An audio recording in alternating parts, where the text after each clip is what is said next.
Yang Jai stands in a quiet hospital room, watching over his comatose little sister. She lies there because an S-rank hunter messed up a fight, leaving her a victim. Furious and helpless until now, Yang Jai is about to change everything. Suddenly, he awakens an insane power, a gift meant for pure revenge. While wrath consumes Yang Jai, his father is raging right outside the room. The guilty hunter sent a representative, offering a measly $100,000 for medical bills. His father refuses to be bought off. He demands real justice. He wants the hunter to apologize face to face. That is when Yang Jai steps in. He accepts the cash, but demands that the high-ranking hero apologize in person. The representative scoffs, saying that is impossible. Yang Jai just smiles coldly. So he thinks this is how these untouchable celebrity heroes actually operate. Fine, he will take the money. He tells his dad they need it for Fei Fei.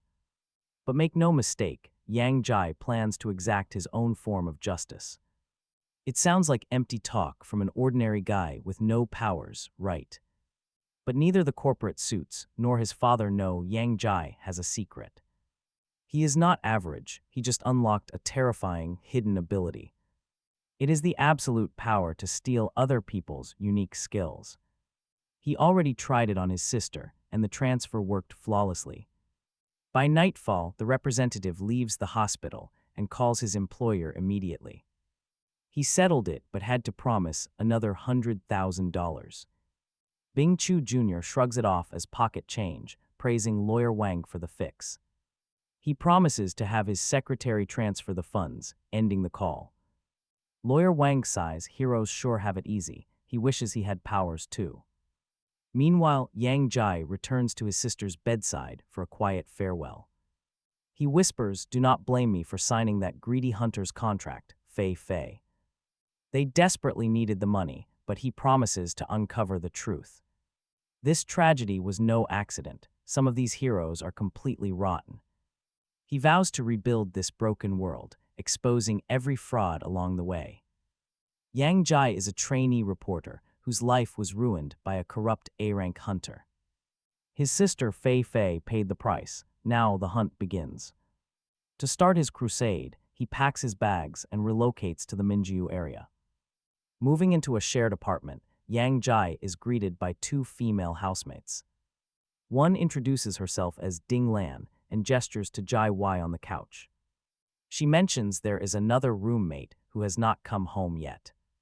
After Jai Wai waves, Ding Lan asks for his name and he introduces himself. Ding Lan suggests a celebration since new roomies are rare these days. Jai Wai declines the party, explaining she is a freshman with library study plans tonight. She insists they celebrate without her, leaving Yang Jai free to slip away. Yang Jai quickly excuses himself, telling them a welcome party is not necessary. Claiming he is exhausted from the move, he heads inside to rest. Alone at last, he collapses onto his bed and immediately scrolls through his phone. Online, videos of hunters battling ferocious beasts are completely viral. Tutorials explaining superhuman abilities are trending everywhere. It all started when mysterious dark portals ruptured the fabric of reality. Horrific monsters poured out of the rifts, unleashing chaos on Earth. Our planet only survived the massive monster invasion because of those gifted with superpowers. They were officially called heroes, but to stop hunters from abusing their massive power, a strict ability law was passed. Now, only hunters who cleared the official test and got certified as heroes could legally use their skills. Yang Jai pulls up a video. It is the exact clip where Yang Fei Fei got hurt by a hero. He sighs, nothing suspicious has popped up just yet. But he is going to analyze the footage again tomorrow. Then, he checks the clock. What on earth? It is already 2:30 in the morning, he gasps. He has to quickly brush his teeth and wash up. A massive pile of work is waiting tomorrow. Stepping out of his room, he spots a highly intoxicated girl. She must be the final neighbor. He decides to say hello, but the girl suddenly asks him if he would mind letting her use his restroom. She immediately stumbles into the bathroom and Throws up, passes out, right there. Yang Jai walks over and asks if she is all right. Should he help her somehow? The girl grumbles that guys should keep their distance from a girl in this messy state, so Yang Jai heads over to Ding Lan's room. He knocks and Ding Lan quickly opens the door. She wonders why he is still awake when it is already so late. Yang Jai apologizes for the trouble, explaining their other roommate is totally wasted in the restroom. He asks if Ding Lan can help her since she is a woman. As a guy, he does not feel comfortable, but Ding Lan tells him to just leave her alone. It is not the first time she has done this. It is late and she has work tomorrow. She tells Yang Jai to go to bed, then slams the door. Yang Jai realizes he is the only one left who can help her out. He walks back over and asks if she can stand, but the girl is completely unresponsive. So Yang Jai mutters a quick apology, lifts her up in his arms, and the system instantly sends him a notification. A strange brain overload ability is detected. Talk about luck. He is stunned to realize this drunk girl actually has an ability. The system flashes a full description of her power. It is a rank F skill called brain overload. It temporarily puts the brain in a state of extreme overdrive, vastly boosting its overall calculation and processing speed. The potential is rated high, yet she does not even know she possesses this talent. Yang Jai gently places her on the couch and drapes a jacket over her. He notes that she always acts like a genius. If she actually applied herself, she could be elite. He is going to take her power, but he will make sure to pay her back generously down the line. The system reports that the brain overload skill has been successfully stolen. Yang Jai wonders what kind of massive boost this will give him. The system explains that both brain overload and mental attack are mind-based skills, and asks if he wants to fuse them. Naturally, Yang Jai decides to combine both skills. Fusion complete. The system announces he has successfully unlocked a brand new D+ rank skill called Superbrain. The description states it launches automatic mental attacks while drastically multiplying his deduction skills. The system evaluation warns it is a double-edged sword that must be used with caution. After reviewing all of this, Yang Jai realizes he might finally be able to spot hidden clues in the video of Yang Fei Fei's incident. After his injury, the next morning brought an unexpected knock on Yang Jai's door. He woke up groggy, calling out to see who it was. Sliding the door open, he saw yesterday's girl standing there. She held out the coat he had used to cover her. Returning it, she thanked him warmly for saving her the previous night, introducing herself as Lin Naixu. Yang Jai took the jacket back, silently confirming she was indeed that helpless girl. He thought to himself how incredibly innocent she looked now, telling her it was really no problem. He had just done what anyone would do, introducing himself under the alias Yang 11. He then remembered a crucial detail. He had actually stolen her ability last night, though she did not even realize she possessed a pull power, so he decided to ask her if she felt all right, asking if she was experiencing any pain or discomfort. Lin Naixu smiled and assured him she was fine. She was used to it, so he should not worry. Just then a loud voice cut through as a man burst straight inside, shouting his name. So this is how he was living these days. The intruder instantly spotted Lin Naixu, asking Yang Jai if he had secretly scored a girlfriend. Yang Jai immediately snapped back, telling him to stop talking nonsense. She is just my neighbor Lin Naixu, he explained. The visitor stood there in shock, realizing renting this entire apartment space had been a highly impulsive move. After all, keeping a whole place to yourself was not cost-effective. Quickly smoothing back his messy hair, he offered a polite greeting to Lin Naixu. He introduced himself as Fan Peng, Yang Jai's close co-worker and friend. Lin Naixu shook his hand warmly, telling him he could just call her Naixu. Fan Peng immediately bragged that he was an awakened ability user. His special power let him capture perfect photos and videos using only his bare hands, so if she ever wanted some stunning portraits. But Yang Jai cut in right there. explaining to Lin Nexu that Fan Peng was actually here to drag him to their editorial office. They had to leave immediately. Fan Peng tried to protest, saying he was not done talking yet and asking why his friend was in such a massive rush. Soon, inside the Lugang Publishing Company, Yang Jai sat down to review the footage. He immediately activated his Superbrain deduction skill, analyzing the screen over and over again. As he studied the frames, Yang Jai muttered that the creature's movement looked incredibly bizarre, but Fan Peng interrupted, giving him a sharp nudge with his elbow to ask why he had zero interest in chasing girls, especially someone as gorgeous as Lin Nexu. If Yang Jai was not going to, then he gladly would, to which Yang Jai coldly replied they were merely neighbors, warning his friend not to push it. Fan Peng just laughed, claiming that turning a neighbor into a lover is incredibly easy. He even offered to teach him, but before things get too awkward, terrifying screams shatter the air. Warning everyone that a monster had appeared, bolting upright, they rushed over to the window to look. Down below, a terrifying beast loomed, the notorious one-eyed assassin. Emergency broadcasts quickly flashed across the city, warning citizens of the monster threat. During this high-level disaster, everyone was urged to flee to the nearest shelter.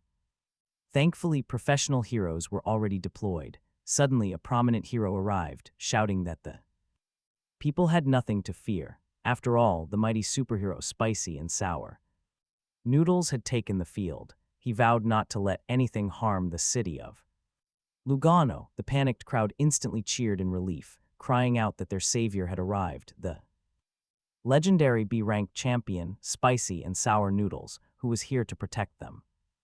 Meanwhile, back at the office, Fan Peng quickly zoomed in on the beast, noting that this creature possessed incredibly tough armor that would be extremely hard to pierce. But it also has insane close combat skills. The 18 spiders working together would struggle against this beast and the Spicy and Sour Noodles. Hero might actually lose the fight. Fan Peng turns around to share this intel with Yang 11, but the guy is already gone. Talk about fast. Fan Peng keeps watching through the window. He mumbles that ordinary humans are so weak, making this the perfect chance to cash in on his power. Meanwhile, a hero named Fiery Butterfly arrives on the scene, asking the veteran if he needs backup. Spicy and Sour Noodles tells her she is right on time to hold the monster back and orders her to blast it. She nods. Just then, the Hero Live broadcast officially kicks off. The hosts are Director G and Mao Huang. Director G notes that Spicy and Sour Noodles is a close-range fighter, known for being selfish and narcissistic early on. Mao Huang asks the director why he holds such a harsh opinion of the veteran. Director G explains that to trigger his unique power, he actually has to finish a whole bowl of Spicy and Sour Noodles first. Because of this, he usually shows up only after other heroes have worn down the monster to steal the final blow. Mao Huang laughs, saying that is classic. Director G always dropping the secret gossip, but Director G cuts him off, telling him to quiet down and focus on the live combat instead. Back on the field, the dangerous clash heats up. Fiery Butterfly tells the Noodles hero to back away before unleashing her blazing superpower. The commentators keep analyzing the action as she strikes the beast directly. Mao Huang claims the creature is finished, but Director G completely disagrees. A surprised Mao Huang asks why, and Director G points out that these monsters are actually incredibly smart. They are not mindless beasts. He adds that he has not seen a single trace of panic from the target once Fiery Butterfly stops her stream of intense flames. The truth comes out. The monster is not just standing, it is completely unharmed. Spicy and Sour Noodles realizes the beast has evolved. It now has a fireproof shield. Fiery Butterfly panics. She turns to the senior hero, desperately asking if he can hold the line. Backup is still way too far away. They need to buy more time. In this tense moment, the Noodles hero suddenly remembers a past conversation. The director had warned him that his career as a professional hero was currently standing on thin ice. It is a critical juncture. If he wants to stay a top star, he cannot afford another failure. Losing here means his fame will tank and the agency will move on. They will put all their money and attention into younger, fresher talent. The thought of being replaced absolutely terrifies Spicy and Sour Noodles. He cannot lose his veteran status. He simply refuses to let that happen. Driven by desperation, the veteran hero pulls out a strange blue pill. Watching from afar, Yongzai recognizes it. He has seen this drug before. But there is no time to think. Suddenly, the monster grabs Fiery Butterfly. She screams in terror, begging the Noodles hero for help. The live broadcast captures every single second of the horror. The main screen shows the monster grabbing Fire Butterfly, and the live comments instantly explode. A viewer named 3 Lives 3 Idiots immediately posts a comment. Everyone already knows the Spicy and Sour Noodle superhero has only 15 minutes of peak power. Another user named Yin Pupu writes for any hero to save their youth from death. Meanwhile, Fire Butterfly is desperately struggling in the monster's tight grip. She screams in pure terror, crying out that she does not want to die. Right then, someone tears a massive tentacle apart, freeing Fire Butterfly instantly. It is the Spicy and Sour Noodle superhero. On screen, TV host Mao Huang leaps up. He slams his fist on the desk in absolute joy, shouting that this is incredible. The Spicy and Sour Noodle superhero usually has a strict 15-minute limit in combat. But this time he has completely broken his limits and grown stronger than ever before. Mao Huang bounces in excitement, yelling that our hero is still in his prime. Director Ji calmly notes this is highly unexpected and starts to question how he did it. But a hyped Mao Huang cuts him off, shouting that he is not the one-eyed assassin. Back on the battlefield, the Spicy and Sour Noodle superhero stands his ground.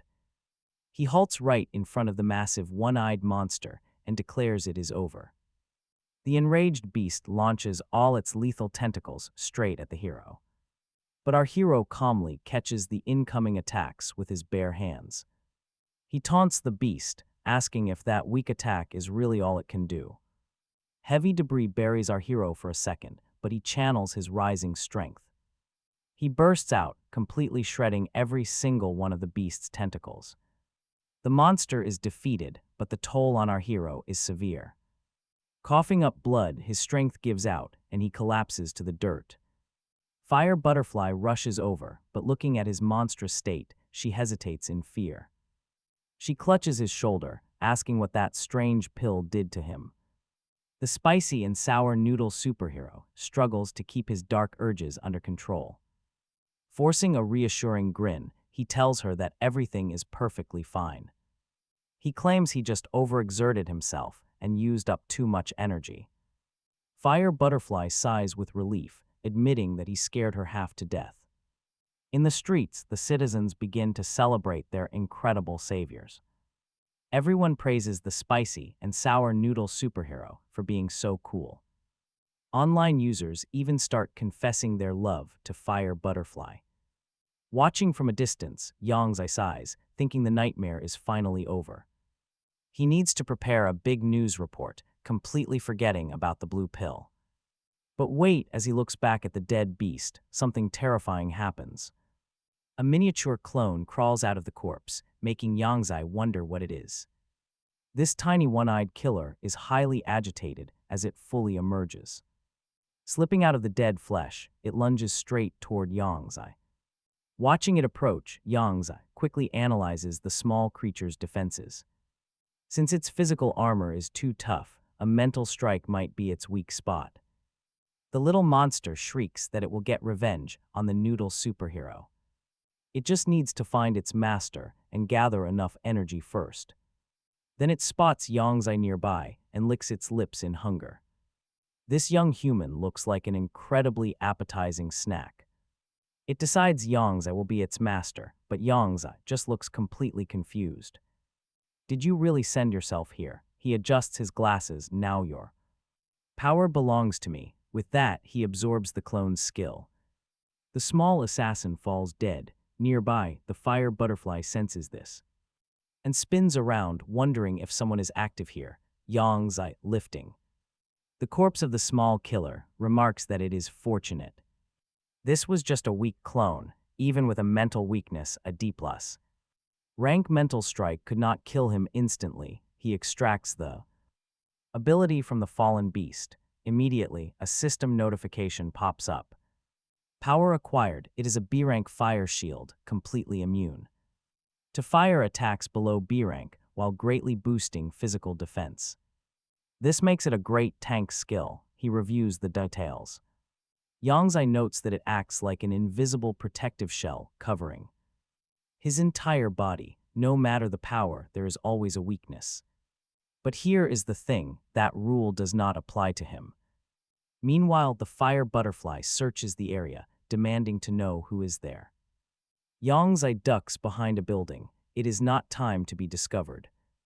The fire butterfly lands right near his hiding spot and mutters about the strange situation. She felt a sharp wave of psychic energy.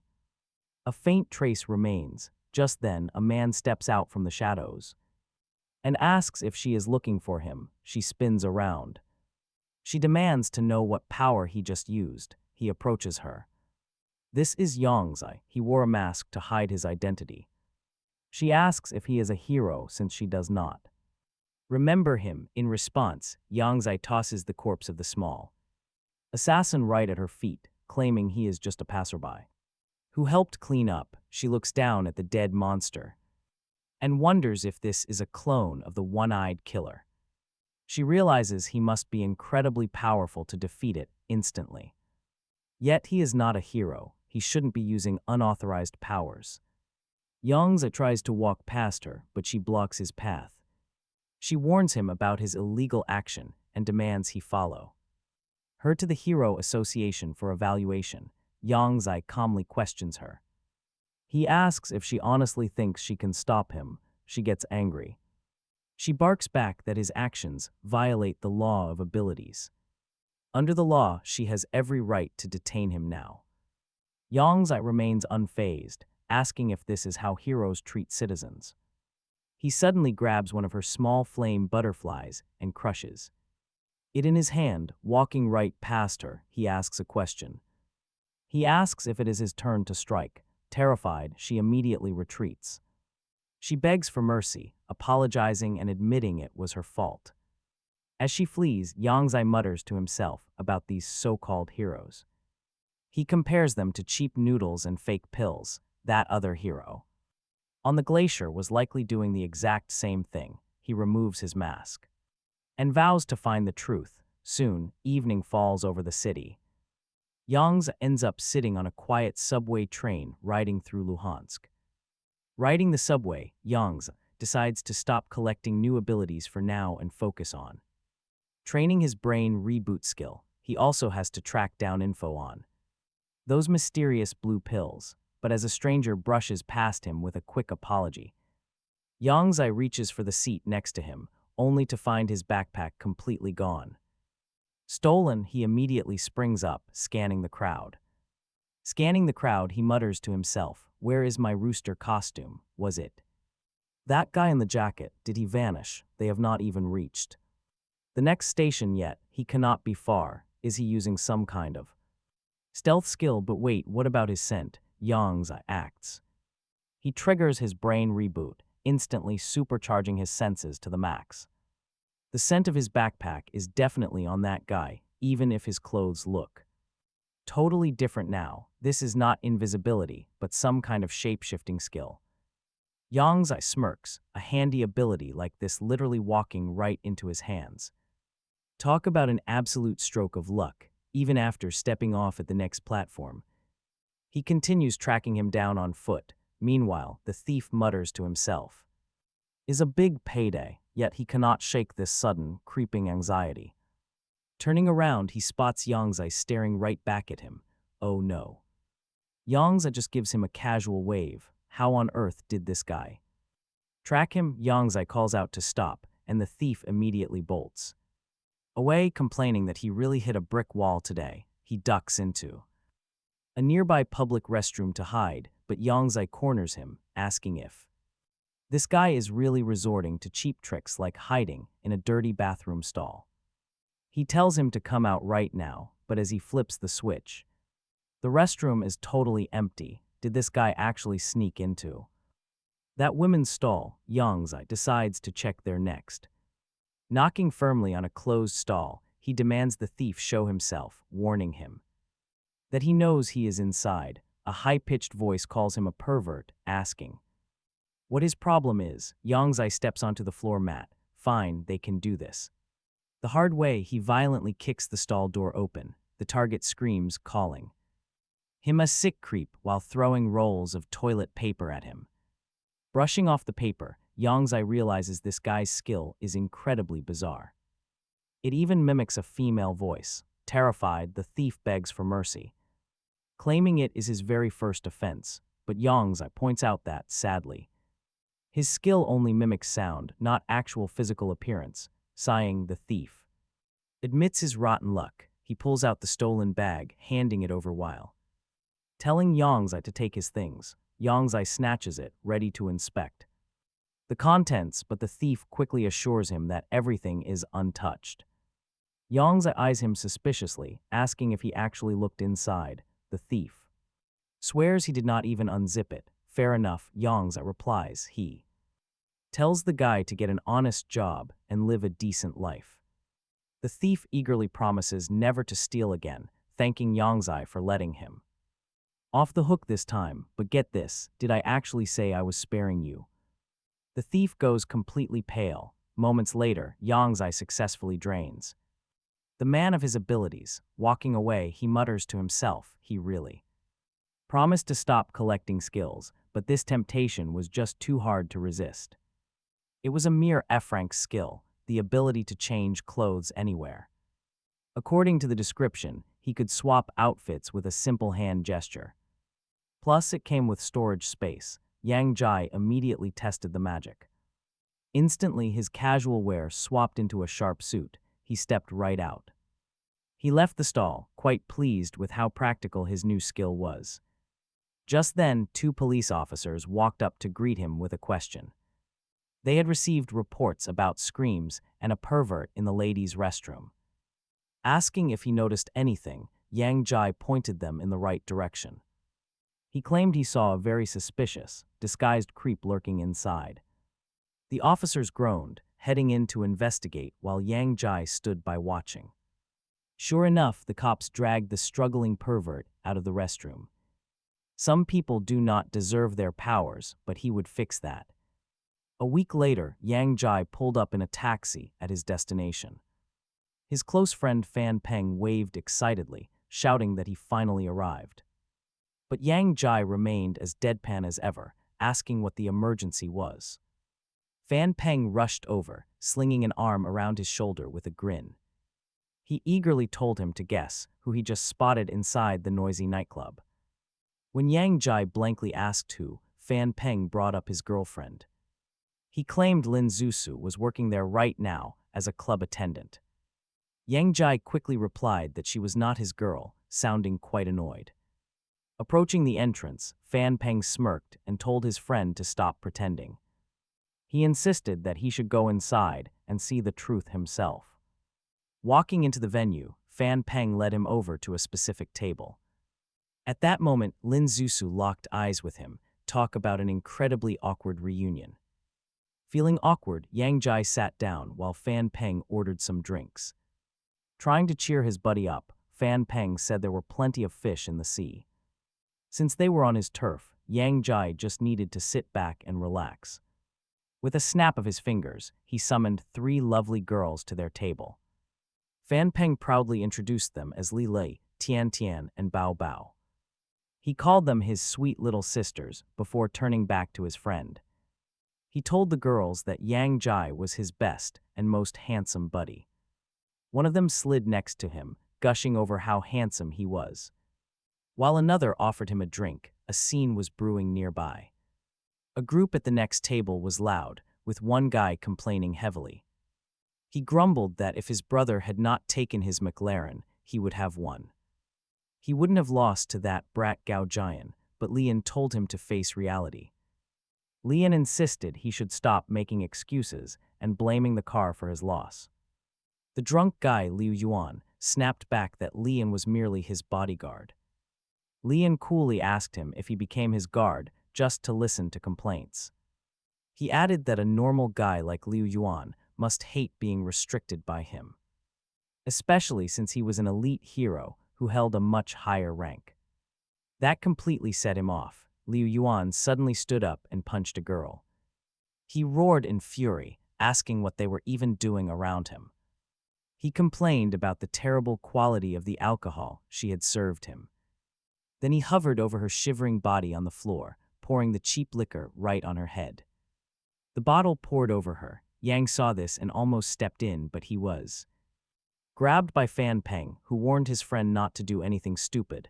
This young master's name is Liu Yuan, the second son of an A-rank mechanical hero from the Kunlun Company, and his bodyguard is a C-rank hero known as Fiery Fist, but Yang Jai did not listen to Peng and simply told him to let go.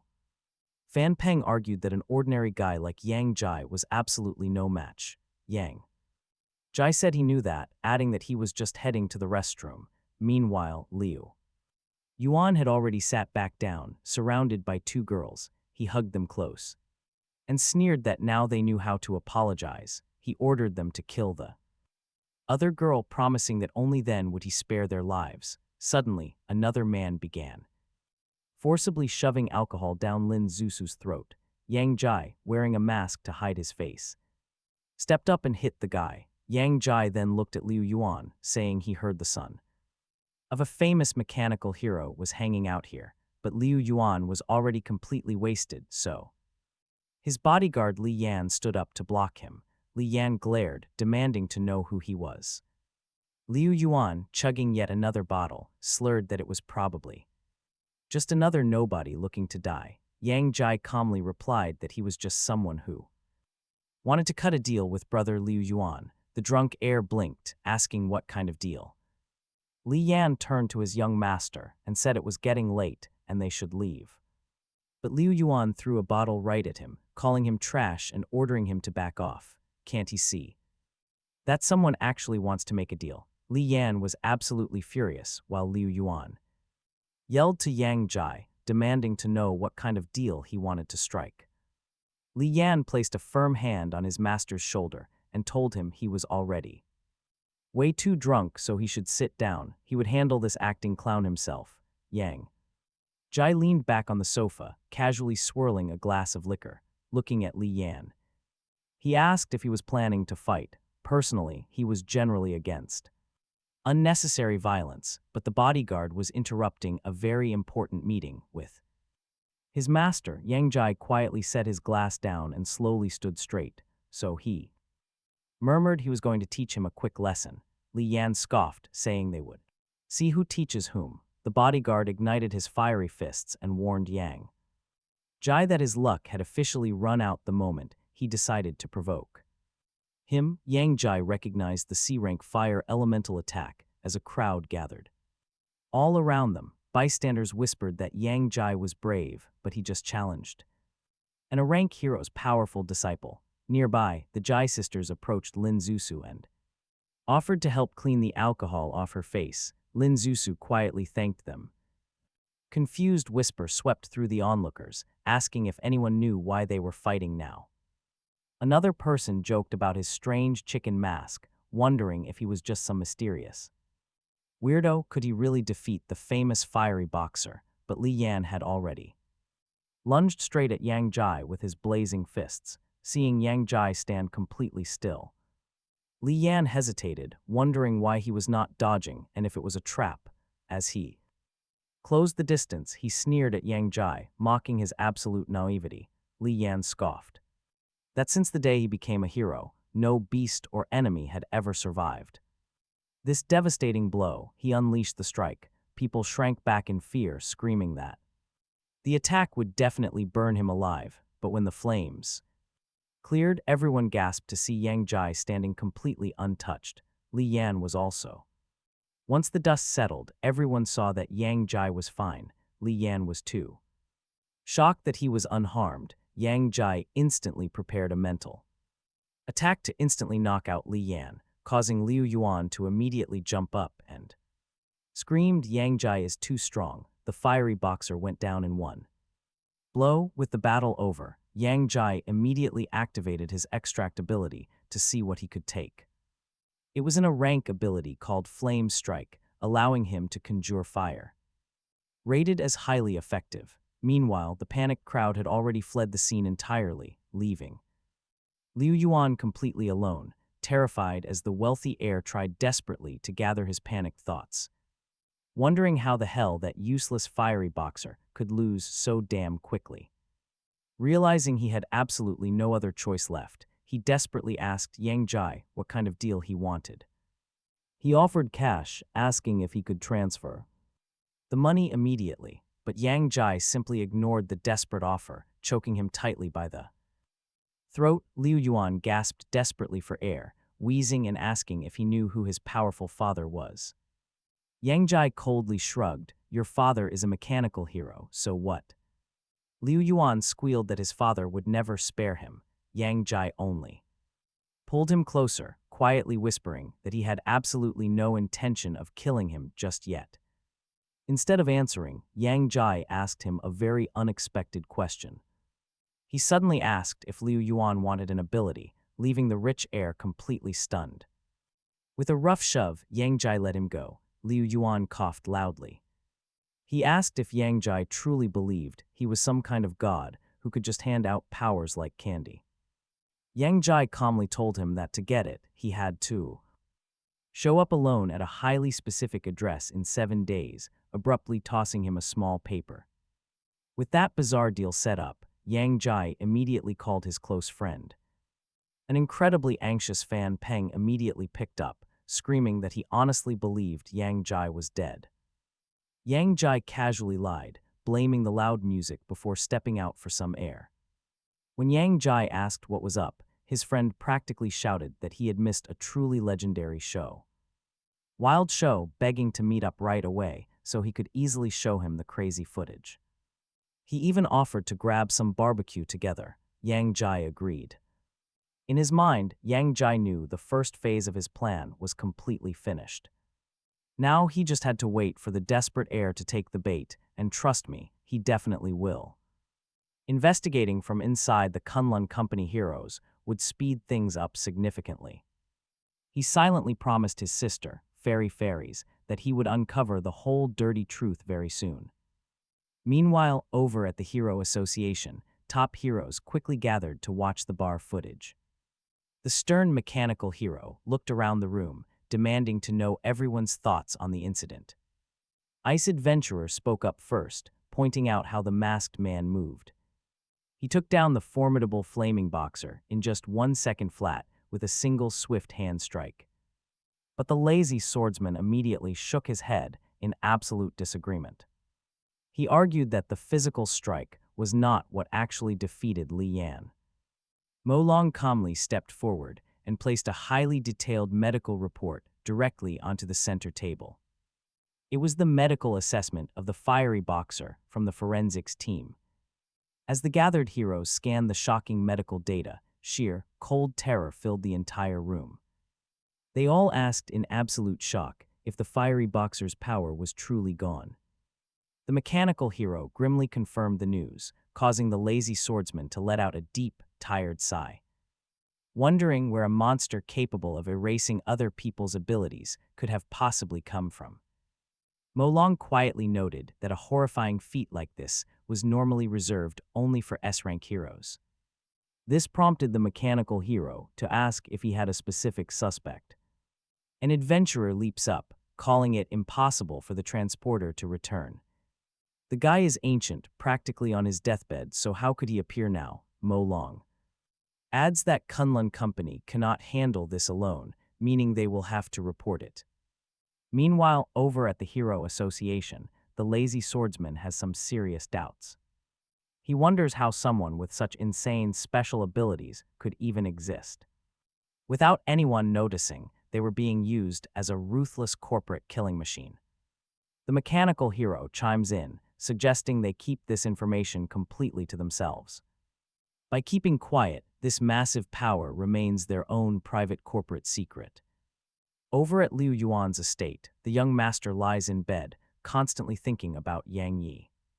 He keeps thinking about superhuman abilities, desperately wondering if he can actually obtain one. That guy offered him a deal, but what could he possibly want in return? He pulls out the slip of paper with the address, only to quickly crumple it up. He tells himself that in just a couple of days, he will finally have his power. Meanwhile, Feng Peng asks Yang Yi why he suddenly invited him to a museum. Yang Yi claims he just wants to study monsters to know how to escape them. He says it'll make running away easier, but his real motive is far more ambitious. He secretly wonders if his system can actually extract the power of an S-rank monster. As they step inside, Feng Peng jokes that Yang Yi has other motives. He suggests his friend is not here for research, but to pick up girls. Feng Peng laughs, saying everyone knows this place is packed with beautiful women. But Yang Yi points directly at a massive exhibit, showing his true target. It is a terrifying electric dinosaur monster, an S-rank beast standing 7 meters tall. Measuring 12 meters long, this early-era calamity spewed lightning, causing absolute devastation. Its unstoppable electric storms completely paralyzed the entire city of Lujin. The creature killed 5 A-rank heroes and 13 B-rank heroes, along with 27 C-ranks, leaving a massive trail of death behind. As they stand before the statue, Yang Yi lies about writing an article. He acts fascinated, describing the sheer scale of the monster's electric power. Feng Peng is totally impressed, agreeing that the beast is insanely powerful.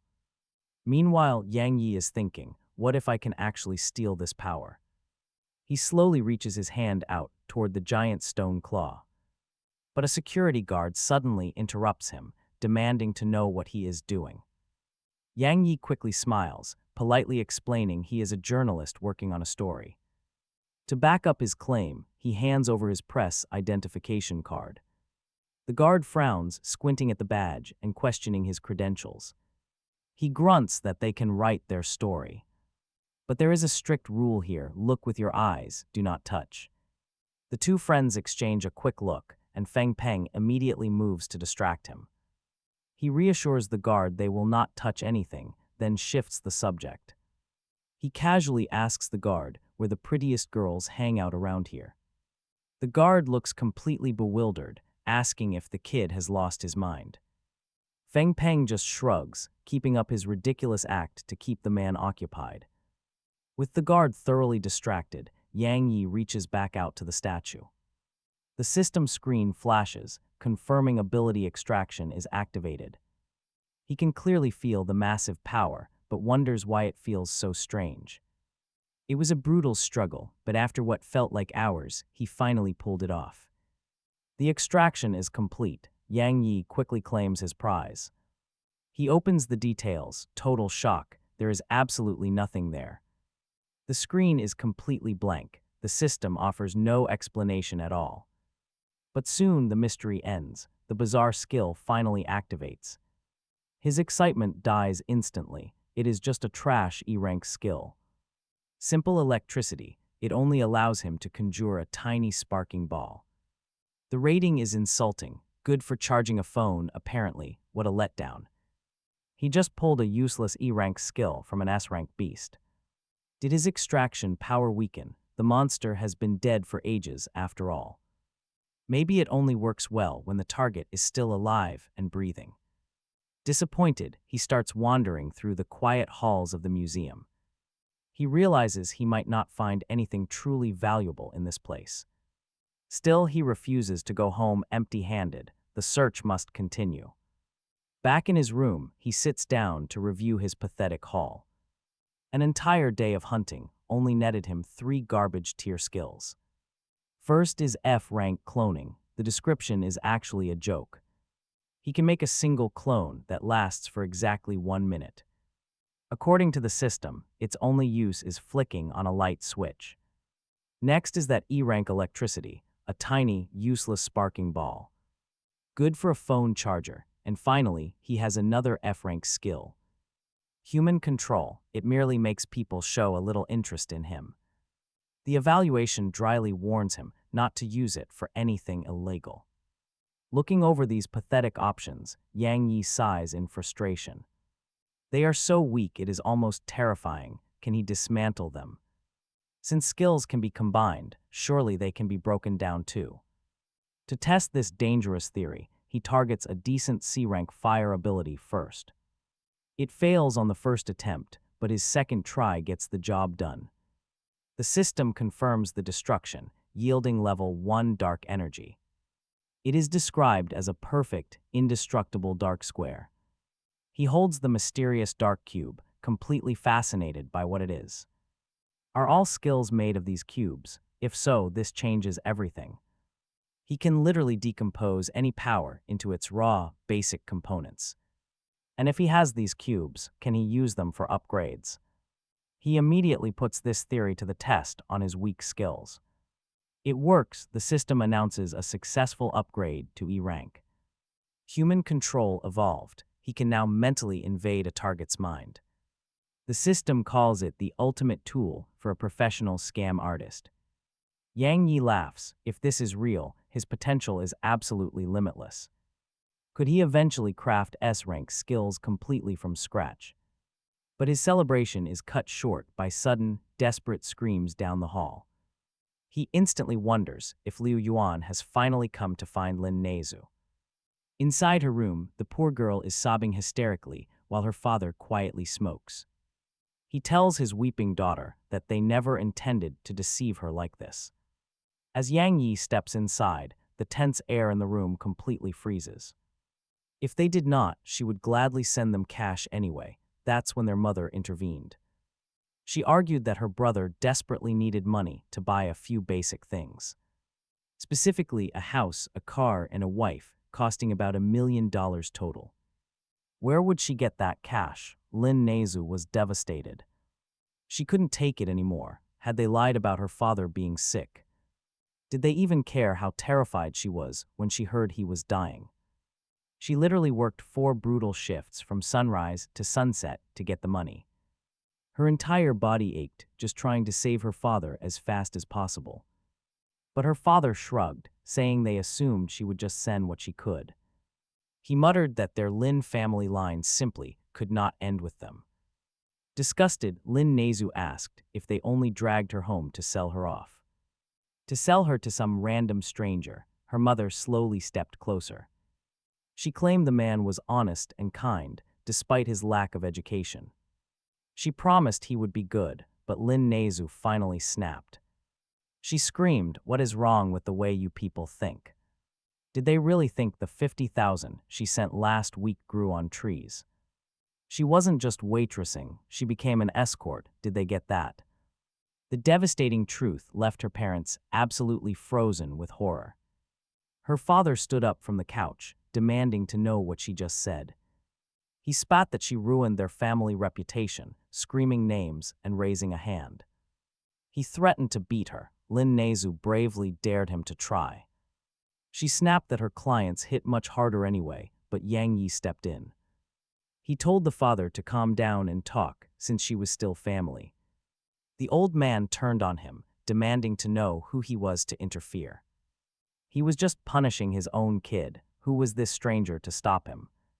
Yang Yi saw zero remorse in the father, but the mother looked devastated. She clearly regretted everything, so Yang Yi decided to give her a little push. He quietly activated his skill, the ability to control a C-rank target. Suddenly, the mother slapped the father hard, telling him to shut up. She cried out that their daughter became an escort entirely because of them. Is his heart stone? Her mother rushed over to hug her tightly. She wept, apologizing for hurting her and calling her dearest child. The father finally seemed to realize his sheer cruelty and sighed deeply. Fine, her brother would have to earn his own money now. Lin Neizu felt a wave of relief, seeing they finally understood. After all, who wouldn't want to save their own flesh and blood? Hearing those words, Yang Yi immediately thought of his hospitalized sister. The next morning at the train station, Lin Neizu waved goodbye to them. She told them to stay safe, promising to visit for the new year. Her mother smiled warmly, telling her to take care and avoid doing anything reckless. Once they boarded, Lin Neizu turned to thank Yang Yi for coming along. Handing her a warm coffee, Yang Yi said he hoped her brother would learn. Real maturity would serve him far better than any easy money sent home. Lin Neizu suddenly winked at him with a mischievous little smile. She gestured for him to lean in closer, whispering that she had a secret. He stood there utterly confused, but she just walked right up. With a gentle kiss to his cheek, she thanked him. Night arrived and Yang Yi went out. Back in his suit, he scoped the area. This place had insane security. Makes sense for a monster corpse processing center. The guards were top tier. Thousands of dead beasts were packed inside, making it the perfect power buffet. He just needed a clever way to slip past their defenses. A massive transport truck rumbled by. Yang Yi lunged, clinging underneath. But wait, he wasn't alone. Another intruder was already there, gesturing for quiet. A girl, he wondered if she was targeting the facility as well. Grinning, Yang Yi decided to break the ice with a casual hello. She glared back, repeating his greeting with pure sarcasm. Talk about bad luck, she instantly warned him that they were rivals here. No help, just skills, she proudly introduced herself. Meet Kyan Dodo, official representative of the Fahai Chamber of Commerce. He kept his own introduction short, just Yang Yi. Kyan Dodo warned him they were approaching the unloading zone. No way they could jump off together, he told her to hold on. Grabbing her tight, they both rolled out from under the moving van. He cleared his throat, asking how long she planned to hug him. Kyan Dodo turned bright red, absolutely mortified. She scrambled up, snapping that it was purely survival, not romance. Brushing the embarrassment aside, they snuck into the massive processing room. Noticing his wide eyes, Kyan Dodo asked if he was completely new. He just grinned, playing along and asking for her guidance. Calling her boss instantly boosted her confidence. Satisfied with his respect, she allowed him to tag along. They approached a giant werewolf corpse rotting on the table. She explained the mission was to harvest white hair from its chest.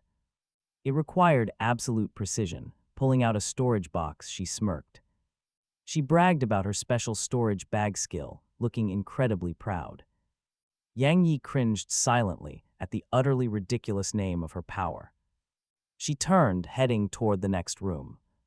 The moment her back was turned, Yang Yi extracted its essence. New skill acquired, rank D metal transformation, pretty useful. But before he could celebrate, a loud alarm shattered the silence. Both of them jumped. Kyan Dodo panicked, terrified they were busted. The heavy door swung open. A terrified researcher stumbled out, screaming. He shrieked that the monster wasn't dead yet. Suddenly, a slimy tentacle whipped out and dragged him backward. As the man screamed, Yang Yi and Kyan Dodo scrambled for cover. Kyan Dodo grabbed him, trembling, asking what on earth that was. Her legs completely gave out, and she begged him for support. But before he could react, a tentacle snatched her, dragging her away. She screamed for help. Yang Yi desperately prepared his force fire. But the fire fizzled out. Gritting his teeth, he chased the monster. The creature was incredibly fast, but as he held on, he noticed metal posts nearby. Metal was absolutely everywhere. He immediately prepared to use his rank D metal ability. He activated his transformation, slicing a tentacle. Kyan Dodo fell to the ground. Yang Jai rushed straight over to her side and asked if she was doing okay. Freeing herself from the limb, Kyan Dodo groaned that these tentacles had hooks. They dug deep, and her shirt was already torn almost completely to shreds. Both of them stared back at the beast, and Kyan Dodo asked what kind of creature it was. How could something like that even come back to life, she wondered. Yang Jai muttered that they would only find out by getting a closer look. Creeping forward, they finally saw the beast clearly, and trust me, it was a total nightmare. Instead of a normal face, it had a massive skull with giant, terrifying fangs. Trapped captives screamed for help, and seeing this left Yang Jai and Kyan Dodo completely frozen. They were utterly horrified and speechless. The horror was unreal. Slimy tentacles were even bursting out of its empty eye sockets. Finally snapping out of his paralyzing shock, Yang Jai knew he had to do something. He used his metal ability, trying to shield them from the deadly strikes. But Kyan Dodo screamed that his defense was starting to fail. They desperately needed another plan, but Yang Jai was completely out of ideas. She froze, terror completely gripped Kyan Dodo as she stared at the danger. She cried out that they were going to die and get eaten alive. Yang Jai scanned the chaotic battlefield, knowing they could not keep this up. Suddenly, his eyes landed on several canisters of gasoline. He told her not to panic. He promised to protect her because he had a plan. She desperately asked what it was. Without answering, he used his rank D power to fling the heavy gas cans forward. They soared through the air, heading straight toward the grotesque monster. He ignited the fuel, allowing the freed captives to instantly bolt. Panicked voices screamed to run while they had the chance. Yang Jai followed suit. Grabbing Kyan Dodo, they fled, but a stray tentacle whipped out to grab her.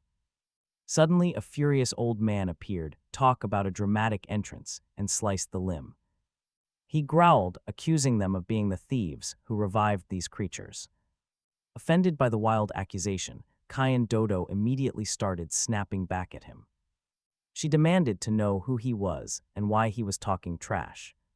Sheathing his blade, the old man scoffed at her complete lack of respect. He mocked her, saying she was still drinking milk when he was in his prime. That comment made her absolutely furious, and she yelled that he was incredibly rude. But Yang Jai suddenly realized this was Duan Shulu, the legendary hero. The legend who beat King Kong Berserker 10 years ago. He quickly shielded Kyan Dodo.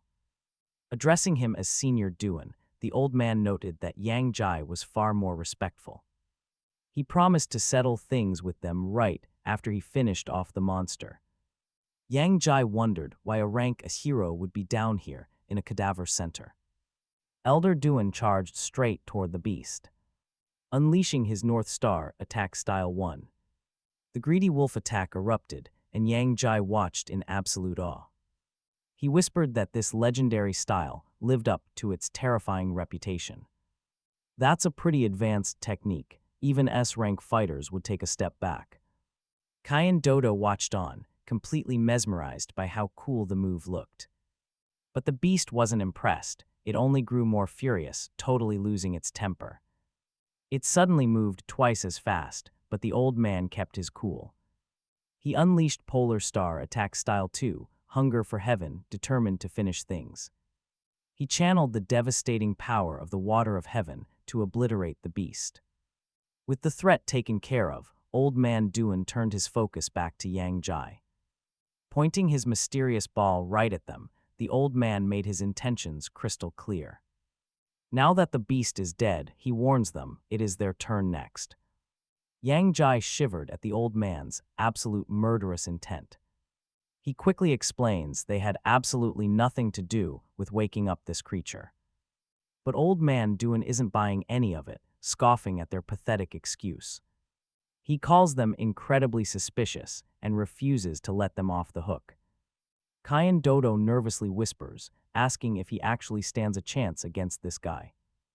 Yang Jai admits he doesn't, wondering why she is even asking him that. She smiles and says she simply wants to lend him some protective gear. Shoving it into his hands, she runs off while shouting that it is high-grade armor. She promises the B-rank monster gear will keep him alive, wishing him luck. Putting it on, Yang Jai can't help but laugh at this totally bizarre situation. But there's no time to think, because the old man is already lunging forward. He screams at Yang Jai to take his best shot. Now watch this block. He realizes the gear is actually holding up against these brutal strikes. It's incredibly sturdy. With his defense secure, Yang Jai steps up to fight. Activating his brain reset ability, he tries to predict the old man's movements. Everything slows down, but speed alone isn't going to win him this fight. The veteran warrior charges again, shouting that he's found a clear opening. Knowing he can't dodge in time, Yang Jai activates his person control skill. Shocked, the old man asks if Yang Jai actually just paralyzed his body. Yang Jai deadpans that he would be dead meat if he hadn't. The elder mocks him, asking if cheap tricks are all a thief has. Fed up, Yang Jai shapes a solid metal sword to clash with him. Every single blow feels like a truck hitting him, threatening to break him. He has to keep using paralysis just to avoid getting sliced in half. Meanwhile, a massive crowd starts gathering around them, whispering in absolute shock. They recognize Duan Shulu and wonder if his opponent is some elite hero. Specifically, a rank 6 hero from the famous Weapon God Zone. Hearing this, Yang Jai is totally confused about who this weapon god is. The old man pauses, admitting his raw power proves he's no simple thief. Sheathing his weapon, he loudly orders the surrounding crowd to clear the area. He wants a private word with Yang Jai, but some spectators hesitate. That hesitation only makes the cranky old man lose his temper completely. He snaps, demanding to know if they dare ignore the center manager's orders. Absolutely terrified, the onlookers scramble away, screaming that they are already leaving. Kyan Dodo quickly promises she will be waiting for him right outside. Once the place clears, Yang Jai finally asks the old man what he wants. Old man Duan confronts Yang Jai. He knows Yang Jai is no weapon god, and his skills are something else. Cannot compare to a weapon god. Still, your metal powers are pretty similar to his, but with multiple abilities, you are easily considered a powerful individual. A guy like Yang Jai would never sneak in just to steal beast fur, so Duan directly asks if he really came looking for a world secret. Total confusion. Yang Jai wonders what kind of secret the old man is even talking about. He plays along to get more info out of him. He quietly lies, telling Duan that yes, he came searching for it. Old man Duan laughs at this, telling him he likes his ambition. It is great to share this with someone so incredibly strong. Patting Yang Jai on the shoulder, the old man reveals the dark truth. The facility exists to open a one-way tunnel straight to the monster world, a white hole. Talk about an absolute nightmare. That is when Duan spills everything, starting with what happened 15 years ago when Lugan City's white hole was successfully opened. The hero association sent an elite team of high-ranking heroes on a special mission to infiltrate that terrifying place. Duan was on that very team during the mission. Most S-rank heroes died. Only he and 2 others barely made it back alive because they risked everything. Honestly, every Monster Corp's processing center is built directly on the weakest points of the Earth. As long as they monster carcasses at these exact weak spots, they can trigger a white hole, leading straight to the enemy's world. Hearing this, Yang Jai asks about the revived monster. Old man Duan admits that it is something they must hide from the outside world. It is actually a mutated beast altered by the white hole. He compares humans on this planet to defenseless animals cornered by predators. Only by uniting humanity's ultimate forces do they stand any chance of survival. Finishing his tale, the old man turns and tells Yang Jai that he is free to leave, reminding him they all fight for humanity, regardless of their faction. The next day, inside the grand office building, a female assistant reports that old man Duan Shulu keeps acting recklessly.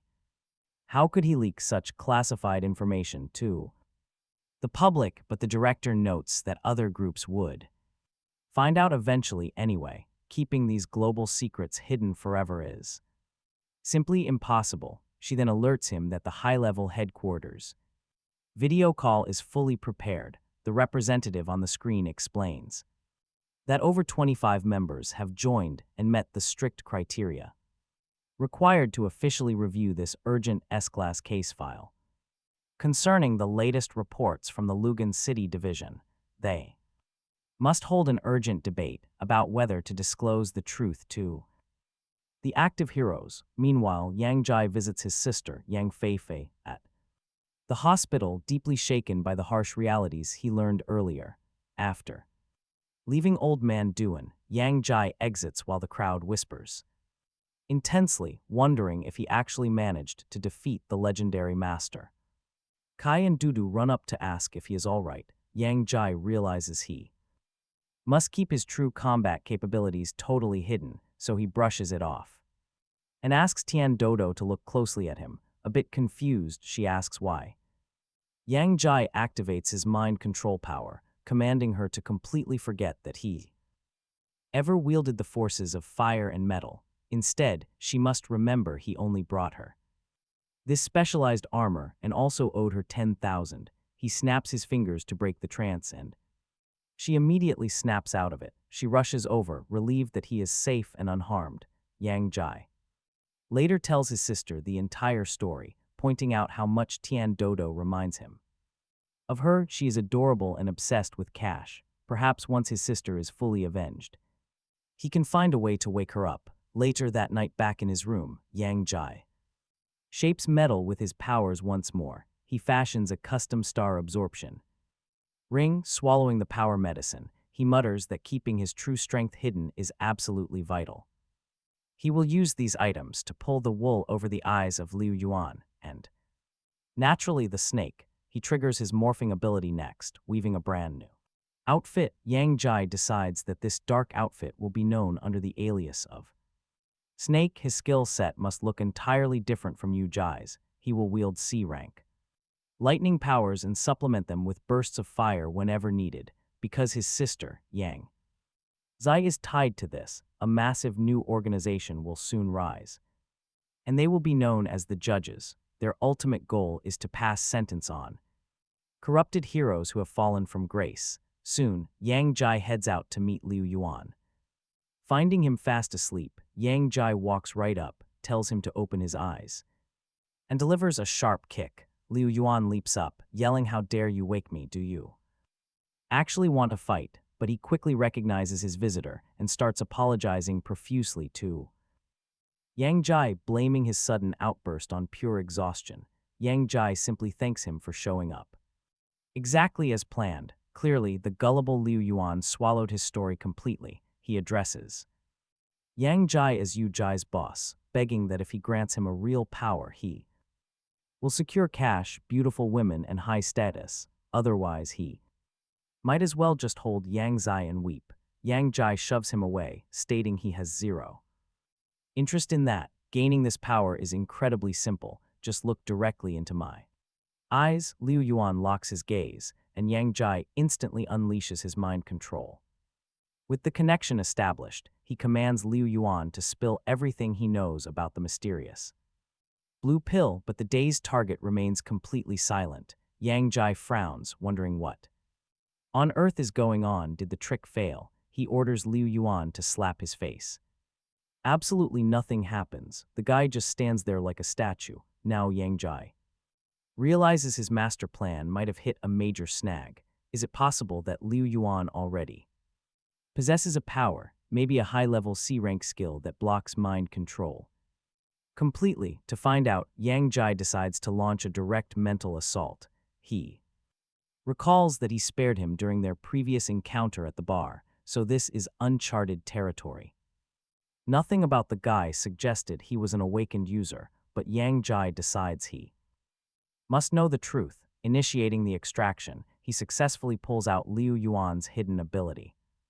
What on earth? Yang Jai gasps. Does this guy actually possess a real power? It is a legendary, a rank ability called Resurrection. It allows the user to revive exactly once after dying and rewind time by one full day. A top-tier ability, yet it literally requires you to die first. Talk about a bizarre trigger condition. Yang Jai is absolutely floored. Who would have guessed this absolute idiot possessed a rank power? A trump card like this changes everything. Glancing down at the unconscious Liu Yuan, Yang Jai quietly promises that he will treat him very well once this cheat code power belongs to him. Finally, the real game begins. Yang Jai places a strange pearl into Liu Yuan, a prize he salvaged from the corpse processing center. Once it is inside, he orders the unconscious man to wake up. Instantly, Liu Yuan snaps awake.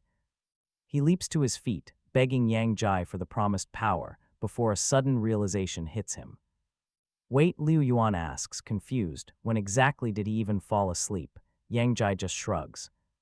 He tells him not to worry, he was probably just exhausted, then shifts his attention to a ring. Pointing to the metal in his hand, Yang Jai asks if he sees it. Liu Yuan nods. Yang Jai explains that this star absorption ring is unique. Crafted by his shadow organization, it is designed for one dark purpose. It literally steals the ability factors right out of other people. Liu Yuan freezes in shock. Can it really do that? Liu Yuan asks, desperate for the next step. Yang Jai explains they refine those stolen powers into a specialized serum. A potion capable of giving normal humans godlike strength. He pulls out a glowing vial. Tossed casually, the bottle lands right in Liu Yuan's trembling hands. Skeptical, he looks up. He asks if this is some kind of sick joke, wondering if Yang Jai is lying. Yang Jai only smiles, telling him to drink up and find out for himself. Staring at the liquid, Liu Yuan hesitates, wondering if this could be a deadly poison. But then, if Yang Jai wanted him dead, he would have finished him off long ago. Stealing his resolve, he gulps down the whole bottle. Yang Jai watches, letting out a soft chuckle. He promises the fool that he is about to feel real, raw power. Then, the reaction starts. Liu Yuan's flesh begins to warp as he screams that his entire body is burning up. Yang Jai secretly smiles. The medicine is a total lie. He is the one pulling the strings. From a distance, his own mental link is manually activating the pearl inside the boy.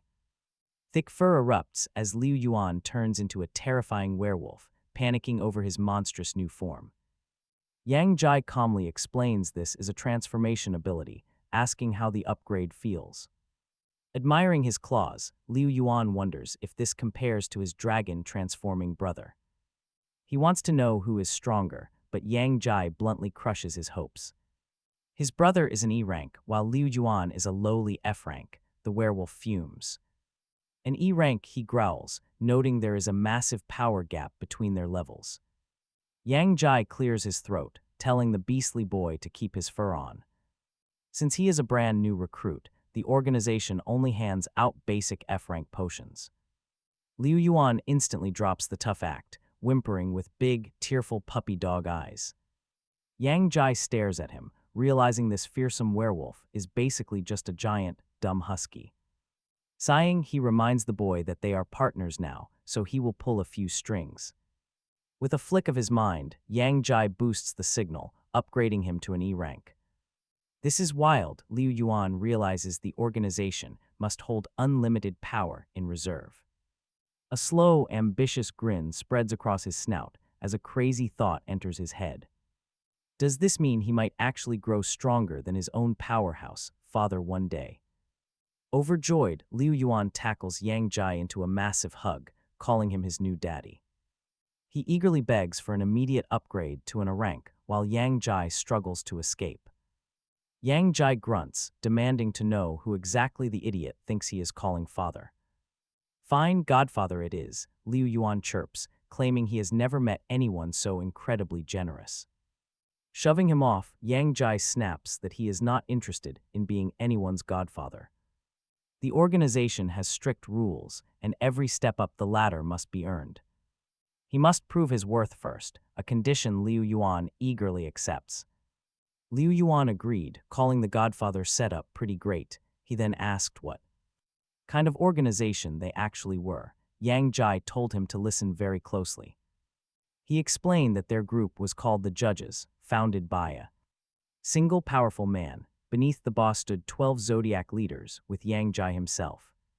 The rooster of the 12 zodiacs, Liu Yuan wondered if someone as strong as his godfather was just a leader. How insanely strong was the boss? Yang Jai told him not to bother guessing. After all, the boss rarely showed his face. He was completely wrapped in mystery. Liu Yuan then asked Yang Jai how he could quickly earn some achievements. Yang Jai replied that obviously, accomplishments came from completing missions handed down by the organization. Yang Jai had a task ready. Liu Yuan would use his status as the young master of the Kunlun company to dig up info on a certain blue pill. Liu Yuan asked what this blue pill actually was, and Yang Jai explained that it seemed to be a drug designed to boost physical strength. He had traveled to Lugan for this same reason, hoping to find the forces behind this thing. Liu Yuan's eyes instantly lit up as he asked if the pill truly boosted someone's strength like magic. Yang Jai warned him right away that Liu Yuan better not start getting any dangerous ideas. Some hero had already used it and accidentally ended up hurting an innocent person. Liu Yuan quickly claimed he understood. He grabbed Yang Jai's shoulders, demanding to know who did it.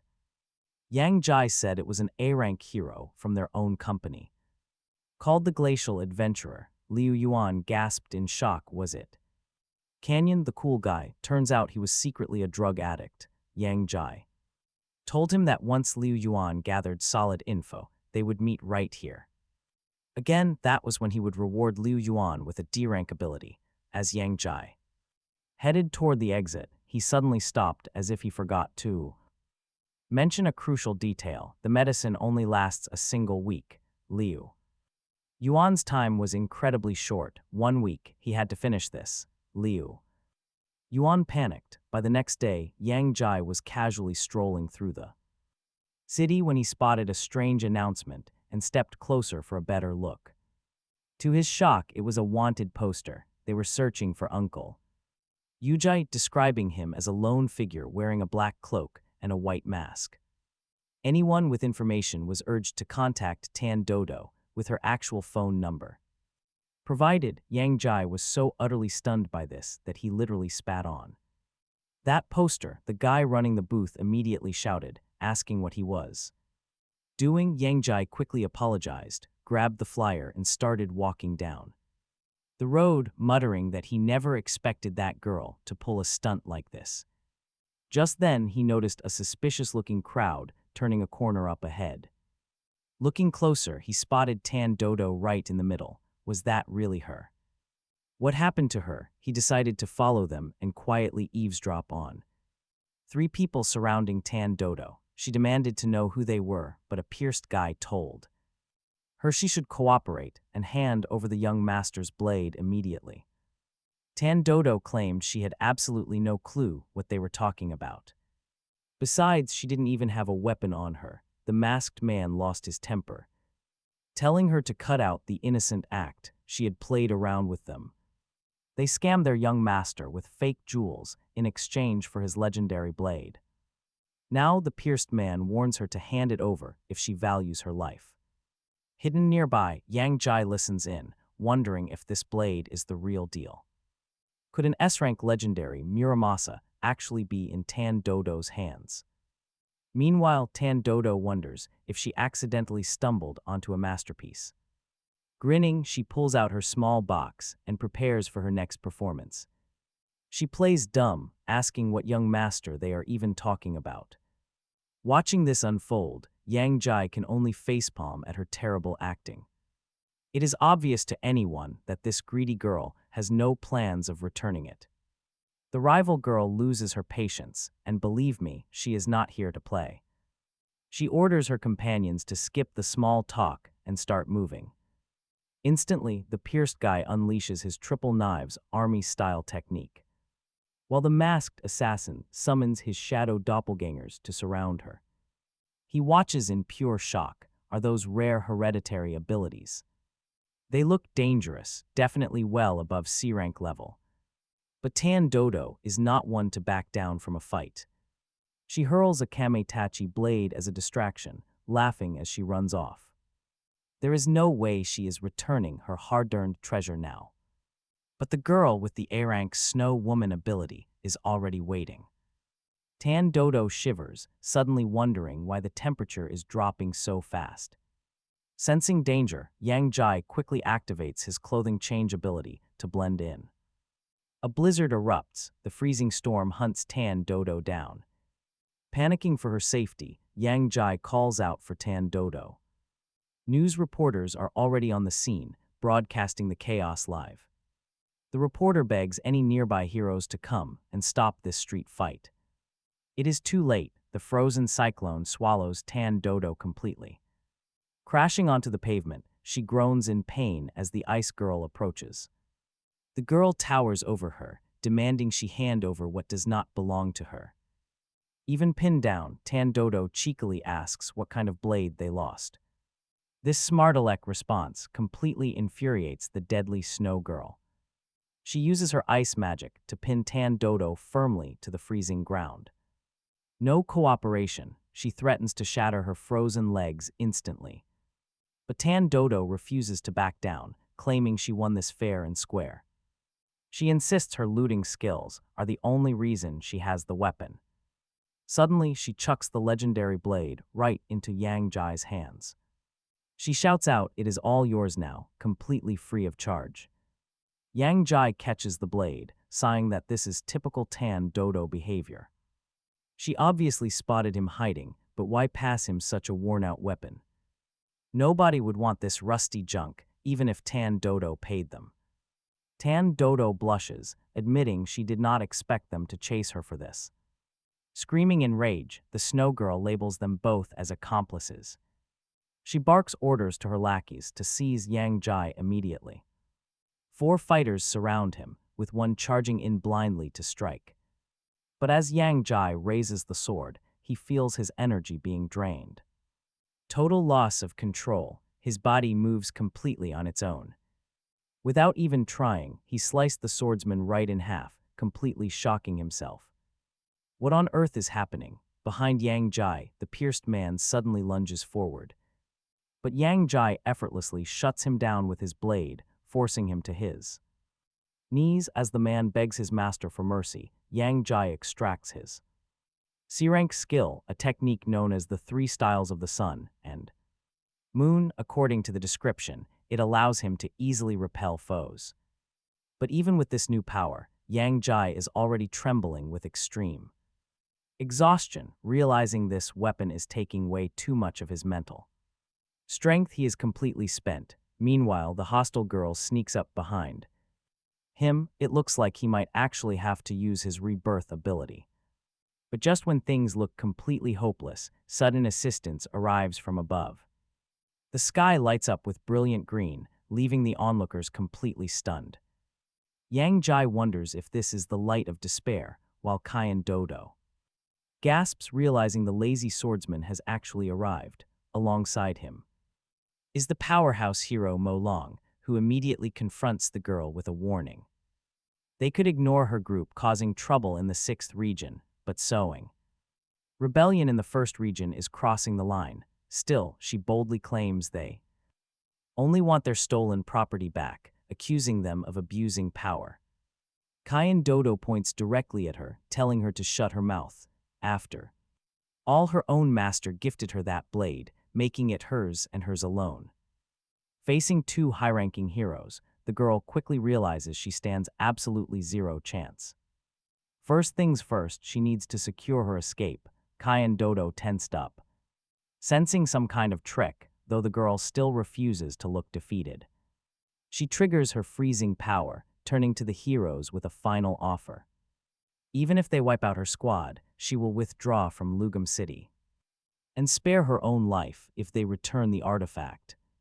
Mo Long just laughs at her, mocking the idea that she can walk away.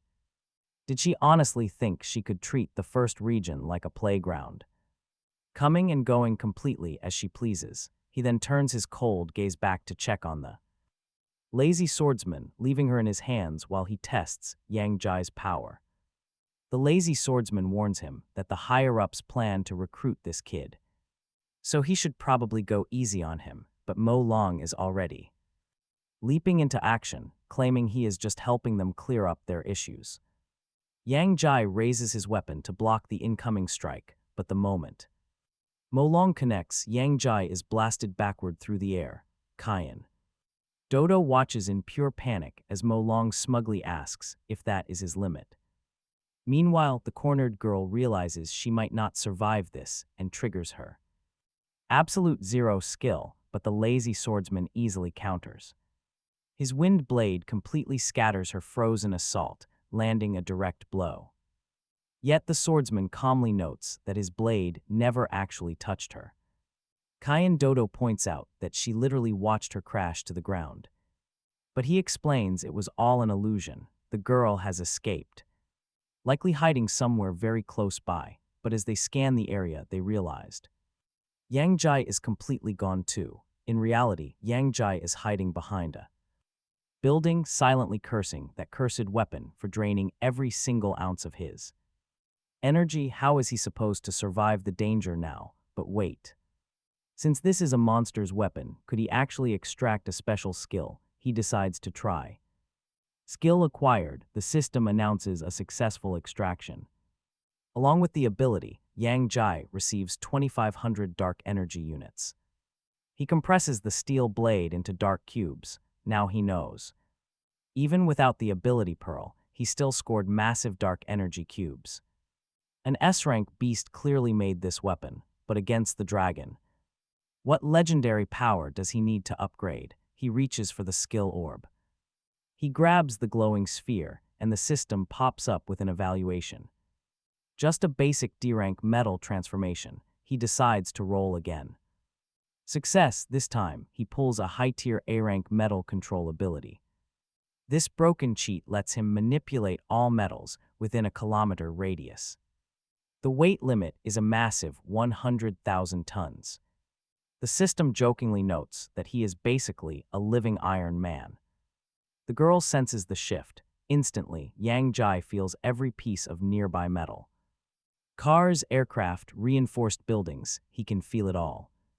Finally, a real fight is on the horizon, but right then. She launches a sneak attack from behind. He predicts it and blocks. She refuses to give up so easily and immediately strikes again. She unleashes a desperate barrage, but Yang Jai casually parries every hit. Shocked, she wonders how this is possible. He grabs her midair. She commands him to release her, but he warns her not to struggle. He promises to play gently since she is a girl, leaving her. Completely terrified, he ignores her panicked questions and begins extracting her power. He successfully extracts a powerful A-rank ability known as the Snow Woman. This summon allows him to call a frosty spirit into active combat. Even better, he can merge with her, letting her enter his body. He thought it was just a basic skill, totally missing its summoning potential. A personal summon, that is literally every guy's ultimate dream. Powerless, she reverts to her original form and collapses. Insai catches her. Just then, the lazy swordsman and Mo Long stroll around the corner. Mo Long asks his partner if this was actually the random bystander. The lazy swordsman mutters that his raw aura feels completely different now. Yang Jai puts her down, explaining that she was actually a deadly snow woman. This absolutely triggers Mo Long, who asks if Yang Jai is mocking them. How could a complete nobody defeat such a powerful creature, but Yang Jai calmly invites them to find out. He asks who wants to go first, or if they would rather try their luck jumping him together. Nearby, a reporter goes live, completely shocked by what he is hearing. Is this kid actually challenging two rank heroes at the same time? Even their giant evil dragon could crush him instantly, but he shows zero fear. One of the online viewers comments that they are already a fan. This dark-robed challenger is just too intimidating, and the live chat is completely wild. As the ecstatic reporter screams into his microphone, hyping up the crowd, he eagerly asks if we are really about to witness a legendary one-on-two battle. Mo Long just scoffs at the hype. Mo Long refuses to team up with the lazy swordsman just to win this fight. After all, A-rank heroes have their pride. Seeing this, Yang Jai just mocks them. A 2-on-1 showdown would have been way more exciting. Mo Long warns his ally. He tells the lazy swordsman that they need to understand their enemy to win.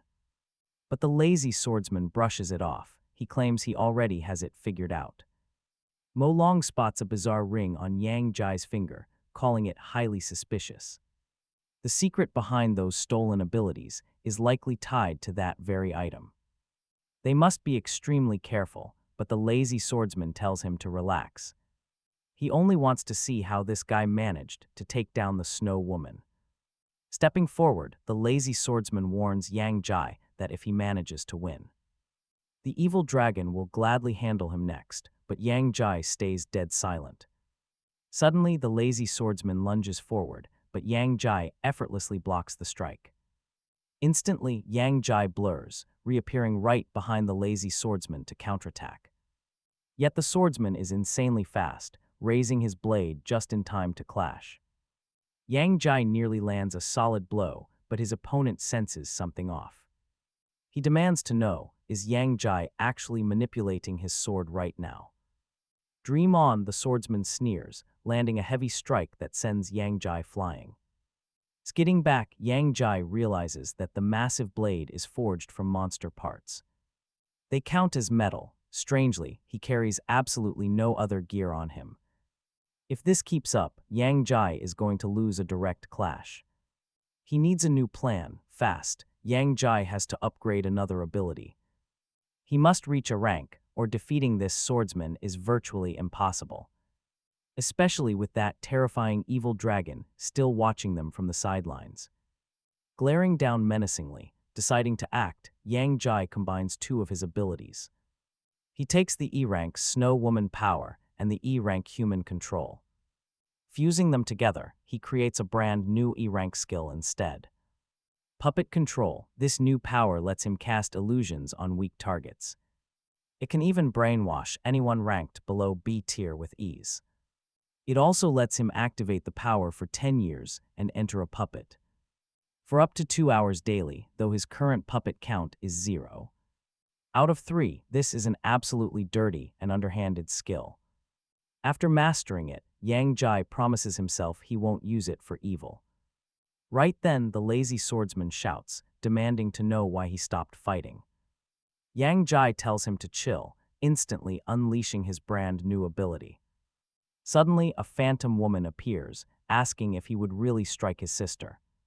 The lazy swordsman instantly freezes in absolute shock. Smiling, Yang Jai dispels it. Shaking, the swordsman asks if that was a mental attack. Does Yang Jai actually possess double abilities? Yang Jai sneers at his confusion. It is way too late to realize who knew this swordsman had a weakness. Even with his powerful storm ball intent, he collapses under mental pressure. Outraged, the swordsman charges again, screaming that he already knew the truth. Facing his dead sister's phantom, he just cannot bring himself to fight. He is completely drained. Watching from the sidelines, the crowd is horrified. Spectators scream for him to stand up, but others know it is over. The lazy swordsman has lost. Now, their only hope is the evil dragon. Who could possibly defeat him now? Bystanders could not believe how fast Yang Jai won. He took down the lazy swordsman so fast, people were instantly becoming fans. The announcer reported that the lazy swordsman was just sitting there completely dazed. How did this mysterious man in black pull off a mental attack like that? The swordsman prepared for a metal power, never expecting a hidden mental trick. Now both of his hands are trembling. The match is basically over. With the win locked in, Yang Jai yelled over to the fighter. She praised him but admitted she honestly thought he was going to die. After all, if he died, who would pay back her 10,000 credits? Yang Jai wondered if she was seriously complaining right now. Then Mo Long stepped up. He told the defeated swordsman he did well by forcing Yang Jai to use his secret weapon. Now it was time to leave the rest of the fight to him. The swordsman weakly warned Mo Long not to look their opponent in the eyes.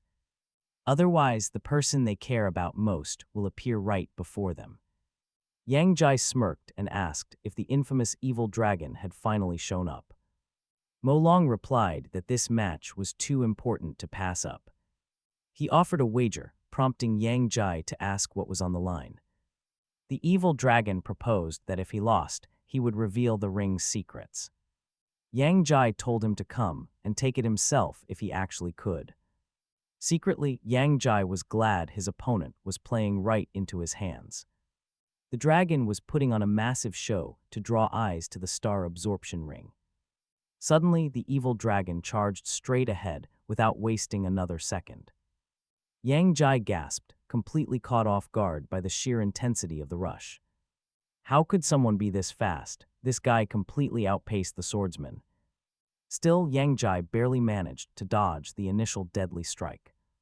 But Mo Long was too quick and still landed a solid, painful blow. The commentator yelled that the mental powers could not keep up with this speed. The dragon mocked his opponent, asking if this was all a dual ability user had. Yang Jai slowly pushed himself back up after taking that massive hit. He collected himself, realizing this opponent had insane speed and devastating power. Plus, those dragon scales covering his body gave him almost perfect defense. On top of that, the guy can breathe fire. It makes absolutely no sense. Mo Long grinned, admitting his opponent actually had some pretty tough bones. Instead of replying, Yang Jai silently activated his puppet control ability. The dragon walked right into the snare, suddenly seeing his brother, Liu Yuan. The illusionary brother begged for help, crying out that he was in agonizing pain. Clutching his head, Mo Long roared in fury at the cheap trick. He was absolutely done playing games, and his anger pushed him over the edge. Dark fire erupted as Mo Long transformed into a terrifying black flame dragon. Yang Jai stood shocked, realizing his mental illusion had been completely shattered. The reporter screamed as the arena erupted. They were witnessing the dragon's rare second phase. Even the reporter had to respect this mysterious, masked challenger. He actually pushed the evil dragon to his absolute limit. They lunged at Yang Jai, but he blocked. The evil dragon questioned him. Yang Jai simply laughs when the monster asks if those metal spikes can actually stop him. He chuckles, asking the dragon if he has turned into a giant drill now. "Catch up if you can," he shouts, before soaring straight into the air. The dragon yells out, asking if he honestly believes he can escape just by flying. The massive beast rises to chase him, but our hero has no intention of backing down. With a quick move, he grabs the evil dragon and binds him tight with heavy iron bars. The monster is completely stunned at first, but quickly manages to regain his composure. He sneers at Yang Jai, asking if he forgot about those black flames. On the ground, the reporter Mailkoff continues his live broadcast. He reminds the viewers that those flames have melted metal easily before. Zia and Dodo quickly slap the reporter for doubting Yang Jai, defending their friend. His tactics and battle strategies are top tier, meaning he has a plan. But get this, the arrogant beast is in for a very rude awakening. The beast tries desperately to melt the iron bars, but they do not budge. He is shocked to find he cannot melt them, while Yang Jai smiles. It is a B-rank fireproof shield, meaning a single blast of fire won't work. Then Yang Jai starts pulling in metal scraps from every direction. The dragon gasps in utter shock, but Yang Jai quickly cuts him off. He calls it true metal control, commanding his massive creation to fall. A giant titan fist appears. Onlookers scream in terror and try to run away. Even the proud dragon trembles with fear, wondering if this is his end. With a massive crash, Yang Jai slams the heavy metal heap straight down. As the dust settles over the chaos, the reporter Mailkoff speaks up. He tells the camera they must check if the evil beast is still breathing. Onlookers gather around the smoking pile of metal, whispering their theories. Some believe the dragon must be dead, crushed by that insane weight. Others agree that surviving such an impact is totally impossible. Suddenly, someone notices a bright, fiery butterfly in the sky and wonders what it is.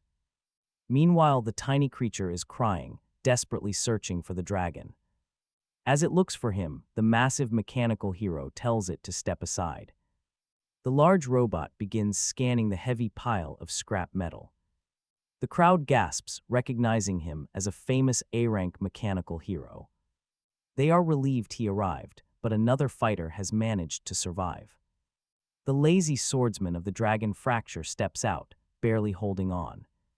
He admits his psychic wall saved him, apologizing for bringing shame to his group. The mechanical hero assures him that his survival is the only thing that matters. The tiny fiery butterfly peeks out from behind the big robot. It asks if they need any help, and the lazy swordsman looks at the beast. He sighs and tells the butterfly that he will leave the dragon to her. Meanwhile, Yang Jai is already back at his apartment, treating his injuries. He sprays some medicine on his cuts, grumbling about how brutal that beast was. Running into both the Snow Woman and the dragon was definitely a surprise. For now, his absolute main focus has to be tracking down that blue pill. Right now, he only has 2 decent leads to follow up on. He handed the first clue to Liu Yuan, while the second involves a high-rank hero.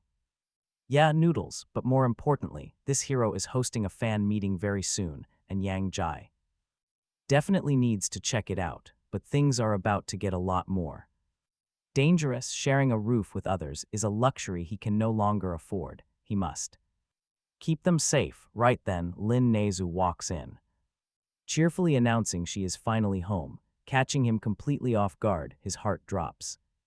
In pure panic, honestly, she is just as surprised to see him standing there and asks what he is doing in the living room. Silence. Had just hit the table leg, so he is only applying some medicated cream. She returned at the perfect moment. He needs to tell them all he is moving out. The 3 girls quickly gather around, demanding to know if he is actually leaving. Yang Jai explains that as a guy, living here is pretty awkward. Besides, he was completely broke before, but with his recent raise and higher salary, moving out right away. Zai points a finger at Lin Nezu and asks what about her. Yang Jai immediately buries his face in his hands and stammers what about her. He insists there is absolutely nothing going on between them. Zai shrugs. Fine, they will not hold him back. Already have his number, he better not ignore them in the future. Yang Jai promises he will call. He even offers to treat everyone to one final amazing farewell dinner, but Lin Nezu is clearly hurting and deeply upset by his words. She storms straight to her bedroom and slams the door with absolute fury. Yang Jai stands there entirely lost. Did he say something wrong? He suggests that if they are getting food, they should all go as a group, but Zai confronts him. She asks why he acts like this when she is so kind. Why push her away like that? He tries to explain, but the other girls just wave him off and turn away. Zai mutters they are going to take a nap and escape the awkward tension. They will only eat after he goes and fixes this. Once alone, he sighs. Denying his feelings for her would be a total lie. But can we blame him? He just refuses to drag her into danger. Stealing his resolve, he knocks on her door. Is unlocked. Yang Jai slowly steps inside and finds her sitting quietly on the bed. He immediately apologizes, but Lin Nezu scoffs. After all, did he not just claim they have absolutely nothing in common? He begs her to understand. She knows that is not what he meant at all. But she snaps, yelling and asking if he simply hates her complicated past. Yang Jai quickly denies it, misunderstanding everything. She demands to know. Is she just ugly to him? He begs her to please calm down and listen.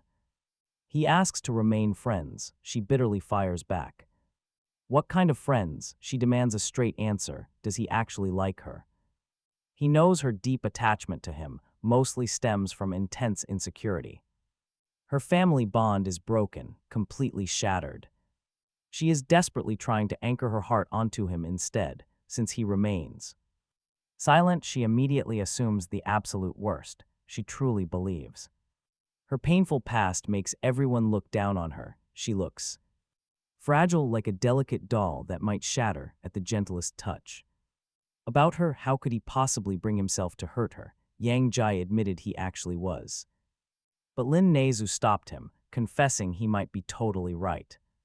She had been too impatient, assuming their kiss meant they were already fully connected. But even if the timing was wrong, she refused to become strangers. She asked him to finally become her first official boyfriend. Yang Jai let out a long, heavy sigh, promising to try. Meanwhile, the glacier adventurer is completely wasted at Liu Yuan's upscale apartment. Liu Yuan watches him from the doorway, hating how much money he spent. But his godfather's assignment forced him to host this wild night. Once the glacier adventurer falls asleep, Liu Yuan begins his search. But just as he finds a strange box, the glacier adventurer snaps awake. Liu Yuan panics, sweating profusely as he desperately scrambles for a believable lie. He claims he is looking for a light. The glacier adventurer asks if he lost his. After throwing him the lighter, the glacier adventurer asks where the girls went. Liu Yuan replies they are waiting, asking which one he wants tonight. The glacier adventurer instantly chooses the girl wearing the sleek, tight jumpsuit. Later, the chosen girl goes into the bathroom. Liu Yuan resumes his hunt. Now watch as he begins thoroughly searching the glacier adventurer's luggage. He digs through the bags. Where did he hide it? At last, his fingers find the box. He opens it, whispering that he finally has it. He pulls out a strange blue cube, wondering if it is just sugar. It does not smell like gum, but it smells sweet and incredibly weird. An overwhelming urge to eat it hits him, but he manages to resist. Is this really the blue pill? Suddenly, terrifying screams erupt from the bathroom. Liu Yuan freezes in absolute terror, staring back at the bathroom door. With the glacier adventurer raging in there, he quickly pockets one blue pill. After hiding the stolen drug, he cautiously approaches and knocks on the glass. He calls out nervously, asking the man if everything is all right. The door violently flies open. Liu Yuan tries to look past him.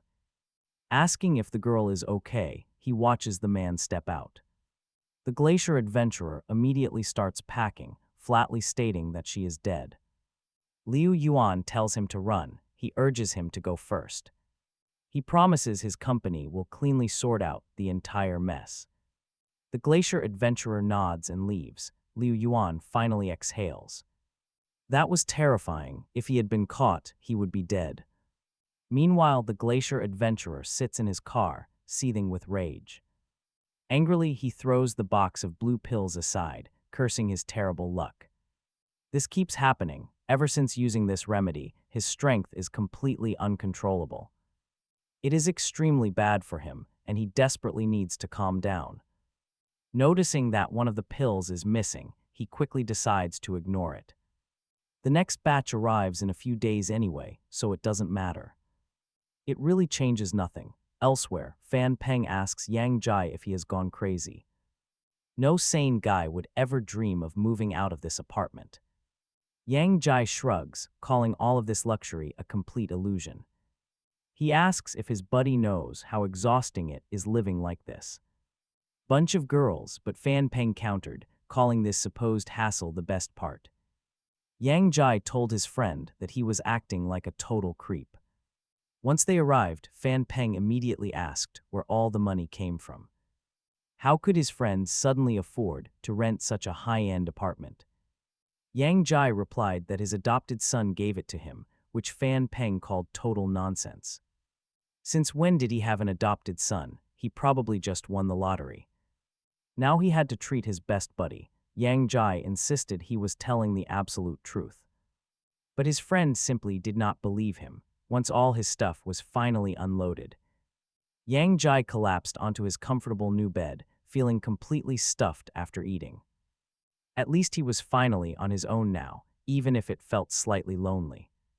Also, ever since his wild fight with the evil dragon, he had not used his summoning. This was the legendary Snow Woman's icy power.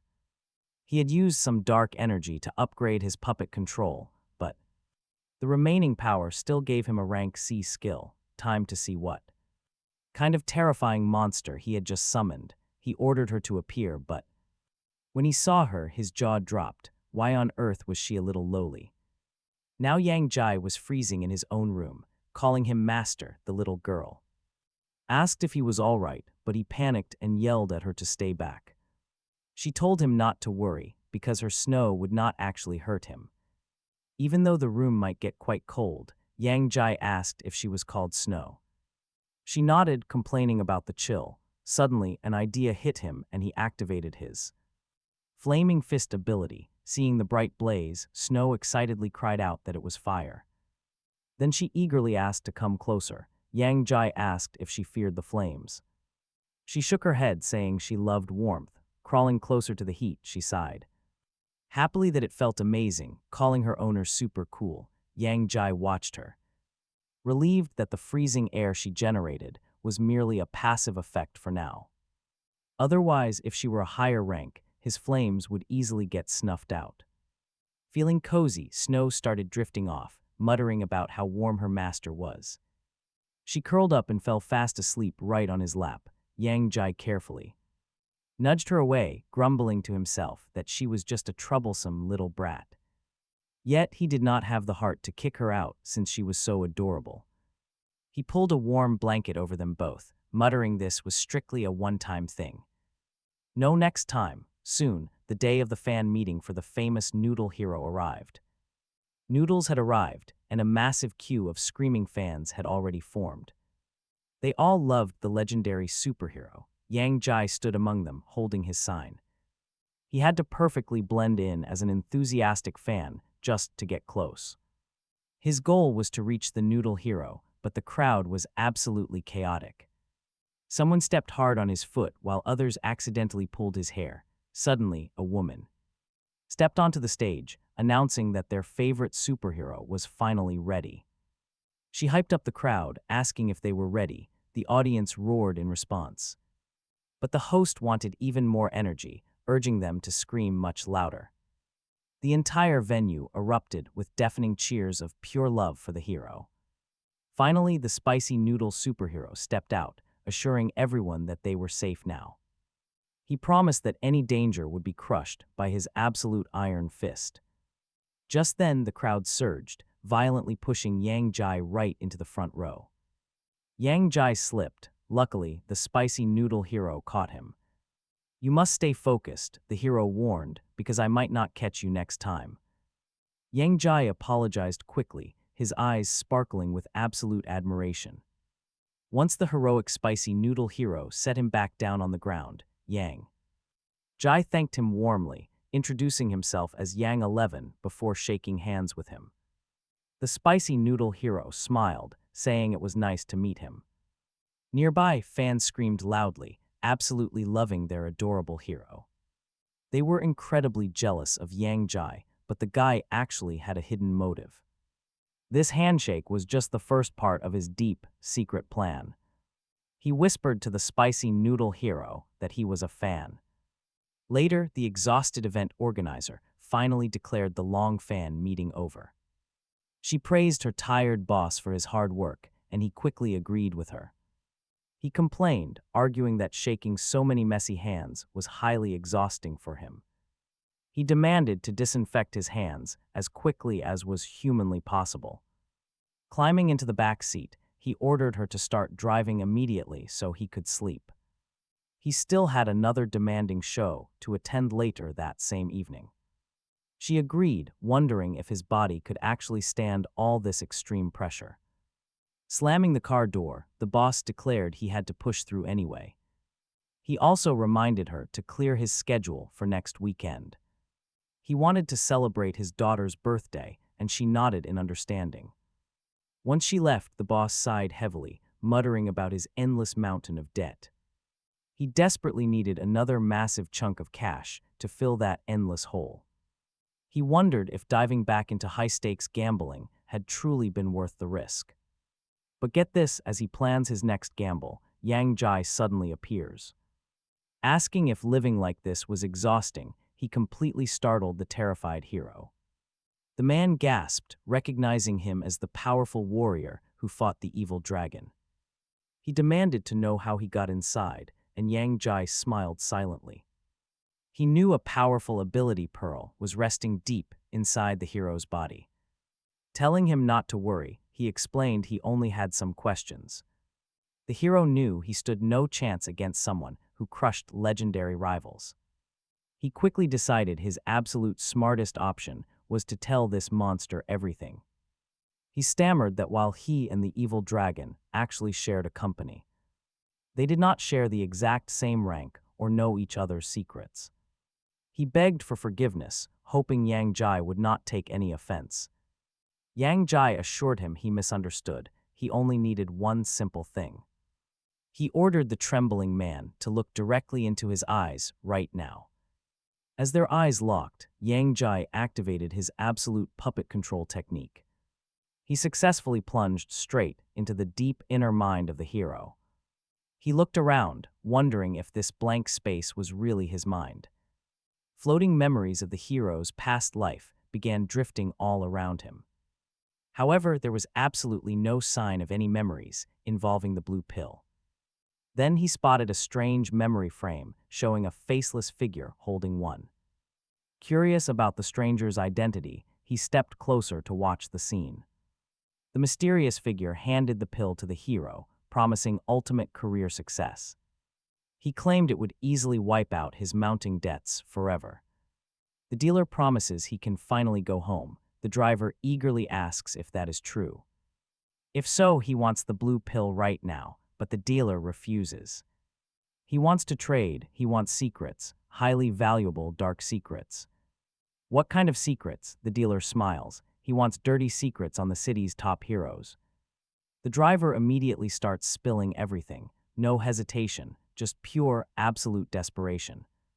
He exposes the dog hero, then Crazy Tapura, who holds children captive. Yang Jai watches this memory, deeply intrigued. Is this scandalous dirt actually about his main target? Can you really buy a hero's entire soul with just one cheap blue pill? He digs deeper. Yang Jai searches the driver's mind for other secret meetings. There were several encounters, a second, a third, and even a fourth meeting held completely in secret. During another secret chat in the car, the dealer asks a strange question. He wants to know if a powerful new UG ability user has appeared. The driver eagerly nods. He says this powerful new kid even bullied the rich chairman's son. He even defeated an evil dragon with help from a lazy swordsman. The dealer wants details. He wants to know everything about this guy. Tell me everything. The dealer demands to know exactly how this powerful new target really operates now. The driver is shaking with excitement. He only knows one terrifying rumor about him. Apparently, this guy can completely erase other people's powers, gone just like that. But he never shows his face in public, so absolutely nobody knows what he actually looks like. The dealer is highly intrigued, an invisible face paired with power-erasing skills. That is extremely interesting. He quickly tosses the blue pills to him.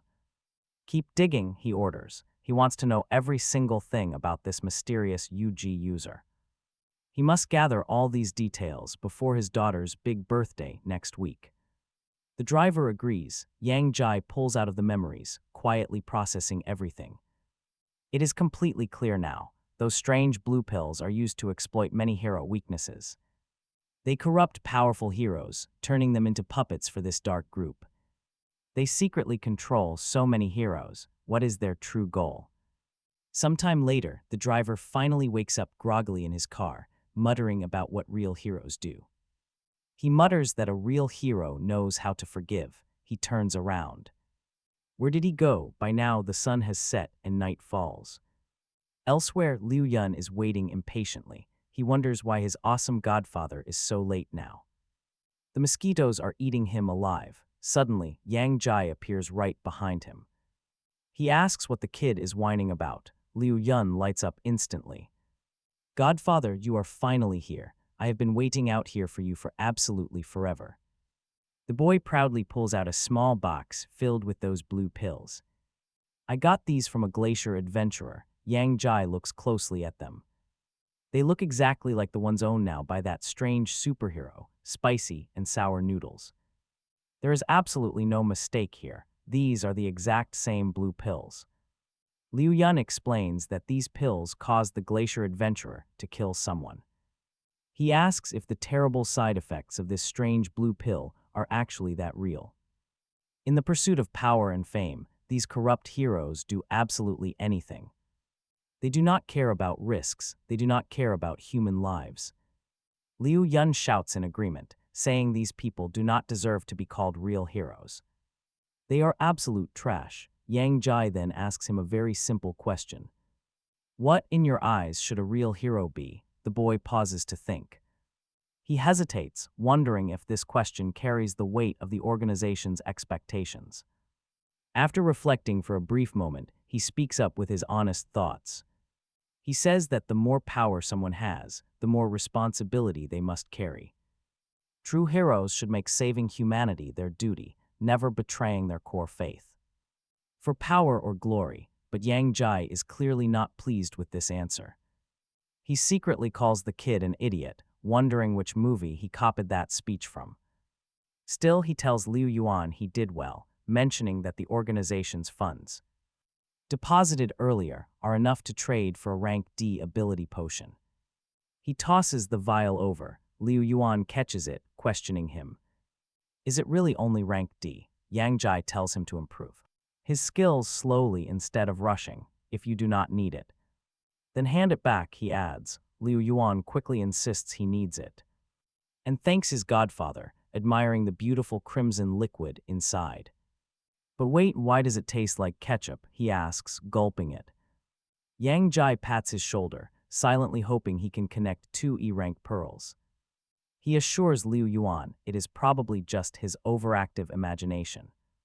Right then, Liu Yuan fuses two skills to unlock a D-rank ability. The skill is called Werewolf Power. He no longer depends on the moonlight to transform, and the system notes this is definitely not a husky. Liu Yuan wonders why nothing changed this time. Yang Jai knows he needs to manually activate the pearl ability first. He grins, telling Liu Yuan that he might need a proper warm-up to trigger it. Tensing up, Liu Yuan nervously asks his godfather what he plans to do. Yang Jai suddenly strikes his face. Pain, he tells him to be patient. He must be ruthless to make his godson stronger. Liu Yuan cries out, begging for mercy, but suddenly he transforms into a werewolf, telling his godfather that his power is absolutely real. He feels way stronger now. Yang Jai orders him to cancel the skill, asking if it is exhausting to maintain. Liu Yuan shifts back to human form, confirming that he is back. Okay, keep tracking those blue pills. Those blue pill users are emotionally unstable and extremely dangerous. He warns Liu Yuan to stay safe. Grabbing his jacket, the kid agrees and thanks his godfather for looking out for him. Yang Jai then adds that his next task is to gather intel on heroes who commit secret crimes. Liu Yuan is confused, asking if the organization is trying to recruit them. Yang Jai scoffs, not just anyone can join their exclusive club. Those corrupt heroes are nothing more than raw materials. Pretty terrifying, honestly. Liu Yuan pauses. Way out, asking if the organization plans to steal their power. Yang Jai laughs. How else do they think these potions are made? He orders him to work harder to harvest more essential materials for his upgrades. Liu Yuan is incredibly shocked, realizing that after all his dangerous work, he only reached C rank. He quickly shouts back to his godfather, swearing that he will fulfill this vital mission. Meanwhile, Yang Jai arrives at a quiet beach and removes his mask. He whispers that a midnight beach is the perfect place to start. It was time to train his snow girl, so Yang Jai summoned her right away. Cold snow swirled, and she rushed to her master, saying she missed him dearly. Yang Jai yelled at her to hold on, telling her they needed to start training immediately. She had to test her skills in a quick practice duel against him. But the snow girl hesitated, admitting she really did not want to hurt her master. He reminded her she was just a low-rank summon who could not possibly harm him. Hearing that, the snow girl agreed to attack, and Yang Jai prepared himself. But as they got ready, a strange rift to another dimension tore open behind her. A massive beast stepped out, a muscular humanoid monster called the Pumped Frog. This creature loved working out its chest, showing off a pair of incredibly thick arms. Its status window hovered nearby, prompting Yang Jai to realize a rift had opened.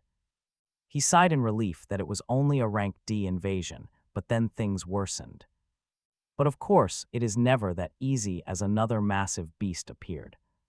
This water-type beast was incredibly fast, capable of easily sprinting across open water. Feeling the sudden tension rise, Yang Jai shouted a warning to the snow girl. She spun around in shock just as a brilliant, blinding light suddenly flashed between them. Yang Jai shielded his eyes, wondering what this dazzling glow could possibly be. Once it faded, he saw his little companion had completely matured into an adult. She glared at the monsters, asking if they were actively looking for a death sentence. As the pumped frog lunged, she called it a filthy pest while Yang Jai stared. He pointed out her sudden growth, and she proudly explained this was her battle form. Confused, he looked her over and called her new form incredibly ferocious. Without hesitation, she did what she does best and completely froze the attacking frog. Yang Jai threw his mask on, cautiously asking if the threat was finally taken care of. She warned him it was not over yet, right as the monster shattered the ice. Yang Jai unleashed his signature plasma attack, but the sneaky beast managed to dodge it. Frustrated, Yang Jai ordered his summon to stop the target, and she quickly obeyed. With a massive strike, she pinned the beast straight into the hard dirt. Yang Jai approached the fallen creature, successfully extracting a brand new rank D ability. This skill, physical training, promised to constantly strengthen his overall physical endurance. Regular workouts would boost him, but the system assessment warned of limits. He had to break his natural limiters, or he would never survive for long. With the threat cleared, the snow girl descended to join Yang Jai at his side. As she called out to him, Yang Jai realized they were missing someone. Scanning the empty area, he anxiously wondered where the unicorn had run off to. She gestured toward the distant city, pointing out that the beast was likely heading there. Nodding in agreement, Yang Jai prepared to give chase, but then he hesitated. He noticed something off and asked her what was suddenly happening to her body. Her voice completely changed, grumbling about how unfair it was to lose her body again. Quite worried by this bizarre behavior, Yang Jai asked if she was feeling okay. She quickly corrected him, claiming her real name was Lin Nai, not some snow girl. Grabbing him tightly, she warned him that he would never truly succeed over her. Insisting that she deserved control, she leaned in for a kiss, but suddenly transformed.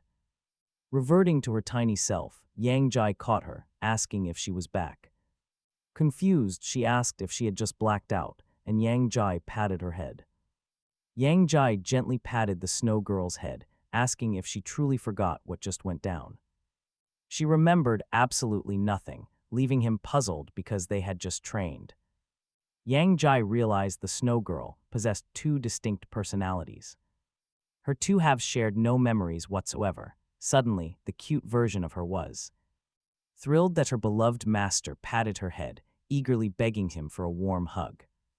Yang Jai sighed, at least both of her personalities seemed to adore him. Confused, she asked what he meant, wondering aloud why she suddenly felt so sleepy.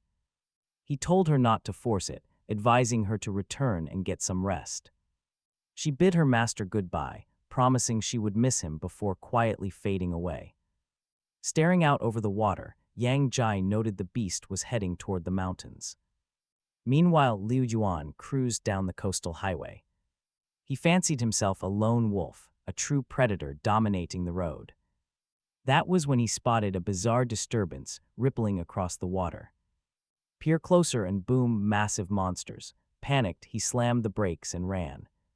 He dashed to the crowded beach, screaming at the oblivious crowd to wake up. He called them complete fools, screaming about a monster and telling them to stop eating.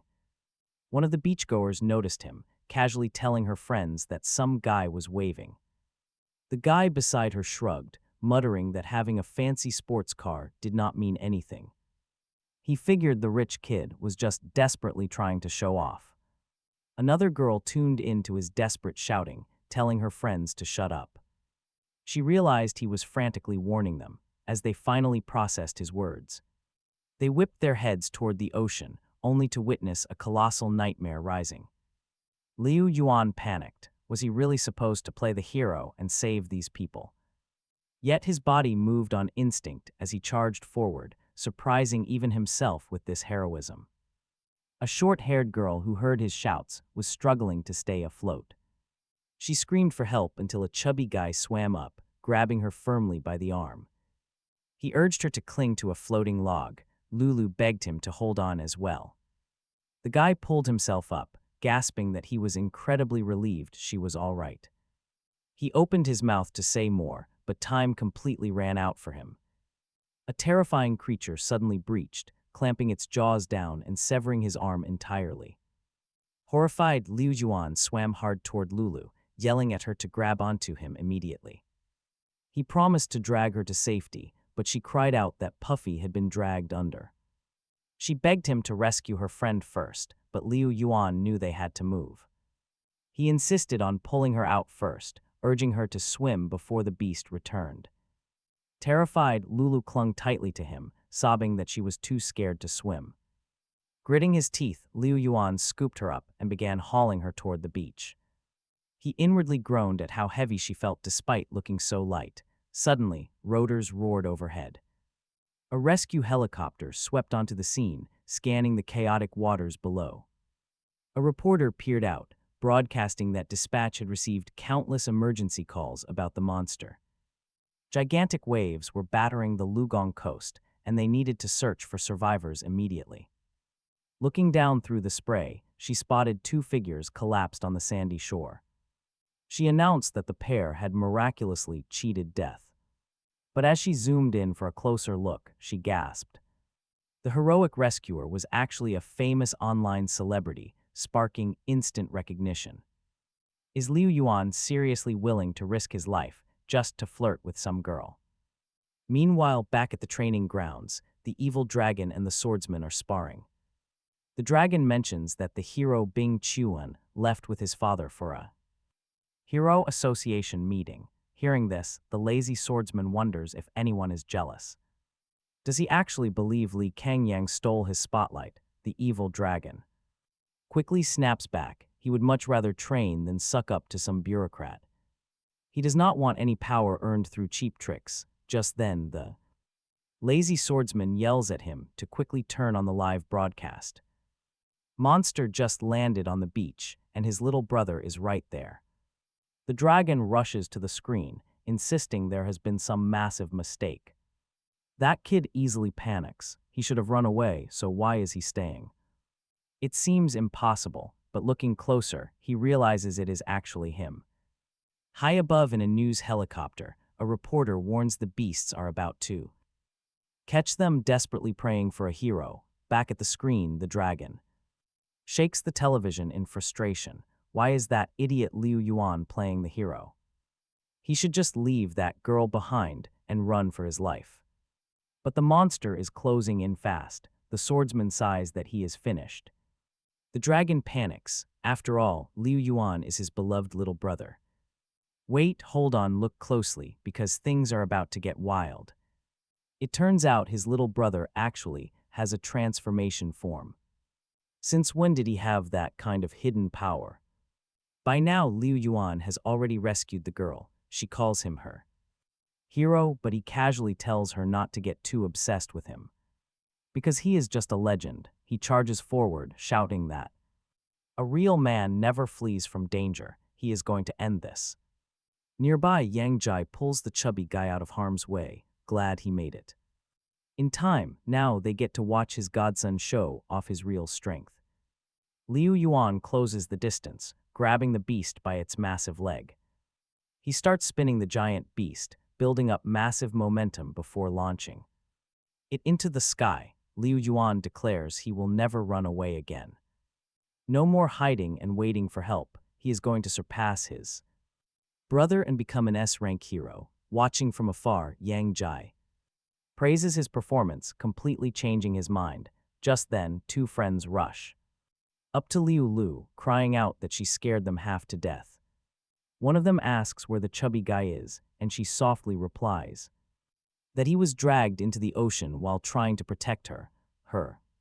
Friends gasp in sheer shock. Pointing a trembling finger, she notes that Liu Yuan promised he would dive in and rescue their friend. Meanwhile, Liu Yuan is struggling underwater, coughing as he asks why he cannot move. The beast set a trap, suddenly rushing forward to pierce him with its horn. Above them, the helicopter reporter continues her live broadcast, shouting that Liu Yuan has taken severe damage from a brutal strike to his back. He is in deep trouble. Seeing this, the evil dragon leaps into action, rushing to save his brother. The lazy swordsman asks if he is actually going, teasing him about how much he cares. He asked him to look after the others too, while Liu Yuan kept fighting this monster without any intention of giving up, even if it was incredibly painful. The monster just kept attacking him. Liu Yuan screamed in disbelief as the monster went completely berserk, making a bad situation even worse. He took another massive hit. He couldn't even breathe. The beast literally pierced him halfway through, but then he finally spotted Yang Jai. He desperately screamed for his godfather to save him, begging for help as onlookers watched. Everyone watching was completely horrified, shouting in shock as the beast devoured him. They wondered if the young master was going to die right here. Liu Lu screamed desperately for her hero to hold on, and Yang Jai masked up. He leaped in, and the crowd cheered that reinforcements had finally arrived. It was the legendary Lord Yu Jai. The live reporter couldn't believe her eyes. The mysterious hero from television had finally returned to save the day. Yang Jai told Liu Yuan he did a great job acting as bait. By drawing out the monster's power, he set up the perfect trap. Now, the real test was seeing if the blue pill would absorb it. Yang Jai smiled, ready to move. He unleashed his ability, summoning a massive blade and driving it straight through the target.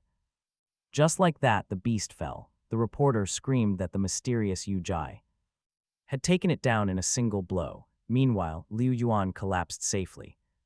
He slowly returned to normal as Yang Jai approached the defeated beast. He demanded to know who ordered this attack, ready to steal its power for himself. Yang Jai absorbed the D-rank power, earning a skill called Surf Master. This allowed him to walk on water and manipulate currents to attack his enemies. Oddly enough, the description noted it was also great for washing dishes. Yang Jai turned back to Liu Yuan, praising him for drawing eyes to the blue pills. He was happy to let the young man take all the credit. He headed back to the shore carrying both Puffy and Liu Yuan. Liu Lu sighed, relieved that the threat was gone. Suddenly, Liu Yuan bolted upright, shouting in pain. He tried to complain, but Liu Lu instantly threw her arms around him. She cried tears of joy, thanking him for saving Puffy and making it back alive. Liu Yuan was absolutely thrilled by the embrace from such a pretty girl. He played it cool, calling her a cutie and dismissing the whole fight. He gently begged her to loosen up, since she was pressing right on his fresh wounds. A crowd gathered around him, amazed. They wondered why he seemed so different now. After all, the online rumors always claimed he was just a useless, spoiled rich kid. Liu Yuan claimed those were just false rumors. He was a champion of justice. He told them he was the Lord Yu Jai. He then watched Yang Jai leave.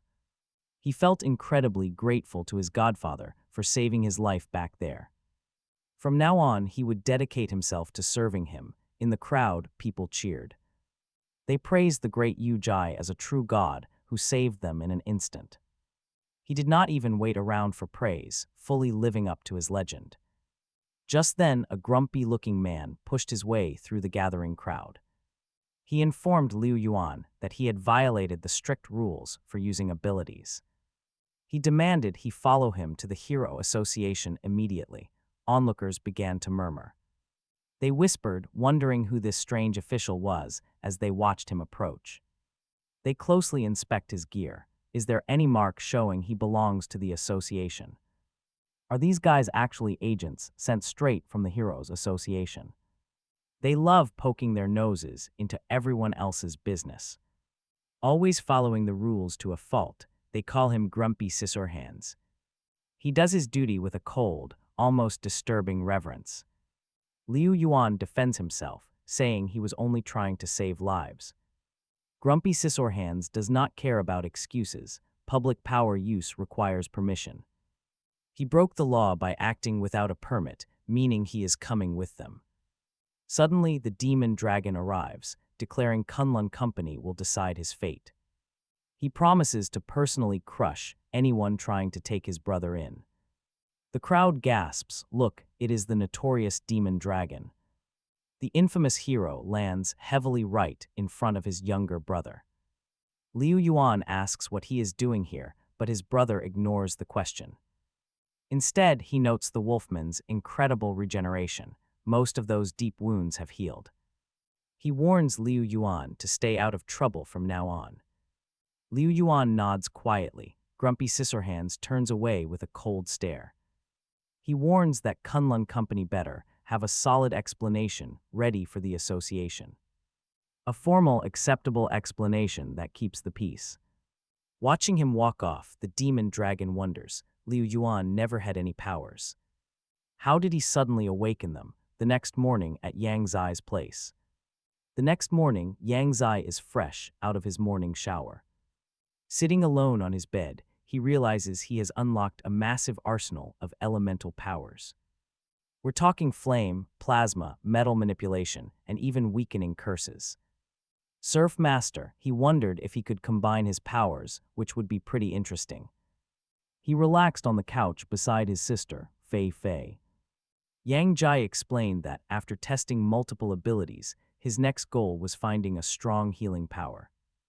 With that rare power, he could finally cure her once and for all. Where could he even begin to search for someone possessing that kind of rare skill? He had to take over the body of the sour spicy hero for clues. Deciding to act, he immediately unleashed his control ability. His soul smoothly transferred into the body of the man he had met in his car. Yang Jai carefully inspected his new vessel, pleased with the successful capture. He tried to activate his metalokinesis, but nothing happened. It failed. His abilities seemingly stayed in his original body. His powers simply would not travel with his soul. Meanwhile, a major confrontation was brewing. A young girl warned her senior to come along quietly or face the consequences. If he forced her hand, he would have nobody else to blame for the consequences. Instead, the man stepped closer, telling her not to get him wrong. To join the prestigious Divine Dragon Hero faction, she had to play by their rules. She had to follow their organization's strict company guidelines. He grabbed her hand, pointing out that she had a pretty face and a gorgeous body. The man urged her to please both him and their powerful Grand Master. That Grand Master apparently possessed some incredible, top-tier healing magic. He was also highly skilled in other private matters. Hearing all of this, Yang Jai smirked. Talk about perfect timing. It felt like fate was handing him a massive gift. A brute begins tearing at the young girl's clothes while she weeps, begging him to stop. Yang Jai leaps to her defense, sending the guy flying straight into the bushes with a single throw. Shaking off the dirt, the man angrily demands to know what freak just dared to kick him. Yang Jai coolly responds that he is his karma, ready to deliver some much-needed retribution. Dusting himself off, the creep asks if this guy is really the famous sour spicy hero. He demands to know who Jai thinks he is and why he is meddling in other people's affairs. Shielding the terrified girl, the sour spicy hero fires back with a serious question. He asks how he would feel if his own family went through this. The guy just scoffs, asking what harassment he is even talking about. He claims the girl has been happily working as an intern for years. He says she was not suffering at all and actually wanted this opportunity. Unable to bear his lies, the girl finally snaps and screams at him to stop. She yells that she would never do that, while the hero steps up to protect her. Jai warns the guy to think twice, because some paths lead to absolute ruin. Turning to the girl, he tells her that true heroes need focus and unwavering dedication. Hearing this, she wipes away her tears, finding a new sense of strength inside. She tells the sour, spicy hero that she finally gets it and thanks him deeply. She realizes he is truly a good person, despite what others might say about him. Spinning around, she calls her harasser absolute trash and quickly runs off into the night. The guy recalls the rumors that this hero needs sour or spicy food to transform. Since the power only lasts 15 minutes, he wonders where Jai gets his trigger food. Growing suddenly confident, the creep starts mocking the hero for letting the girl escape. He complains that everything he worked for is ruined because of this intervention. He threatens Jai with dark consequences, but the hero simply remains unfazed. Asking what consequences, Jai watches as the angry manager suddenly lunges forward to attack. The creep vows to break his bones, but Jai calmly swallows a special pill. Now watch a sudden spicy transformation leaves the guy utterly speechless. Jai delivers a heavy stomach punch, leaving the creep wheezing on the ground. The guy groans, realizing he completely forgot about the hero's handy compressed capsules. Still, he knows the power-up only lasts for a brief 15 minutes. He swears to beat the hero half to death once the clock runs out. Jai acts completely clueless, while Yan 11 quietly analyzes the bizarre situation. Yan 11 notes that while the skill is static, it massively boosts inner strength. Since he is bound to the soul, stacking these powers makes him incredibly strong. In fact, his raw internal energy has reached a terrifyingly monstrous level now. Since major skills demand immense energy, the hero usually has strict limits.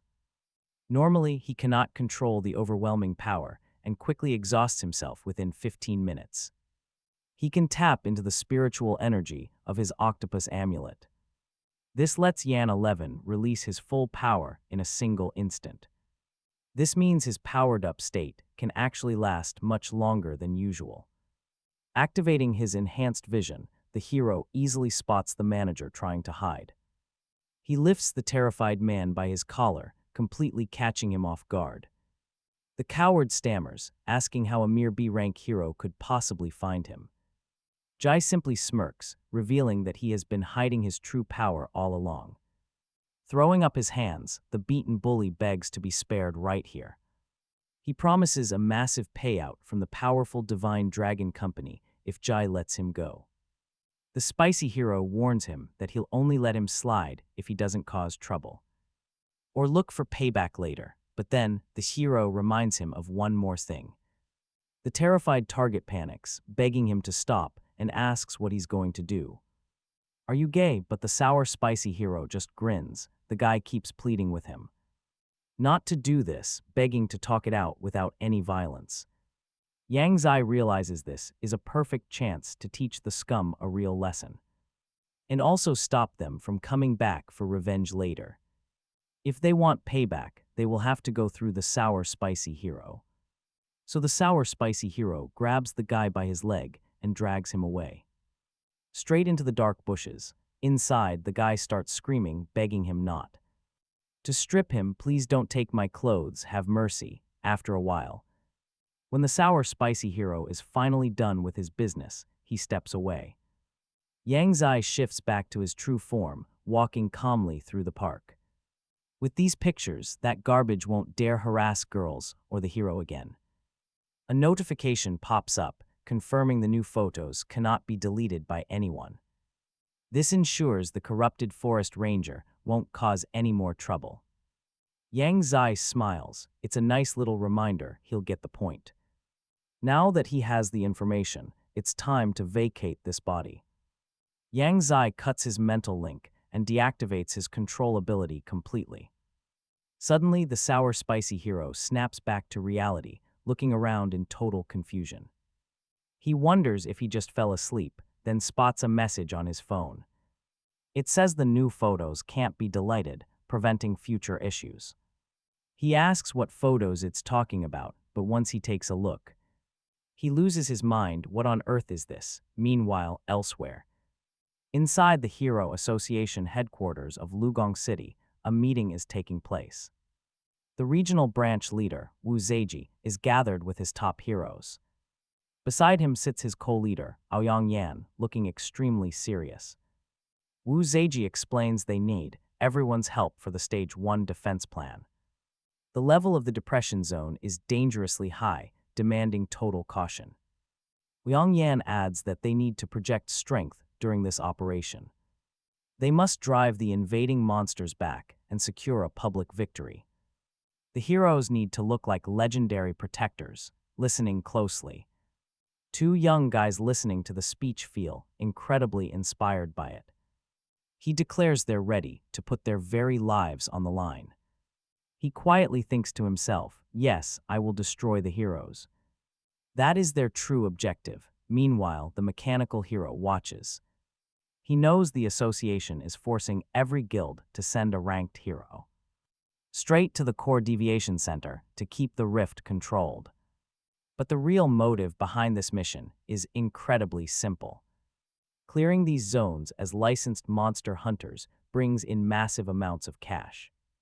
Even better, rumors say this monster world holds a secret power to upgrade high-tier weapons and equipment. That's why everyone is so desperate to get their hands on this job. In this world, the strongest rule. Holding a powerhouse under your command is how a guild climbs to the top. It's the ultimate ticket to becoming completely untouchable, the glacial. The adventurer was incredibly eager to upgrade his special elemental ability. By evening, Yang Zai was already busy testing his cloning technique in his apartment. He summoned a clone and looked it over, noting that the copy had learned the basics. Still, something about its vacant stare felt incredibly weird, so he got right back to work. He wondered how exactly to combine these abilities, but he had to take a step back first. He needed to dismantle his low-level metal kinesis before doing anything else. That would let him upgrade his plasma and secure a necessary B-grade auxiliary skill. Merging them all together, he unlocked an incredibly powerful ranked skill. Called Shadow Substitution, it allowed him to swap places with 3 shadow clones. Even better, these clones could materialize weapons directly out of pure shadow matter. The funny system evaluation said one guy still cannot form a whole basketball team. Yang Zai cast the skill on his clone and told the guy to keep acting cool. It looked insanely badass, so he ordered it to stay cool. Next, he transformed. With his transformation ability activated, he completely altered his facial features and build. Now disguise ready, it was time to hunt the 2 saints who steal people's abilities. Taking off immediately, Yang Zai flew straight to the 2nd district of Jeju City. Stepping outside the airport, he muttered about how insanely hot the weather was. He approached a taxi, and the driver rolled down his window to ask if he came from District 1. After confirming his destination, Yang Zai hopped into the back seat to start the ride. Just then, his phone buzzed with an urgent incoming message from his godson, Liu Yun. He had successfully emailed over the secret files Yang Zai requested regarding the elite group of saints. The kid wished his godfather a speedy, successful mission. Meanwhile, the driver started talking. He mentioned that the most booming industry in this lawless city was definitely gambling. He highly recommended checking out the local casinos, promises of hitting a massive jackpot. With a big win under his belt, Yang Zai could retire early to his hotel. Then the driver gave him a sly look, suggesting another special spot for a handsome young man. Yang Zai got curious and asked what kind of place he meant. The driver grinned, calling it Dreams of Paris, where the girls are incredibly welcoming. Cheap too, Yang Zai realized these shady establishments operated here with 0 issues. Jeju City really was a chaotic, lawless haven for all kinds of trouble. They soon pulled up to the Heaton Hotel, where the driver demanded payment. He wanted 500 Azure coins, leaving Yang Zai completely stunned by the price. Was this ride seriously marked up 5 times? He politely asked if there was a mistake. The driver smirked and told him everything was correct, no mistakes here. The extra fee was just for his expert tour advice, a lesson for a fresh newcomer. He welcomed the naive boy to the dangerous 2nd district with a cold laugh. Suddenly, the driver pulled out a heavy handgun and pointed it straight at Yang Zai. He threatened him, demanding his money or his life. Talk about a terrible welcome. Yang Zai smiled back, agreeing he would never hesitate, but he only needed one quick lesson. With a silent thought, he instantly activated his powerful puppet control skill. He walked calmly into the hotel lobby and grabbed his room key card from reception. The receptionist politely told him to call front desk if he needed any assistance. Yang Zai thanked her, while his heavy luggage was carried in by that very same driver. Seeing this bizarre sight, the reception staff immediately began to whisper among themselves. One girl whispered in absolute shock, amazed he tamed that ruthless driver. Some cheap taxi driver to help him carry his bags, the other girl snickers, saying maybe he just wants to buy her dinner. Meanwhile, Yang Zai has already reached the elevator. He tells the driver to leave once the bags are inside. As he still has business to handle elsewhere, the driver nods quickly, promising to do as ordered. Soon, they arrive on the 37th floor. Yang Zai scrolls through info about a hero on his phone. It says that the organization of saints is linked with powerful ranked abilities. And this target wears a mask. He is currently staying at the Heaton Hotel, 37th floor, room 441. Yang Zai activates his transformation skill, turning into a snake to slip inside the target's room. The masked hero is busy fooling around with two girls. He demands a hug, pulling one of them close, but the other girl suddenly spots something terrifying and screams in pure horror. The hero spins around. Who is there? But Yang Zai has already struck. The panicked hero yells at the girls, demanding to know why they left the door open. Instantly, Yang Zai grabs them, and they immediately start cursing the hero. He snaps that he does not care who Yang Zai is, but feeding on their absolute fear means Yang Zai dies today. He launches a fierce strike, but Yang Zai easily avoids the blow. The hero is shocked. Is that shadow control? Did he slip in using shadows? But Yang Zai does not say a word, keeping a cold, quiet focus. Honestly, acting this cool and ruthless is tough, but he's highly determined. Meanwhile, the hero realizes his only hope lies in the fear of these girls. Without their panic, he stands no chance. Suddenly, Yang Zai strikes again, unleashing his dark shadows, but the desperate hero manages to dodge the assault. He screams, "Who are you? Don't you know I belong to the saints? If the organization finds out about this, they will skin you alive." Still, Yang Zai remains silent. Infuriated, the hero screams, "Answer me. Are you deaf?" He believes his next strike will end this. There is absolutely no way this punk escapes. Victory is finally within his grasp. But Yang Zai's fist passes right through his skull, sending terror through him. Shaking like a leaf, he begs for mercy. Otherwise, the priest will never let this go. Utterly defeated, he pleads for mercy as Yang Zai rips the mask right off and shoves it in his mouth, calling him absolute garbage. Next, he begins extracting his ranked ability, known as the Mask of Fear. This skill feeds on raw terror, making the user exponentially stronger. System assessment: it is the ultimate skill for a horror movie. The powerless hero panics. What did you do to me? Where is my skill? Give it back now, or the priest will hunt you down. Yang Zai just smiles. Then let me see this priest you keep mentioning. It is time to probe his mind, using his handy puppet control skill. Yang Zai invades the hero's mind, forcing his way into past memories. He watches footage from his victim's life as Yan Cease's voice echoes out. The memories reveal he fought in the legendary War of Abilities. But is he actually dead? Yang Zai watches the moment he faced death. A strange man had approached his dying body, offering to bring him back to life. Restores him to life, demanding total allegiance, a condition the fallen hero eagerly accepts. Getting back on his feet, the hero immediately asks if his parents have vanished. Can he actually be alive? He bows deeply, calling Yang Zai the priest of light. Yang Zai then activates his control ability, completely hijacking the hero's body. Puppet in tow, Yang Zai heads down to the port and spots a red container. He realizes some crucial detail about this container had slipped his mind. Then memories of what went down here begin rushing back. A dangerous woman known as Bloodthirsty Rose mentions rumors of an invading swordsman. The masked hero confirms the breach, adding that Lady Rose will easily handle her. Just say the word, and he will end the intruder's life immediately. The Deep Sea Army commander steps in, insisting that he should kill her instead. Someone doubts them, pointing out that their target is an elite A-rank hero. The Magus of the Great Earth scoffs, completely unfazed by some mere A-rank title. As disciples of the saints, they have absolutely nothing to fear from her. The trio then presents themselves to the holy priest, who calls them foolish.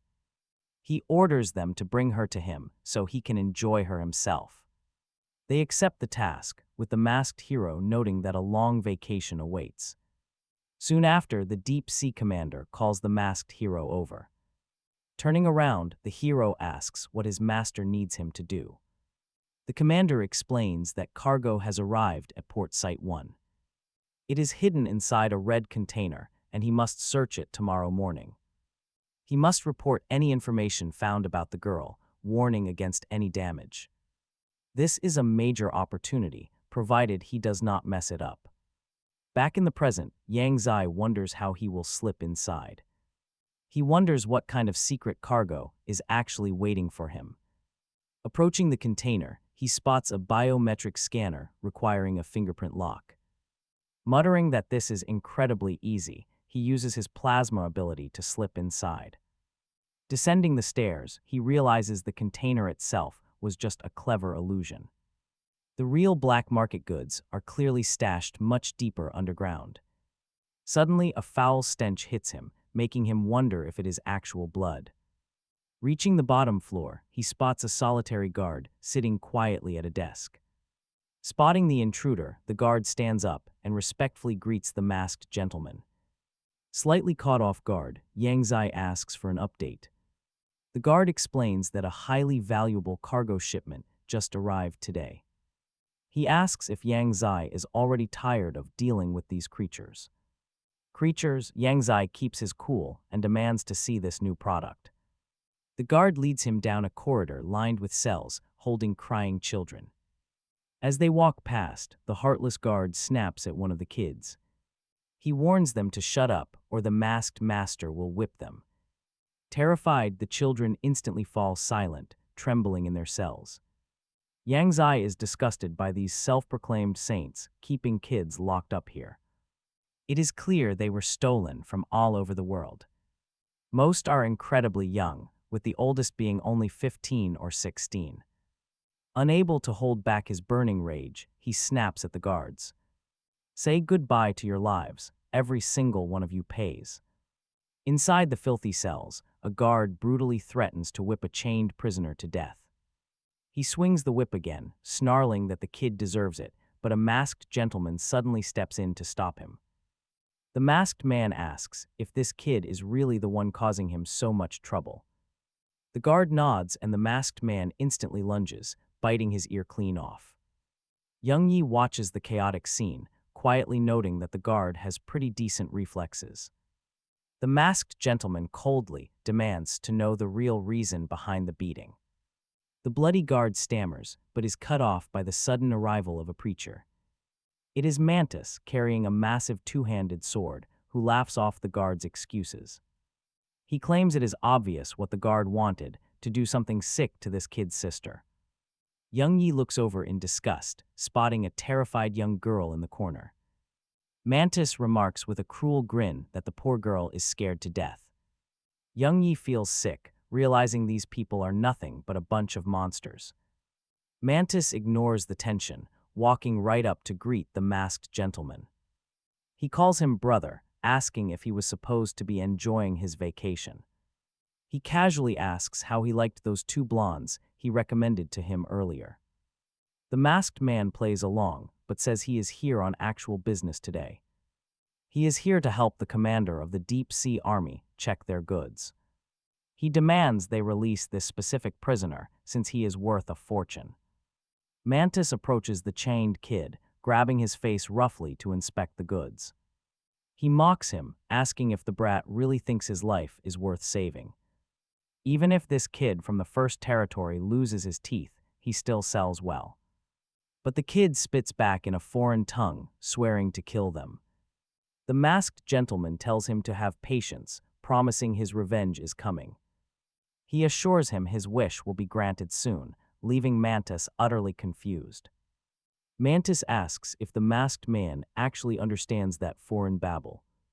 The masked man nods, saying he already promised to make the kid's wish reality. Before Mantis can even react, the masked man drives his blade straight through him.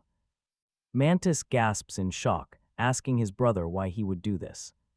The killer whispers it is because they are too similar, coming from the same place. In his final moments, Mantis realizes this is not his brother, but it is too late. The masked man swings his sword, taking Mantis's head off in one clean sweep. The horrific sight is watched by the earless guard and the terrified guide. Trembling in pure shock, they desperately call out to the masked gentleman. But he only turns to them with cold eyes, promising they are all dying here. He slaughters them instantly, and Young Yi claims their unique abilities. The prisoner introduces himself as Yu Fan, asking who his mysterious savior really is. The masked man simply replies that he is the one who saved him. Yu Fan frowns, recalling rumors of how this masked man bullied local children. Young Yi tells him he will understand soon, then slices his heavy chains apart. Freeing him from the ceiling bounds, the masked man tells Yu Fan to wait. He instructs him to stay put while he clears out the enemies waiting outside. But as Yu Fan crawls over to his sister, he finds her completely lifeless. The tragic sight strikes a chord in Young Yi, reminding him of his own sister. Stepping outside, alarms blare as guards instantly yell out to grab him. Surrounded on all sides, the masked gentleman just tells them all to die. He slices them all to absolute pieces. The Lord of Sound suddenly appears. Clapping slowly from behind, he calls the display quite impressive. He tells his ally they have the masked gentleman completely surrounded. Let us see if he escapes. The spearman strikes first. He vows to strike first, while the Lord of Sound readies his music. The attack begins, giving everyone a brutal headache. Young Yi feels the pressure. It is enough to trigger a total nervous breakdown. Luckily, his own nervous system can take it, but the captive kids cannot. They will not last long. He has to take down this noisemaker immediately. But the Lord of Sound merely laughs, claiming his deadly tune is totally irresistible. He tells the masked gentleman to burn in hell, confident in his victory.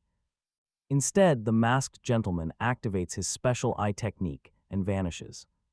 He reappears directly above the Lord of Sound, driving a brutal kick into his back. Coughing up blood, the villain screams for his spearman ally to save him. The spearman hurls his weapon, but the attack fails. With a swift, cold motion, he puts an end to the Lord of Sound. The spearman gasps in sheer disbelief. Did he really just kill him like that?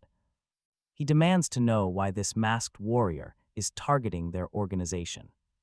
Why else, the hero asks, if not to save these kids and serve justice? The spearman laughs at the word justice, mocking his self-righteous attitude. But get this, even if he wins, escape is still completely impossible. The absolute powerhouse commander of the Deep Sea Army is already on his way. Our hero calmly asks if they really want to die. Because in the end, he intends to wipe every single one of them out. Calling our hero an idiot, the spearman unleashes his power to finish him. But the masked gentleman easily deflects the strike, killing the spearman instantly. Breathing heavily after the clash, he mutters that it actually hurt a bit. From inside the cage, a young boy watches in worry, noting his savior is hurt. He brushes it off as nothing, focused entirely on getting these kids out. He unlocks the cages, urging them to exit quickly but stay calm and orderly. Go one by one, he says. Suddenly, young Yu Fan steps out carrying his sister. Looking incredibly serious, Yu Fan confesses he never wants to feel this helpless again. He wants real strength, just like the masked hero standing before him. He boldly asks if the masked gentleman would take him on as a disciple. He agrees, but on one condition: the boy must swear eternal loyalty. Without hesitation, Yufan promises to become his most faithful, devoted student. Using his puppet control, Young Yi hands him a dark, mysterious pill. When asked what it is, he explains it grants the power of a mantis. This brand new ability lets him transform his hands just like a mantis. With this power, Yufan will finally be able to defend himself. Bowing in deep gratitude, the young disciple thanks his new master and departs. Once the boy is gone, he turns his attention to cleaning up the bodies. He immediately begins extracting unique powers from the fallen corpses. He recalls how many mistakes he made in the past just to secure 2 powers. He somehow collected so many of these weird items, from frog parts to wavy seahorses. They are all too weak, both humans and monsters, so he upgrades his Shadow Exchange skill to a rank, ensuring he will crush the priest with ease. By fusing his current skills, he successfully secures a powerful A-rank ability. The skill is named Shadow Exchange, and here is the description. He can summon up to 5 shadow clones in battle, swapping places with one. He can even use another person's shadow to forge a deadly weapon. And honestly, the system assessment is just hilarious, telling him to play when bored. Once the masked gentleman finishes his business, he steps out into the open. But he is immediately confronted by a woman pointing a sharp sword right at him. She demands to know his identity and where he found all of these captive children. She demands immediate answers, but the masked gentleman simply asks who she is. Instantly, the kids crowd around her. Sister Blanche, they scream in pure joy. They are absolutely thrilled to see her. One child quickly tells Sister Blanche that this mysterious hero saved them. Another boy chimes in, saying he even got hurt protecting them. They plead with her not to misunderstand. Hearing this, Blanche gets pretty embarrassed. She quickly turns to the masked gentleman and apologizes for her hasty accusation. He calmly replies that it is fine, before asking her a surprising question. Is she really Blanche, the famous A-rank swordswoman heroine? She nods in response. Yes, she says, explaining she came to rescue victims of human trafficking. She rushed over to help, never expecting a masked hero to beat her to it. Blanche sits down, gently pats young Yufan, and softly apologizes for arriving so late. Suddenly, a strange energy erupts, and the children are instantly paralyzed with fear. The masked gentleman demands to know what is happening as strange plants grab the kids. Vines drag them down. Save us, they desperately scream to their older siblings. The panic is absolute as helpless cries echo. Young Yufan screams for his master. The masked gentleman tells the boy to wait there while he rescues the others. But the villainous bloodthirsty Rose mocks him, asking why he thinks he can save anyone. She tells him to stop acting like a hero before she laughs herself to death. Their leader calls out to bloodthirsty Rose, alongside the terrifying deep-sea commander. He commands them to show this insignificant bug the true power of their sacred magic. He casts a massive healing spell to demonstrate the absolute power of the saints. Bloodthirsty Rose notes that casting such a wide-range spell must be incredibly draining. Yet with the holy power gifted by the high priest, their strength is instantly restored. The high priest then glares at the swordswoman Blanche, telling her to back off. He warns her not to touch the sacred goods of the organization of saints. Surrender immediately, he commands, and your life might be spared, but turning back to the masked gentleman, he declares that this traitor must die here today. Yang Jai glares back, silently thinking that they are about to see who really dies today. Meanwhile, Blanche is deep in thought. A single B-rank opponent would be easy to handle. But an A-rank threat like this high priest changes the game entirely. Facing massive trouble, she loudly warns the high priest that the Heroes Association is already on their way here. She tells them to drop their weapons immediately. Any resistance means death, so surrender is their only real option right now. But the high priest only sighs at her warning and calls upon bloodthirsty Rose. Rose, the deep-sea commander, and the great earth wizard form a deadly front. They need to take down Blanche immediately, catch her before backup can arrive. Before the Heroes Association gets here, but Blanche isn't backing down. She draws her sword and unleashes the power of her ancient seal. The masked gentleman gasps she can actually release such a lethal ability. True to her reputation as an rank hero, suddenly the Great Earth Wizard moves. He summons a sand magic circle to trap her, but she refuses to stop. Charging straight ahead, she targets the Deep Sea Commander with everything she's got. Her seal flares with raw power. In response, the Deep Sea Commander sets up a defensive flow. Blanche counters by trying to dissect his sword, but a shadow looms behind her. It's bloodthirsty Rose. She pulls a dirty trick and grabs a nearby kid. Laughing like a maniac, she screams that this brat is her shield. She plans to use him as a meat shield to stop Blanche's devastating skills. Rage boils inside Blanche. How could Rose use an innocent human shield? Absolutely disgusting, but Rose just sneers right back at her. Kindness is a fatal weakness, she mocks, and she has plenty more prisoners to use. Suddenly, the Deep Sea Commander liquefies, transforming his entire body into pure water. He reforms behind Blanche to strike, but Yang Jai leaps in to shield her. The commander gasps in shock. Yang Jai mutters that he almost lost 2 masks. Right after that, Yang Jai draws his hidden blade and strikes swiftly. He delivers a fatal wound to the commander. Blanche moves in to finish him. But Yang Jai holds her back. Right then, the high priest steps forward. He casts his holy healing spell. Almost instantly, the commander's fatal wound closes up. The healed commander laughs wildly. With their priest, they are practically immortal. Then the high priest activates his massive buff ability. He boosts the combat attributes of 3 of his strongest soldiers. Yang Jai realizes just how dangerous a priest's enhancement spell can be. It temporarily raises all their core combat skills by a whole rank. Meanwhile, the Great Earth Wizard begins to conjure a massive amount of spell energy. Blanche screams a warning. He's gathering energy, and the damage will be catastrophic.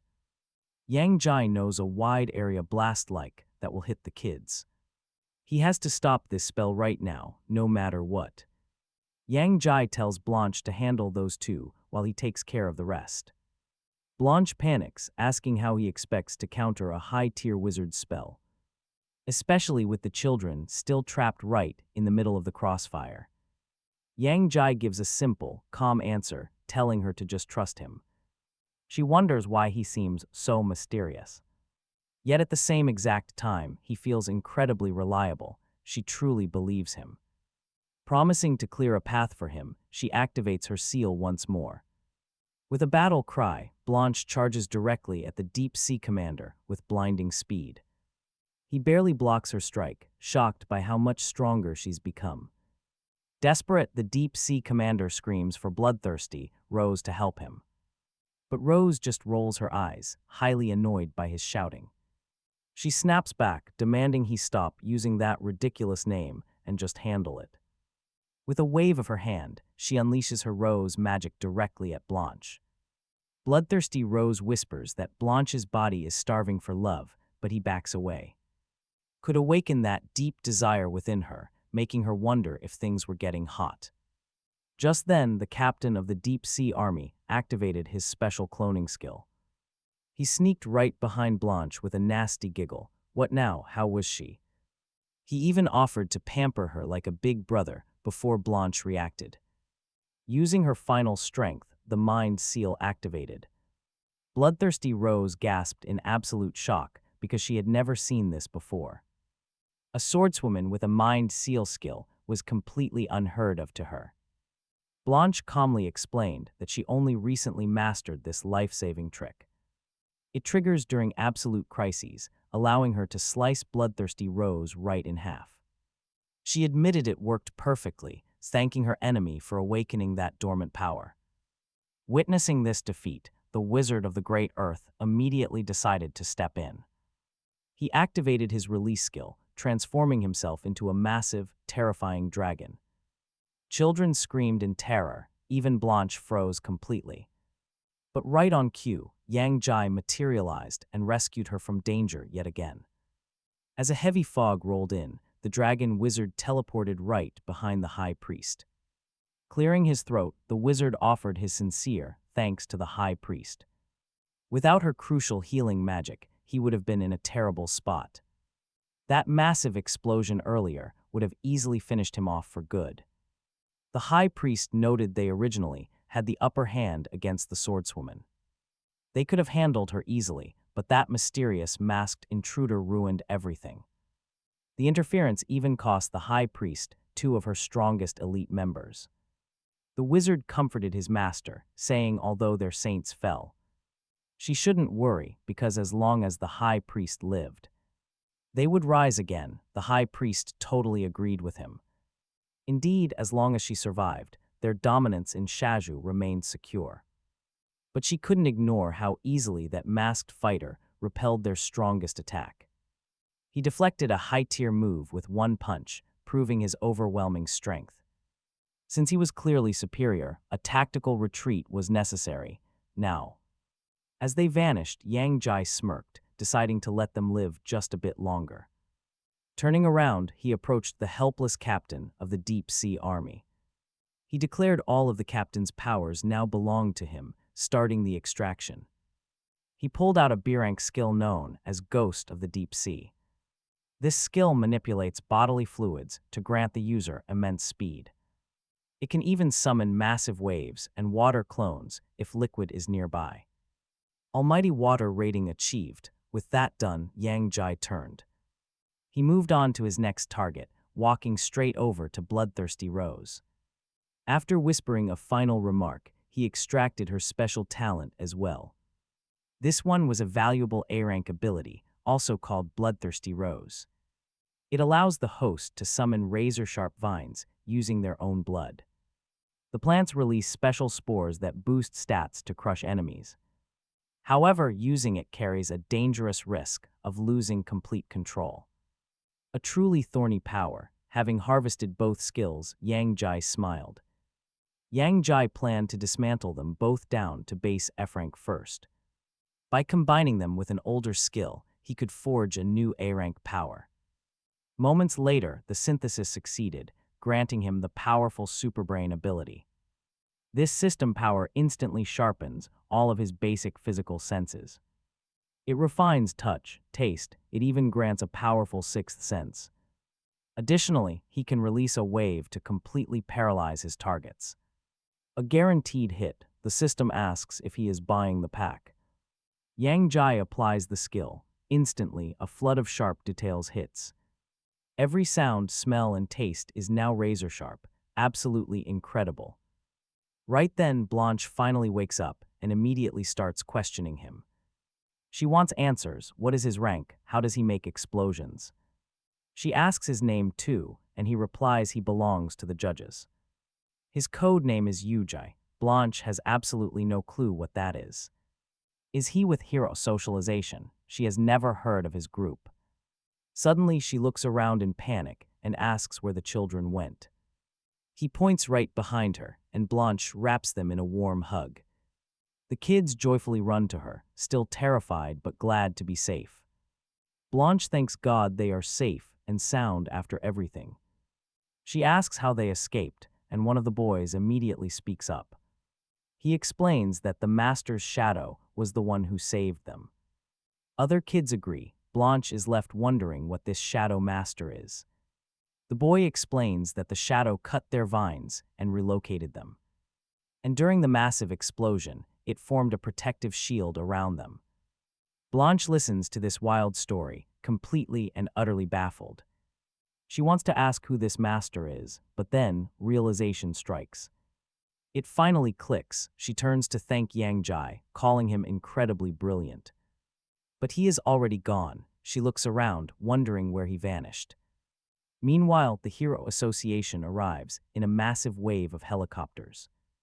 A loud voice orders everyone to stay calm as they take control. The helicopters land, and a crowd of reporters immediately rushes out. A young reporter nervously tells her boss this is her first live broadcast. Terrified but excited, she asks what she should focus her questions on. The senior reporter tells her to go interview the famous seal swordswoman. The rookie approaches, introducing herself as Lin Nix Ju from the news. She politely asks the hero if she can ask her a few quick questions. Blanche agrees warmly, introducing herself to the camera as swordswoman Blanche. She is an A-rank hero. Instantly, comments flood the live feed below. Fans are thrilled to see the legendary A-rank warrior live on screen. The chat goes absolutely wild as the broadcast starts heating up. Fans call her their favorite goddess, overjoyed to see her safe and sound. Some quickly notice her fresh injuries, expressing deep concern for her well-being. Others point out how beautiful the new reporter, Lin Nix Ju, looks. Lin Nix Ju notes that the association received her signal from Shaju port. Seeing the port completely destroyed, she asks what exactly went down here. Blanche apologizes for the worry, explaining her mission to save the kids. She reveals they were held captive by the illegal organization of saints. They intended to sell them. Hearing this, the online audience is horrified. Shocked viewers cannot believe such terrible crimes still happen in this world. One comment mentions a brother missing for 6 months. Another asks about the kids. Are they saved? Lin Neju replies that she has also heard about these criminals operating in the Shaju territory, running their illegal schemes. She hopes the government steps in soon to fully investigate this case. But Blanche just shakes her head. It is not that simple.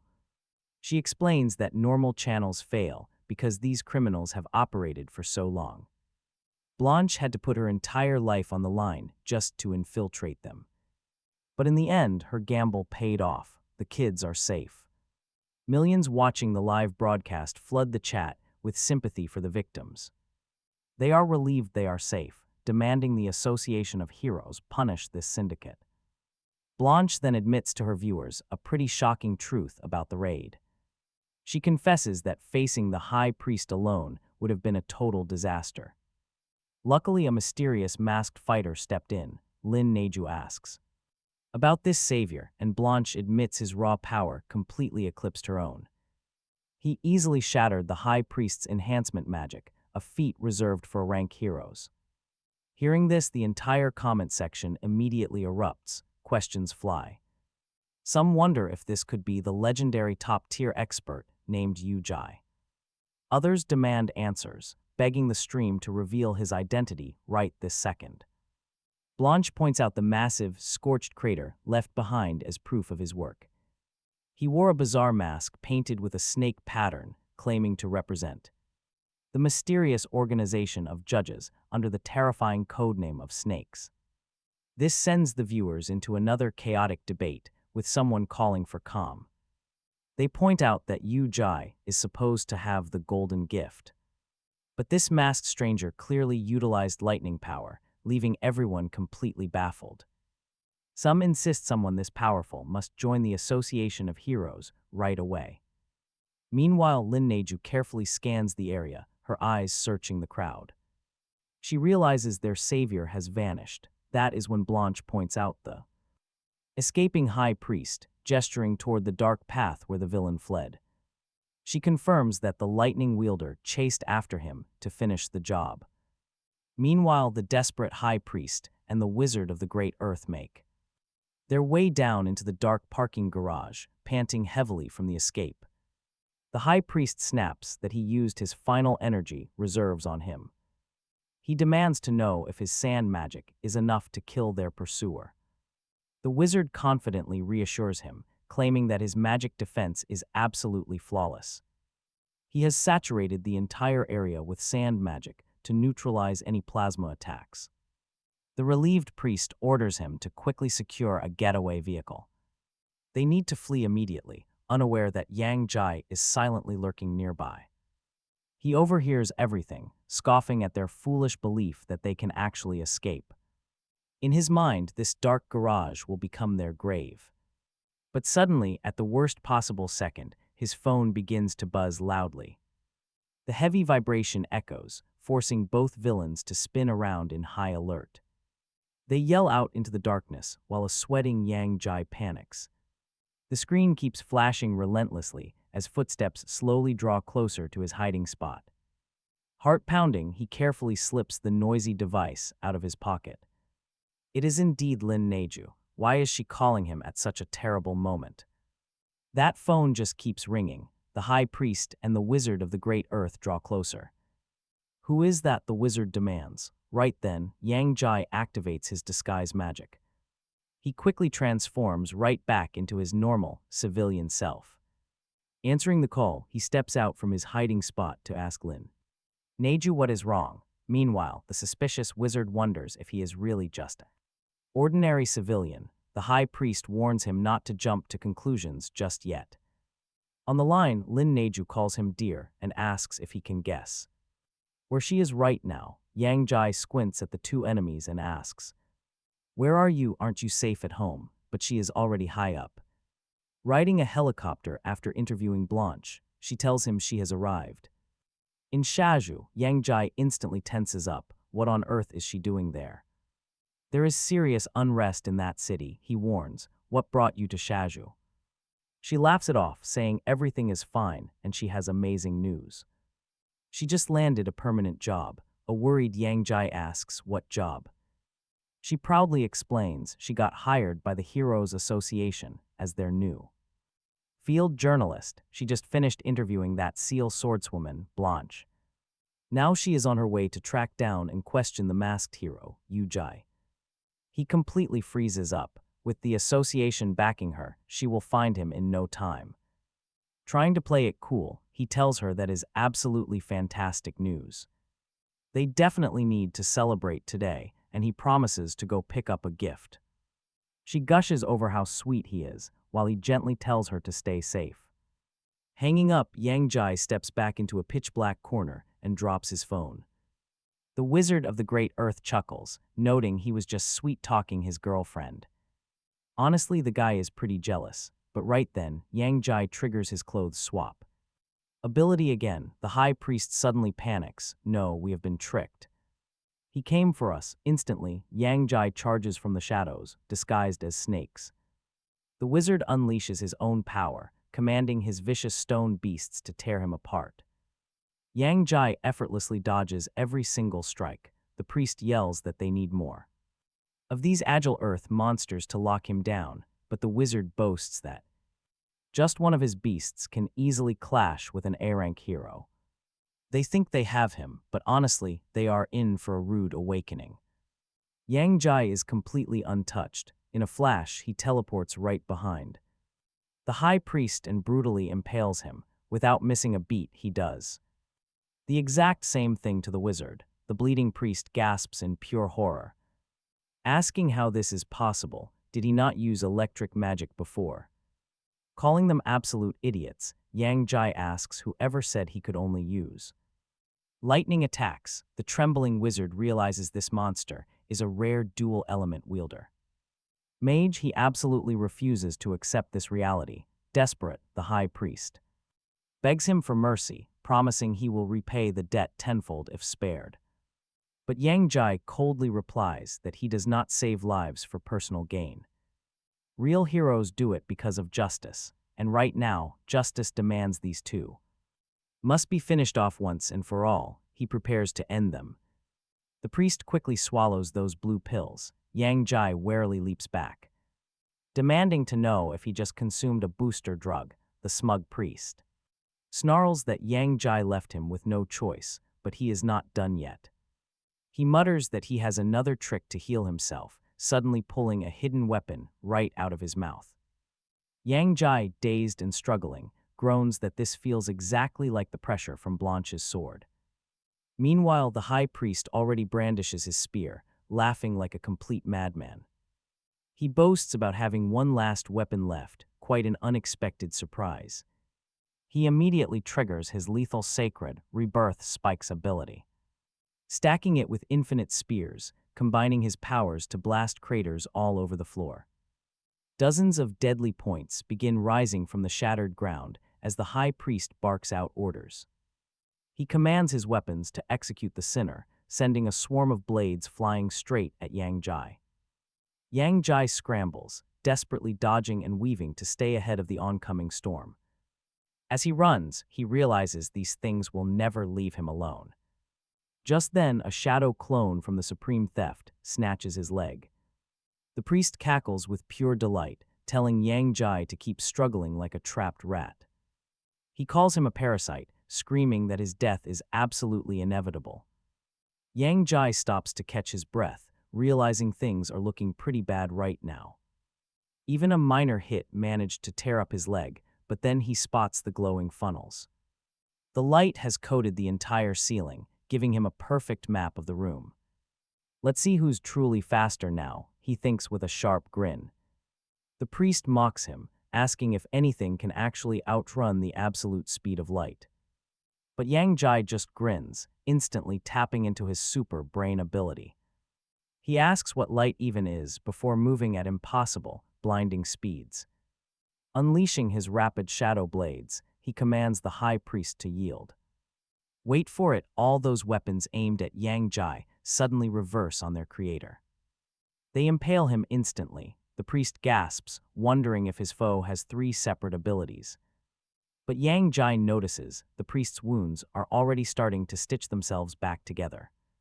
He walks up to him, casually saying that healing is completely pointless, because he's just going to have to die all over again anyway. With a single swipe, he steals the priest's supreme illumination power, snagging a rank skill called the Heart of Light. It grants rapid recovery, healing physical injuries for anyone a rank or below. Plus, it boosts his active skills, raising their overall power tier. It even grants invisibility, allowing him to slip completely out of sight. Then there's Holy Healing, which patches up his own body or his allies instantly. And finally, the Spear of Justice, shaping hard light into a lethal barrage of weapons. This skill isn't just for defense, it's a top-tier offensive tool. A highly rare dual-purpose legacy power that handles both attack and defense. Yang Jai immediately activates it on himself, watching his deep wounds stitch closed. He admits he was cutting it pretty close there, almost forced to use his emergency backup. Next, he strolls over to the Wizard of the Great Earth to steal his power. He swipes the sand magic, noting it's a pretty sweet find. Turns out this high-rank skill is called the Wizard of the Great Earth. It grants absolute control over sand, allowing him to warp the entire battlefield terrain. He can even summon massive, aggressive sand beasts to crush his enemies. The system evaluation suggests he could basically spawn his own private monster zoo. Just then, a shout echoes through the ruins. The Hero Association has arrived. They are securing the zone, so Yang Jai quickly triggers his skill. He shifts, true form reclaimed, he slips out. Behind him, the room remains untouched as reporters swarm the building. Lin Neju immediately points out the cracked walls and ruined floors. A massive, violent battle clearly tore this building completely apart. Stepping inside, they find the high priest dead, leaving her completely stunned. What she gasps, the crowd mutters, and she recognizes the face. It is the Supreme Priest, head of Shaju City's notorious organization of saints. Online chat goes wild, comments flood in about his pitiful end. A viewer wonders why his chest is completely blurred on screen. Others cheer, glad that the villain finally got what he deserved. Before anyone can ask about the snake monster, a scream echoes. Someone points to another body in the corner, a dead disciple. The gruesome sight is way too much, sending Lin Neju scrambling to the corner. She throws up, her companion tries to comfort her, urging her to rest. Out of nowhere, a comforting hand offers her a cold bottle of water. Looking up, she is completely shocked to find Yang Zai standing right there. He smiles, saying he was nearby and knew she would chase the chaos. Especially after hearing the massive noise the Hero Association was making. Embarrassed, she complains that he always catches her at her absolute worst. Not once has he seen her doing her actual job. As she vents, Yang Zai gently steps in to calm her down. He reassures her that she looks beautiful, no matter what is happening. Privately, he wishes he had cleaned up the corpses first to spare her. A nearby colleague approaches to check on her, but quickly stops in his tracks. Seeing her hugging her boyfriend, he awkwardly backs away in pure embarrassment. He quickly mentions that they found the girl kidnapped by the cult. The live interview is ready, and Lin Neju immediately snaps back to work. She tells Yang Zai she has to go, but demands that he wait for her. The colleague glares at Yang Zai, realizing he never stood a single chance. As the interview begins, Yang Zai keeps watch from the shadows. Activating his Heart of Light ability, he vows to save his sister. Fei Fei is still out there, but he finally has the power to rescue her. He has now successfully gathered wind, sand, fire, and water. High-tier skills like light, shadow, lightning, and metal are also his. But a threat is coming. 3 elite cultists are closing in. Knowing this, Yang Zai decides to head straight to Shaju City Central Hospital. Tons of rescued children are currently arriving there by the ambulance load. Medical staff rush to line up the young victims for a full examination. Sitting quietly in the back of one ambulance, young Yu Fan waits. He holds his sister close, whispering that their protector hasn't appeared. Suddenly, Yang Zai slips through the crowd, bringing a massive smile to his face. Using his control skill, he sneaks inside. Standing right beside Yu Fan, Yang Zai brings up his sister, but Yu Fan quickly cuts him off. Yu Fan knows she is dead and simply wants to bring her body back home. He cannot leave her there, but Yang Zai reassures him that taking her was the right call. He senses that she is still alive, just incredibly weak from her ordeal. Yu Fan gasps, "Is it true?" Yang Zai just smiles and activates his new holy healing. The warmth floods the room, and the young girl slowly opens her eyes. Yang Zai tells the boy to rest up too, promising to take them both away soon. Relief washes over Yu Fan, and he breaks down crying in pure joy. He nods eagerly, but Yang Zai stops him, telling the boy to call him teacher from now on. Handing over some funds, he says the little girl deserves a quiet, normal life. But before they part, Yang Zai has one crucial request for his new student. He needs Yu Fan to catch the eye of the elite heroes at Yanjing University. The boy hesitates, realizing he will need a massive arsenal of powers to pull that off. Yang Zai interrupts him. Instead, he hands him a shining orb containing the power of imitation. Combine this with your mantis powers, Yang Zai instructs, and getting into the university will be easy. With that, he officially transfers the C-rank skill directly into the boy's hands. The skill, Simple Imitation. It boosts his physical senses and strength up to 10 times his natural potential. Even a 3-fold boost is enough, and Yu Fan vows to make him proud. Yang Zai tells him to live well and warns him not to look for him. He promises he will keep an eye on things and check in whenever the time is right. Slipping out of the ambulance, Yang Zai quickly changes back into his regular clothes. Suddenly, a familiar voice calls his name, and he spins around to see Lin Nesu standing there. He blinks. Is it really her? "Where on earth did you vanish to?" she demands. "I have been searching everywhere for you." Yang Zai stammers that he was just helping out with some kids inside before asking her what happened. She sighs in relief. It is nothing, but they are finally safe now. The Heroes Association is already setting things up to contact everyone's families. Yang Zai asks softly, "But what about the kids who have no family left?"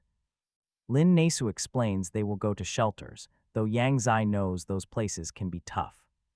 He silently hopes these children can still find a warm home and grow up happy. Suddenly, Lin Nesu lines in, planting a gentle kiss on his cheek. "You have worked so hard these past 2 days," she says with a bright smile. Calling out that she has tons of paperwork left, she promises to meet him in Luhansk soon. Left standing there completely red-faced, Yang Zai curses his luck for missing his chance again. Night falls quickly. Yang Zai catches a late flight back, eventually slipping quietly into his sister's room.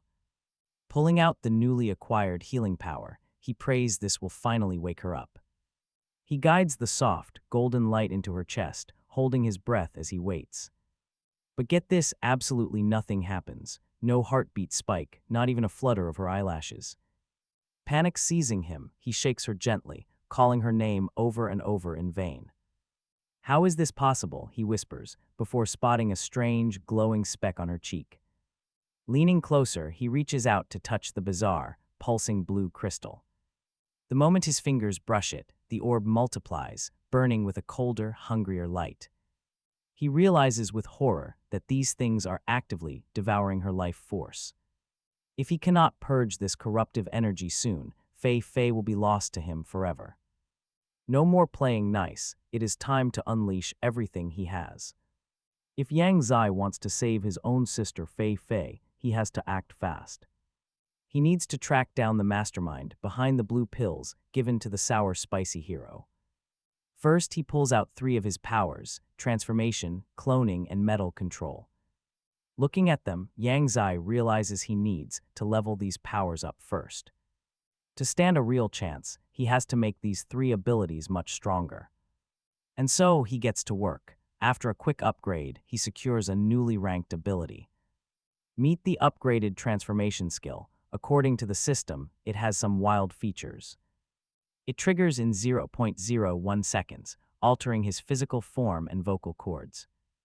It even shapes his personality, instantly boosting his overall acting skills.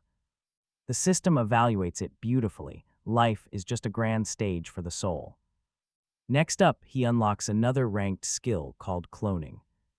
This ability summons a double that is 8 times weaker than Yang Zai himself. The catch, the clone only lasts for a brief 30 minutes. But if he plays his cards right, this duplicate will bring him invaluable combat experience. Next, Yang Zai merges 2 of his skills, hoping for a massive breakthrough. He is confident that this combination will push him straight to S rank. The strain drops him to his knees, but he pulls it off. S rank achieved. His brand new S rank skill is called metal control. He can now manipulate any metal within 10,000 kilometers. The maximum limit is a staggering 100,000 tons. He is the ultimate master of metal now. Yang Zai admires his new strength. This S-rank power is absolute madness. He is finally ready to move. Later that night, he uses his possession power on the sour spicy noodles hero. Controlling the hero's body, he waits. Soon, a mysterious, masked figure arrives. The cloaked man notes that it has been a long time since their last meeting. He asks straight out if the hero has gathered any fresh intel. Speaking through his puppet, Yang Zai confirms that he definitely does. He teases him with info on Yang Zai, asking if he has the cash to buy it. The stranger laughs it off, claiming money is never an issue for them. In fact, if the leak is solid, he is willing to pay double. Yang Zai explains that the organization of saints in Shaju City was completely wiped out. He asks the masked man if he has already heard the big news.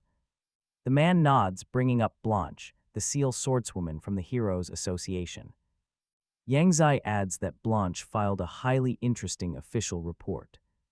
She claimed a mysterious ally named Snake came to her rescue. The stranger admits he knows about this, noting both are already connected. He points out that Yang Zai and Snake belong to the judge's organization. But Yang Zai presses further, asking if he knows their deepest secret. He reveals that both characters actually wield 2 completely different abilities. The man wonders if their secret group only recruits dual ability users. Yang Zai disagrees, stating that having multiple powers should be flat out impossible. Suspicious, the masked man demands to know what he is hinting at. He hands his guest a strange bottle of supplements, asking if he recognizes it. It is an ability elixir, Yang Zai says. The guest looks puzzled. He reaches to grab it, but Yang Zai quickly pulls his hand back. He begins explaining the science behind it. Drinking this lets an ordinary person acquire a completely brand new superpower. And if you already have one, your current strength multiplies. The guest scoffs, that sounds like absolute garbage. He demands some real proof, so Yang Zai pops the bottle open. He reminds the guest of his basic body-strengthening power. He downs the potion in one gulp, ready to show off the results. Fire erupts from his fist. Look at that power. The guest gasps in pure shock. Yang Zai explains this is the power of their little deal. He got the core intel thanks to the blue pill he received. It proved beyond a doubt that this miracle drug actually exists. The guest is amazed, asking if he knows the ingredients. Yang Zai admits he does not, but shares what little he gathered. The guest finds this information highly entertaining as he prepares to leave.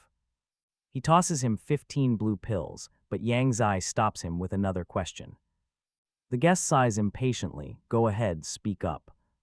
Yang Zai reveals that light blue spots have started spreading across his skin. He demands to know if the pills are causing this bizarre reaction. Heading out, the man waves it off as a minor side effect. He tells him to ignore it, calling him his favorite sour spicy hero. Once the man leaves, Yang Zai drops his disguise, revealing his true face. After discovering a terrible symptom that drains a person's vitality, they call it a completely unremarkable side effect. What are they planning? After that, Ian Heath moves toward the exit but stops when he hears the sour spicy hero's daughter calling out. This hero remains completely unconscious on the roof. Yang Zai walks right up, tossing down the blue pills, warning him that if he is doing this only for his daughter's sake, he must stop taking those pills because the choice is always yours. With that, Yang Zai quietly departs. Just then, the sour spicy hero's young daughter peeks out from around the corner and spots her father, asking why he is sleeping up on the roof. The sour spicy hero wakes up and immediately begs his daughter, Tian Tian, for forgiveness. He tells her that he just accidentally fell asleep, as Tian Tian walks up too. Her father, accusing him of lying when he promised to sweetly stay with her on her birthday. Just then, Tian Tian spots those blue pills and asks what they are. Her father quickly snatches them away, telling her to hand them over because they are not a toy. Clearly, he came here to buy those pills from that dealer, but why? Can he not remember a single thing that happened after the deal was done? It is incredibly strange. Getting to his feet, he tells his daughter that they need to go home and eat some delicious cake, which immediately makes her super happy. Meanwhile, at Liu Yuan's house, night has fallen and he is heading to his room to sleep. He grumbles that he cannot endure this treatment anymore since it is completely impossible, wondering when they will finally release him. Then, he notices that the light is still on in his father's room, making him wonder why the old man is still in his. He asked if his father was still in the study, telling him to rest, but found the room completely empty. Seeing no sign of him, the young man decided to search the area. Some strange documents caught his eye on the desk, prompting him to inspect them. Liu Yuan picked them up, wondering what could possibly keep an old man up so late. He began reading, quickly discovering a list of strict requirements. The deployment plan clearly stated that there was no Bayesian in the city of Lugansk. Liu Yuan was left utterly stunned by what he had just uncovered. He questioned what this white area was and if it truly existed right there. Determined to investigate, he knew this was his chance to prove himself. The very next morning, Yang Zai set off for another day at work. A colleague called out to him, asking where he had been keeping himself lately. Yang Zai immediately recalled the intense conversation he had the previous day. Liu Yuan had questioned whether he was genuinely close friends with Fan Teng. Yang Zai knew they were acquaintances, meaning he had a duty to help him out. So Yang Zai brought up a woman who had visited the news agency. She wanted to publish a notice, which he now held in his hand. The flyer was searching for a 7-year-old boy named Li Yishan. This was Fan Teng's notice, hoping someone might recognize the missing child. However, Yang Zai advised him to disregard the notice entirely. Block it out. It was just a distraction, but suddenly an emergency broadcast cut through the air. An invasion of dangerous Ranke disaster monsters had just been confirmed. All citizens had to evacuate, while Ranke heroes were summoned to the front lines.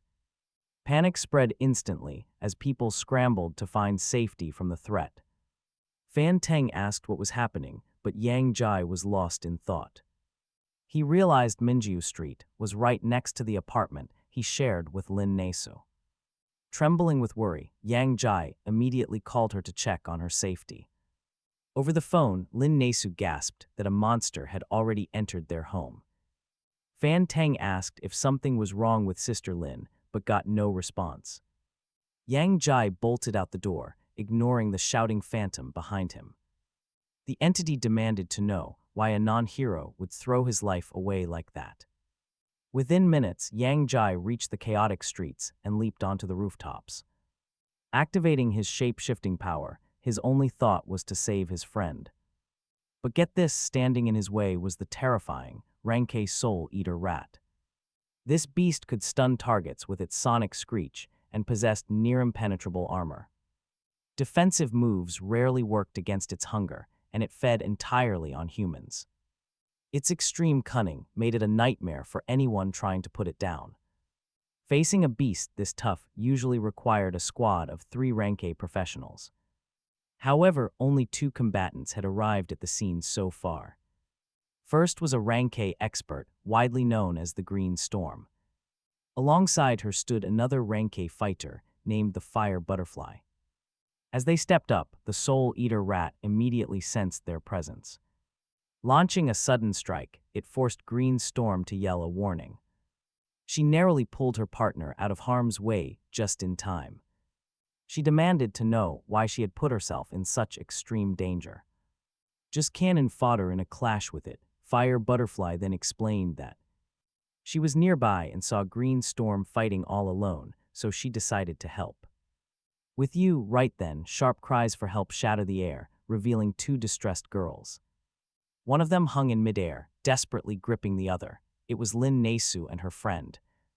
Huen, the terrified girl, begged Lin Nesu for help, crying out that she did not want to die. She desperately wanted to live. Lin Nesu tried to calm her down, promising that she would save her, but Huen kept sobbing, begging her to hurry because she absolutely refused to die. Then, a chunk of debris broke loose from above and plunged straight down onto Lin Nesu's hand, severely injuring her as she clung on.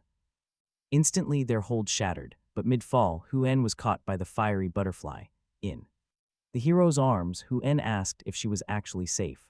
The fiery butterfly just winked, telling her that any citizen unlucky enough to end up in trouble should not fear because the rank hero, Fiery Butterfly, was on the scene to rescue them all. Right at that moment, the entire rescue was being broadcast live. Viewers watching the feed commented that she looked incredibly cool, completely capturing their attention. Fans even joked about wanting to be saved by the glamorous hero themselves.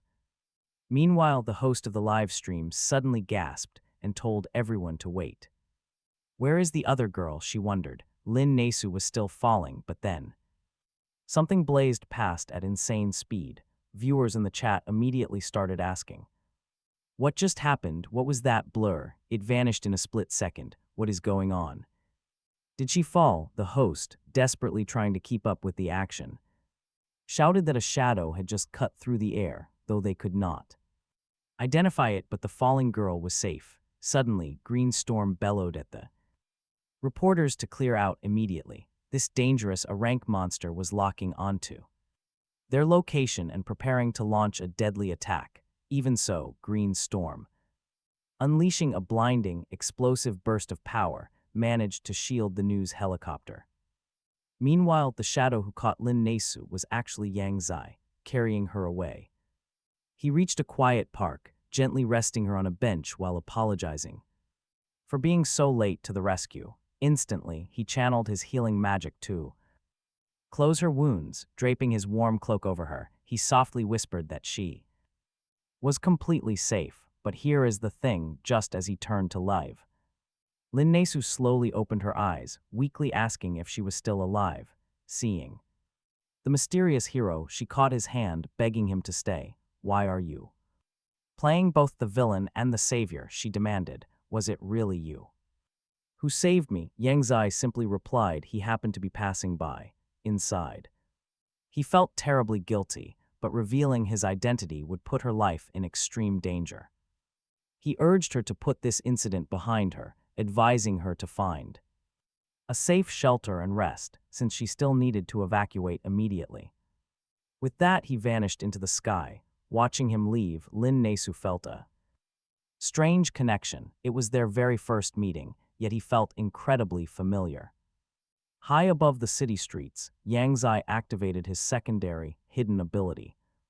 Soul cloning, he commanded the newly formed double to harness the light and frost magic of the Snow Queen, granting it control over ice and healing. He decided it would be far less suspicious if this clone disguised itself as a young girl, immediately morphing the duplicate's appearance into a masked female figure.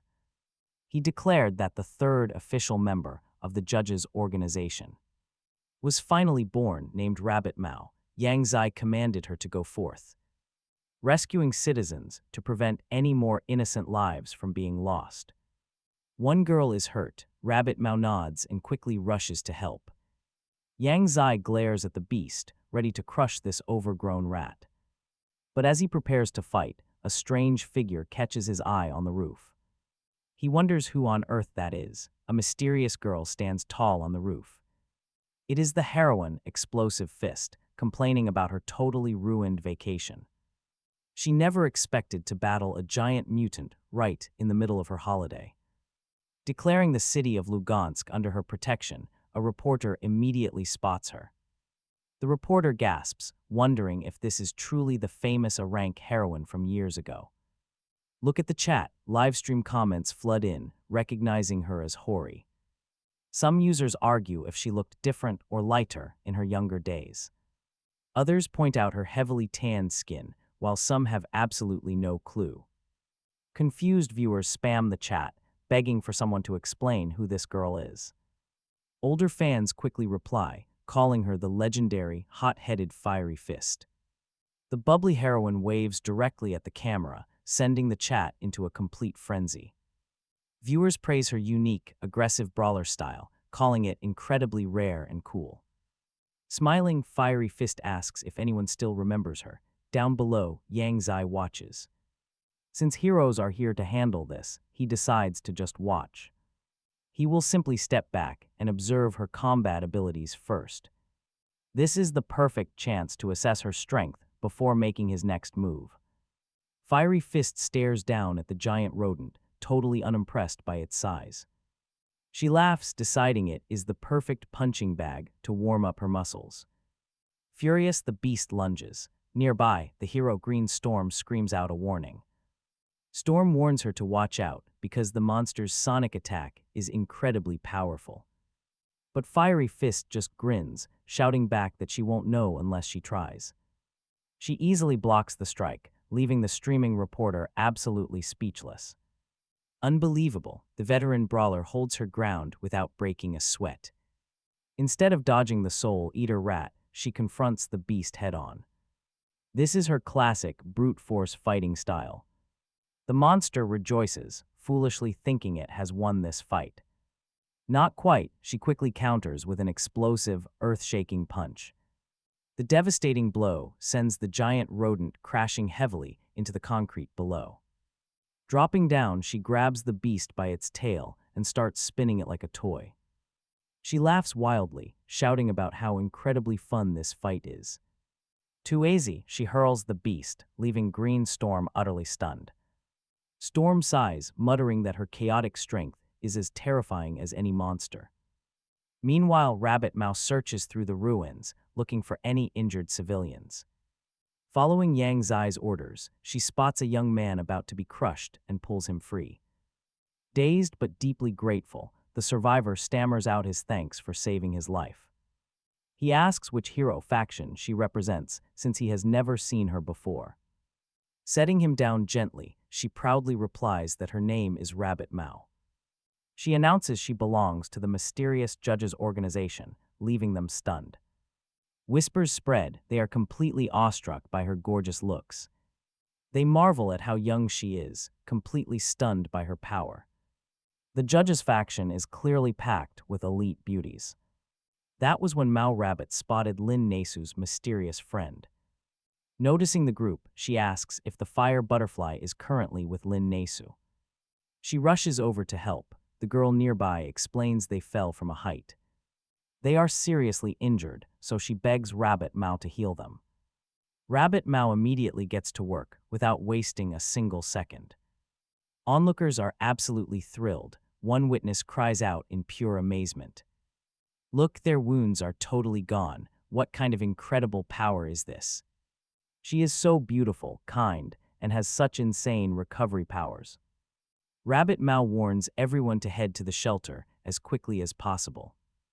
But suddenly, a massive monster appears. Its terrifying screech pierces their ears. One girl groans in agony. The frequency shifted, making her feel like her skull is about to burst. Fiery Fist shouts in disbelief, "Is this a berserker?" Yang Yi warns her that this beast consumes the souls of everyone nearby. Right on cue, the monster starts harvesting those souls. Green Storm watches, horrified. Green Storm asks Fiery Fist what it is, and she quickly explains. The beast absorbs the spirit energy of the deceased to heal its own wounds. A live reporter asks if its wounds are already fully healed. Can their top fighter actually defeat this terrifying soul-eater rat after this? And where on earth is the rest of the hero resistance squad? Fiery Fist commands Green Storm to fall back immediately. She knows this monster is going to be absolutely ruthless. Not waiting for a reply, Fiery Fist launches another desperate attack. "Burn in hell, you stupid rat," she screams, charging right in. After unleashing her strike, Fiery Fist gasps, hoping it was enough. But she is dead wrong. The beast is far too cunning. It whips its tail around, impaling the poor girl from behind. Blood gushes out as Fiery Fist spits, calling it a dirty trick. The monster then violently tosses her aside like a broken doll. Terrified comments flood the live feed as viewers fear for Lugansk. People panic, wondering if Fiery Fist is actually going to die. They beg for someone to save her, but Fiery Fist refuses to quit. Writhing in pain, she tells herself she cannot die here. She must put an end to this creature, no matter what. Suddenly, Green Storm rushes in. Fiery Fist is shocked to see her. She demands to know why Green Storm is throwing her life away. Green Storm insists that heroes protect people and never run away. The watching journalist is deeply moved by her noble sacrifice. She calls her the true savior of the city of Lugansk. But the monster is closing in. At the very last second, salvation arrives. Yang Yi hurls a massive metal projectile, pinning the beast's tail to the ground. The reporter goes wild, screaming into the camera with absolute excitement. Just when hope seemed lost, the Super A-rank hero has arrived. Yes, Yang Yi is here, but who is the gorgeous girl standing beside him? Instantly, the live chat explodes with pure excitement. Everyone is praising Mr. Yang Yi, their true savior. Who is that masked beauty next to him? Everyone online wondered. People desperately wanted details, guessing her mask meant she belonged to the judges. A judge, surely, Fire Fist watched, asking what they were doing. Green Storm had no clue, though they seemed to be saving everyone. High in the air, Yang Yi conjured an absolutely massive barrage of sharp metal spears. The blades tore right through the beast's thick hide. Fire Fist realized the truth. This giant rat was healing by draining everyone's energy. Taking it down was almost impossible. More importantly, how could they even block that kind of life-stealing skill? Green Storm shrugged, asking why they did not just force its mouth shut. Fire Fist smacked her friend on the head, asking if she had any better ideas. Right then, Yang Yi dragged the massive creature high into the air. The beast refused to go down, firing violent shock waves at him repeatedly. But Yang Yi casually blocked every single blast. This guy is a cheat code. He called out to Mao Rabbit, telling her to block its mouth. No problem, she quickly unleashed a raging snow tornado. Bystanders watched in awe. They pointed up at the freezing sky. She actually froze that giant monster. To pull that off, her rank must be insane. Fire Fist worriedly asked if the creature was starting to heal itself again. Yang Yi flew even higher, telling the beast its buffet was over. 0 corpses, up there it had nothing left to drain. Without any dead bodies around, its soul spell was totally useless. Seizing the moment, Yang Yi unleashed a devastating metal storm. The beast was shredded to pieces, and Yang Yi stole its powers. He scored in a rank skill called Soul Eater. Talk about a jackpot. It allowed the user to consume dead souls to fully restore their own vitality. But there was a catch. Using it caused severe mental instability. System warning: the user had to exercise extreme caution when deploying it. Securing the power, Yang Yi noted that Soul Eater required external life force. Unlike the Heart of Light, it needed dead souls to initiate the recovery.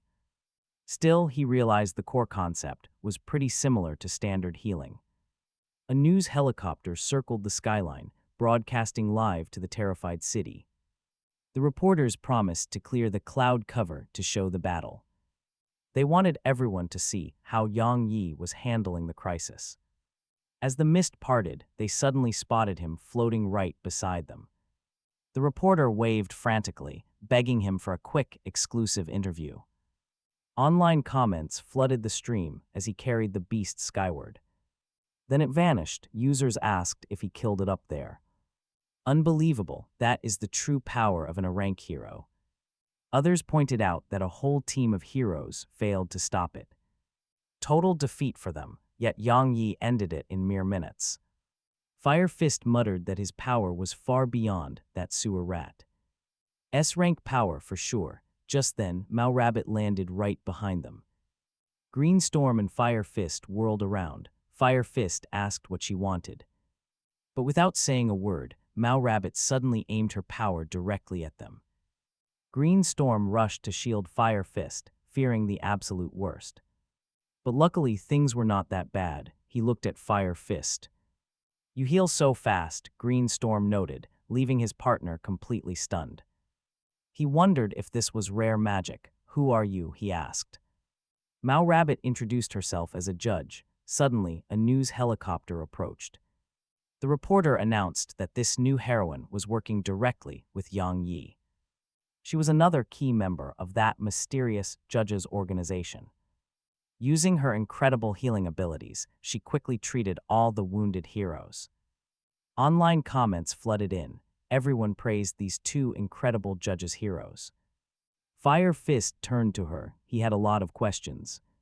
He admitted he had never heard of this judges' agency before today. Still, he thanked her because together they had stopped a major catastrophe. Mao Rabbit politely replied that his own powers were highly respectable too. With that settled, they prepared to depart alongside Yang Yi.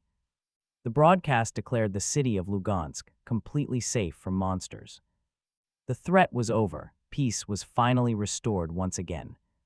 The reporter credited the judges' organization for this massive, historic victory.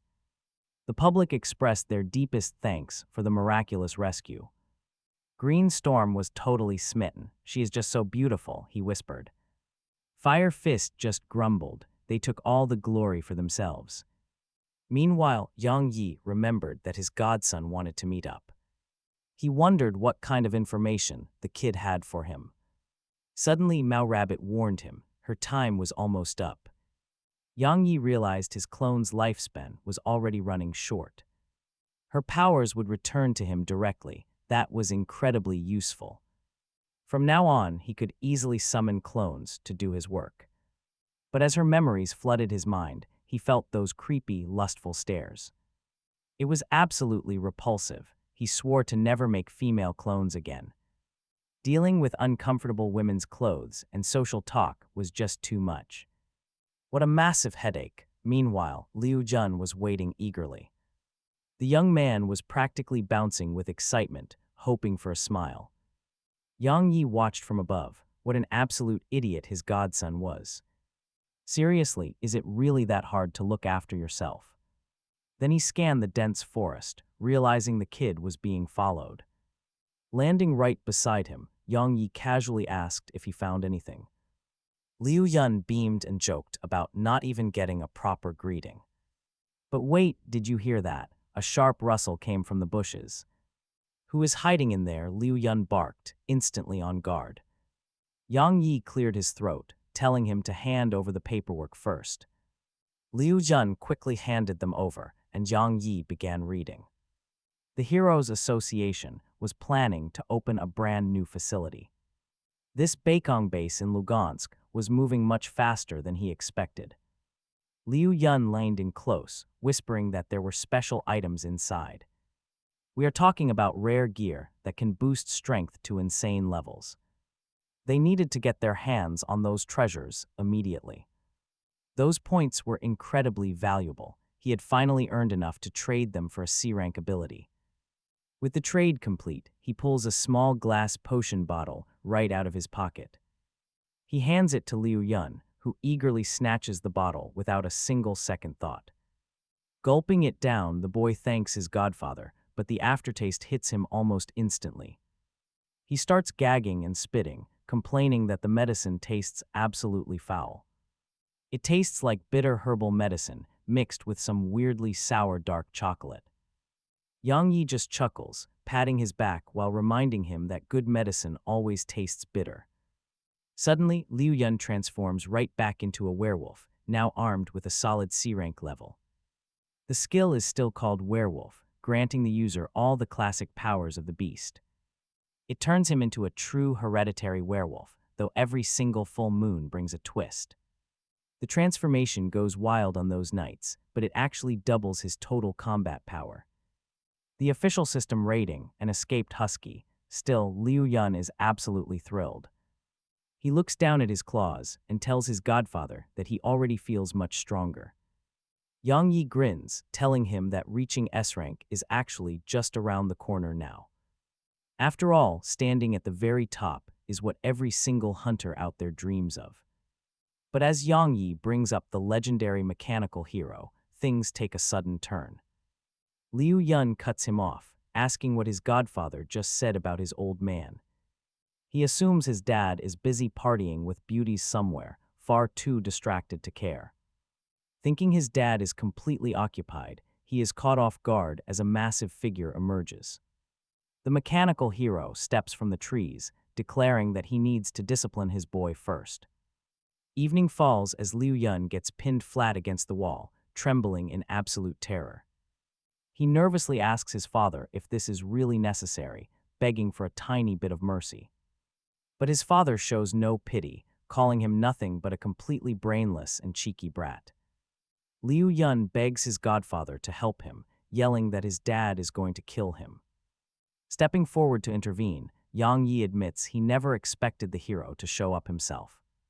He points out that tracking down his own kid, personally, seems like a major stretch. They only struck a deal because the kid was desperate to finally gain some real powers. Hearing this, Liu Yun quickly chimed in, claiming he had already taken more than enough beatings. He promises never to leak any secrets again, begging his dad to just let things go. The boy swears his bond with his new godfather is nothing to worry about. The mechanical hero snaps, roaring at his son to shut his mouth and stay back. Turning to Yang Yi, he vents his frustration about this kid being born completely powerless. Yet here Yang Yi is, handing him incredibly rare superpowers like they are candy. Yang Yi quietly wonders if this kid is actually completely powerless. Clearly, this father has no real clue. His son isn't some low-tier hunter, he's a regressor. This kid is the ultimate secret weapon. Yang Yi tells the hero it's a minor issue. Granting 1, 2, or even 3 separate abilities is actually an incredibly easy task. Liu Yun gasps in shock, eagerly asking if he can truly acquire multiple powers. The mechanical hero scoffs, asking if just anyone can scale up to an A rank.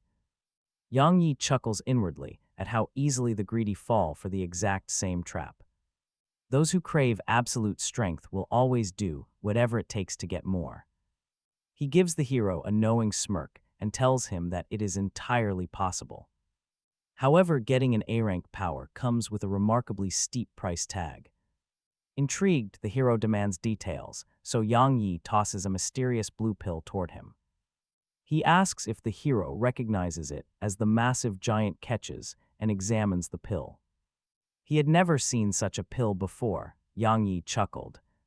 Within his own company, some people were already taking these blue pills. Take just one of them, and a hero's power instantly shoots up threefold. Gravely, the mechanical hero asked if Yang Yi was from that same shadow organization. Yang Yi shook his head, explaining he actually came from a completely different country. However, he had been working with Liu Yun to dig up info on them. Hearing this, the mechanical hero turned straight to his own son. "Calm down and tell me everything," his father ordered, so Liu Yun spoke. He revealed that Li Kangyang, the hero known as Bing Chuan, took the drug constantly. He used it to eliminate innocent people behind the scenes, and Liu Yun saw it all. Shocked, the mechanical hero wondered if a tiny pill could really hold that much power. He couldn't understand how Bing Chuan was orchestrating all those accidents. Since the truth was finally out, Yang Yi wanted the mechanical hero to investigate the group.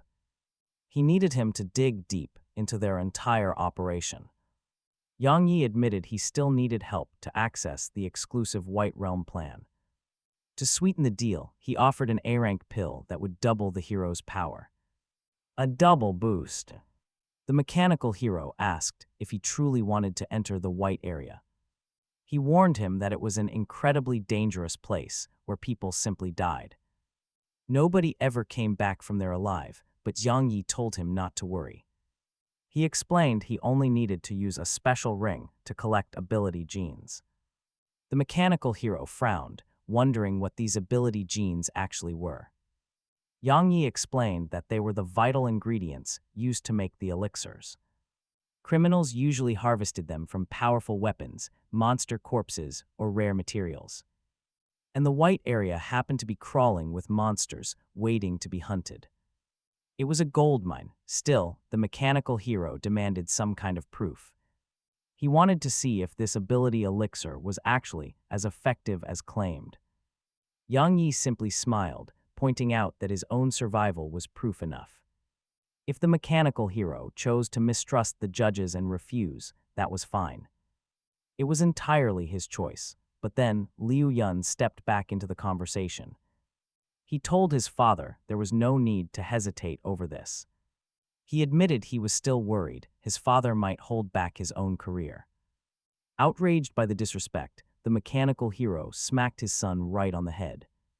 He barked that they were family, and if he ate well, so did his son. Turning back to Yang Yi, he confirms they would work together on this deal. Yang Yi would take the lead in dealing with the troublesome hero, Bing Chuan. He praised his partner's smart choice and looked forward to a highly profitable alliance. With that settled, they parted ways, anticipating their next crucial meeting. Night fell by the time Lin Nesu finally made it back to her room. With her apartment completely ruined, she had spent the entire night at the hospital. But stepping inside the ward, she froze when she spotted Yang Yi waiting there. Stunned, she demanded to know why he was here of all places. Yang Yi approached. He gently explained that he had been searching for her all day long. After hearing the shelter's wounded were transferred here, he had rushed over in concern. He asked if she was hurt. Lin Nesu quickly reassured him. She only had a minor skin injury, but her home was destroyed, leaving her homeless. Young Jai told her that was no problem, offering to let her move in. Lin Nesu was completely flustered, asking what he actually meant by living. Together so early, young Jai got incredibly flustered by her blunt words and quickly clarified he did not mean that at all. Lin Nesu pouted, running to the window to tell him to forget it, insisting she did not want to live with him. Just yet, he tried to explain, she completely shut him out. Standing by the window, Lin Nesu mumbled that she was actually worrying about her chicken. Confused, young Jai asked what chicken she meant. Lin Nasu turned to face him with a beaming smile, asking if he knew she nearly died today. This mysterious Yoji showed up and saved her. He was incredibly handsome, and she wanted to interview him to let the public know about his heroic deeds. Hearing this, young Jai completely lost his patience. Watch how fast he grabbed her in his arms. Lin Nasu demanded to know what he was doing as he walked toward the bed and tossed her onto it. Lin Nasu was completely stunned, asking what his plan was.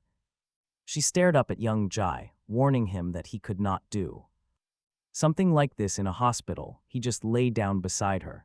They pulled the blanket over them. Young Jai held her close, telling her to sleep. He promised to help her move tomorrow, since she was living with him. Now, Lin Nasu agreed, but secretly wondered if that was really all he wanted. The next day, young Jai boarded his plane while chatting on the phone with Lin Nasu, asking if she found the frying pan in the kitchen cabinet. Lin Nasu replied that she had ransacked the entire kitchen and could not find even a single grain of rice, calling him incredibly sloppy. Young Jai, who had already boarded and was packing his things, just chuckled. Admitting that was just how he was, he told her to use his card from yesterday to buy whatever she needed. Lin Nasu happily agreed and promised to wait for him to return from his business trip. She even mentioned preparing a special surprise before giving him a playful meow. Young Jai settled in, meowed right back, and promised to call her the moment he landed. Meanwhile, the grumpy gentleman sitting right next to young Jai overheard the whole thing, muttering about these young couples acting like animals. Soon, young Jai looked around the cabin and spotted Tian Dodo. He was heading to Shaju for a business deal, but never expected to end up on her exact flight. Luckily, since he was dressed in casual clothes, she probably would not recognize him. Meanwhile, other passengers scanned the cabin, admiring the lovely ladies on board with them today. Suddenly, the female passenger sitting right next to Tian Dodo asked the flight attendant for a towel. The attendant gladly obliged, rushing off to get one. That is when Tian Dodo noticed young Jai staring at her and snapped, demanding to know why he was staring so intensely. She immediately branded him a pervert. Young Jai silently laughed, thinking that if she actually knew he was her beloved Mr. Yujai, she definitely would not have been angry or screaming across the plane. Meanwhile, the flight attendant returned. He had already brought a towel over to give to the girl, but then young Jai noticed something. The towel fell. The stewardess cried out as young Jai looked up and realized the truth. Out of nowhere, hijackers seized the plane, pointing a gun right at the stewardess. He yells to put hands behind heads, and the other hijackers echo him. They bark orders at the terrified passengers, while young Jai watches them closely. His eyes lock onto their weapons, crafted entirely from mutated beasts. Now watch, the leader catches young Jai staring and demands to know what he is looking at. He barks a harsh order for the kid to get his hands up immediately. Young Jai quickly sizes them up, realizing these armed guys must be ranked users. What crazy syndicate would dare pull off a daylight hijacking like this? But still, he cannot afford to expose himself as Yujai in front of all these witnesses. He needs a solid plan. Meanwhile, the thug orders the stewardess to open the cockpit. Trembling, she agrees to open it right away, begging them to just let her go. But the gunman ignores her plea, stepping inside to tell his partner to stick to the plan. The terrified stewardess stammers, asking if the plane is really on manual control now. Where on earth are they taking them? The man just smiles, cold and ruthless. Pressing the barrel to her forehead, he laughs. Of course we are heading to Shaju. Specifically to Jubai Tower, where they will all burn along with those Class 2 workers. He pulls the trigger. The passenger beside young Jai sighs, calling this a beautiful final view. Talk about a bizarre reaction to imminent doom. Young Jai can only stare in disbelief. Is this old guy seriously ogling girls when they are all about to die? He whispers, asking where these terrorists came from. Tian Dodo replies in a hush. She explains they want to destroy the White Tower, driven by intense hatred for the second district. They have probably been rogue ever since that tragic 35th district incident. Young Jai frowns, asking what actually happened back in the 35th district. He wants to know why she connects them to that specific old tragedy. Tian Dodo is surprised he has not heard the story, so young Jai brings up the history. Back when Azura Star was first founded, the second district invaded a peaceful land. They marched right into the quiet 50th district, forcing a brutal defense. Afterward, the 35th district demanded a public apology from the aggressors. They wanted the second district to pay reparations for all the destruction. But the arrogant parliamentary leader of the second district flatly refused. He discarded the demand entirely, showing absolute contempt. Their actions were cruel, but resorting to terrorism now solves absolutely nothing. Tian Dodo nods softly, agreeing that violence never fixes the deep scars. She whispers that in the end, only innocent civilians pay the price. But one of the hijackers catches their whispers and strides over to them. He demands to know what they are plotting, and a terrified Tian Dodo stammers. She claims she was just talking nonsense and promises to stay completely quiet. The thug grabs her wrist, sneering as he asks if she is truly done talking. He does not believe a word. He violently drags her toward the exit door.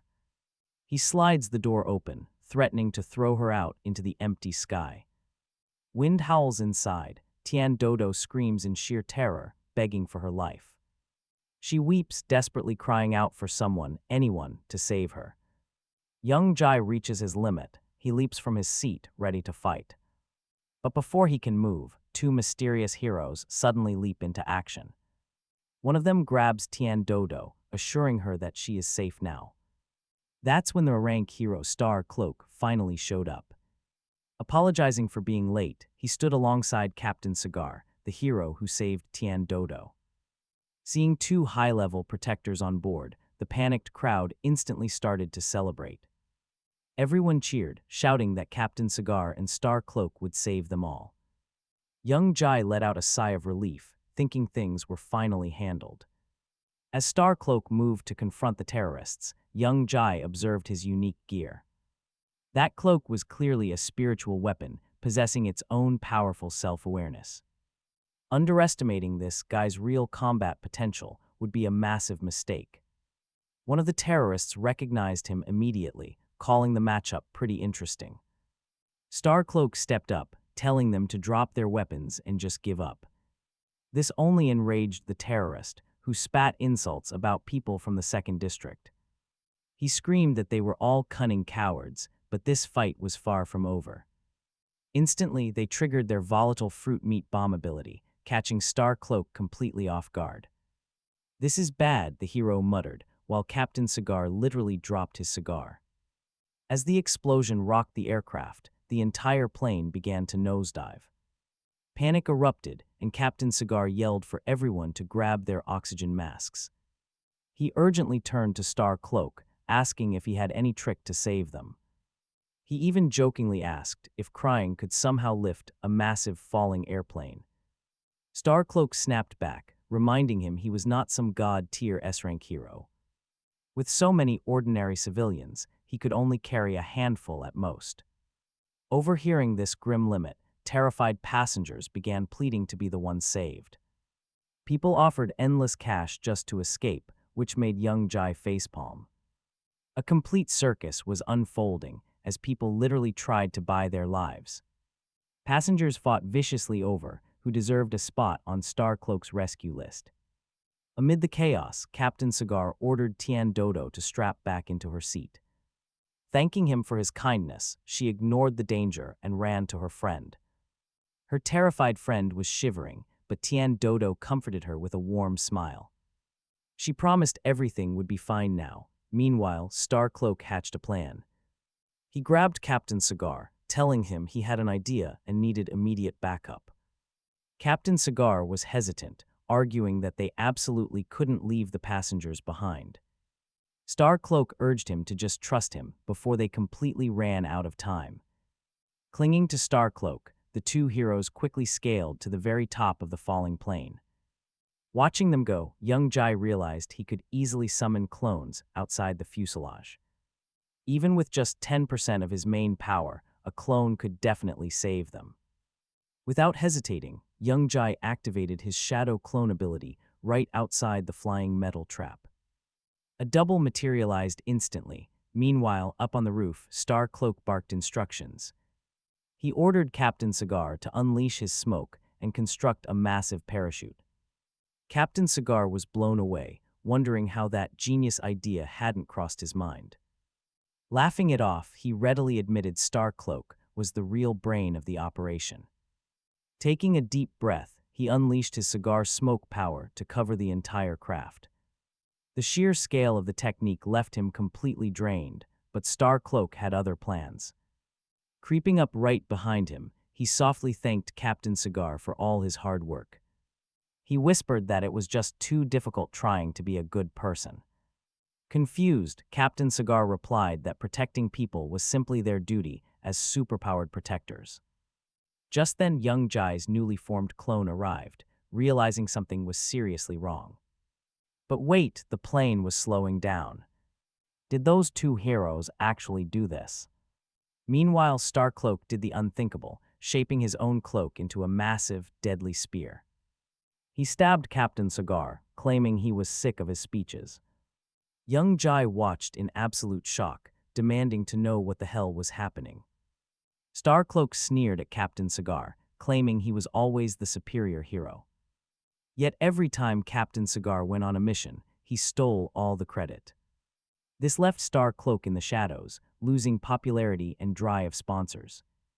Captain Cigar writhed in absolute agony, struggling to speak. But the intense pain choked his words. Starcloak simply turned his back on him. He told him to die for these peaceful citizens since he was such a great hero. He promised to tell the media that Captain Cigar died protecting everyone in a crash. A real hero's death, Starcloak left as young Jai's clone rushed over. The clone rushed to Captain Cigar, telling him to hold on while he healed him. He unleashed his ray of light ability, but Captain Cigar groaned that it was useless. He used a spiritual weapon. These injuries cannot be treated. Young Jai was utterly horrified, asking what he meant. He admitted he was naive and never realized the depth of that hatred. His young son was still at home waiting to play football together. Meanwhile, Starcloak returned to the passenger cabin. The terrified crowd cheered in relief.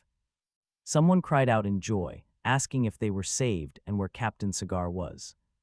Starcloak lied, claiming Captain Cigar used everything to hold back the falling plane. He gave everything, but the crash was still coming. He begged the crowd for forgiveness, stating he could only carry a few people. With that, Starcloak grabbed the most attractive women to save them first.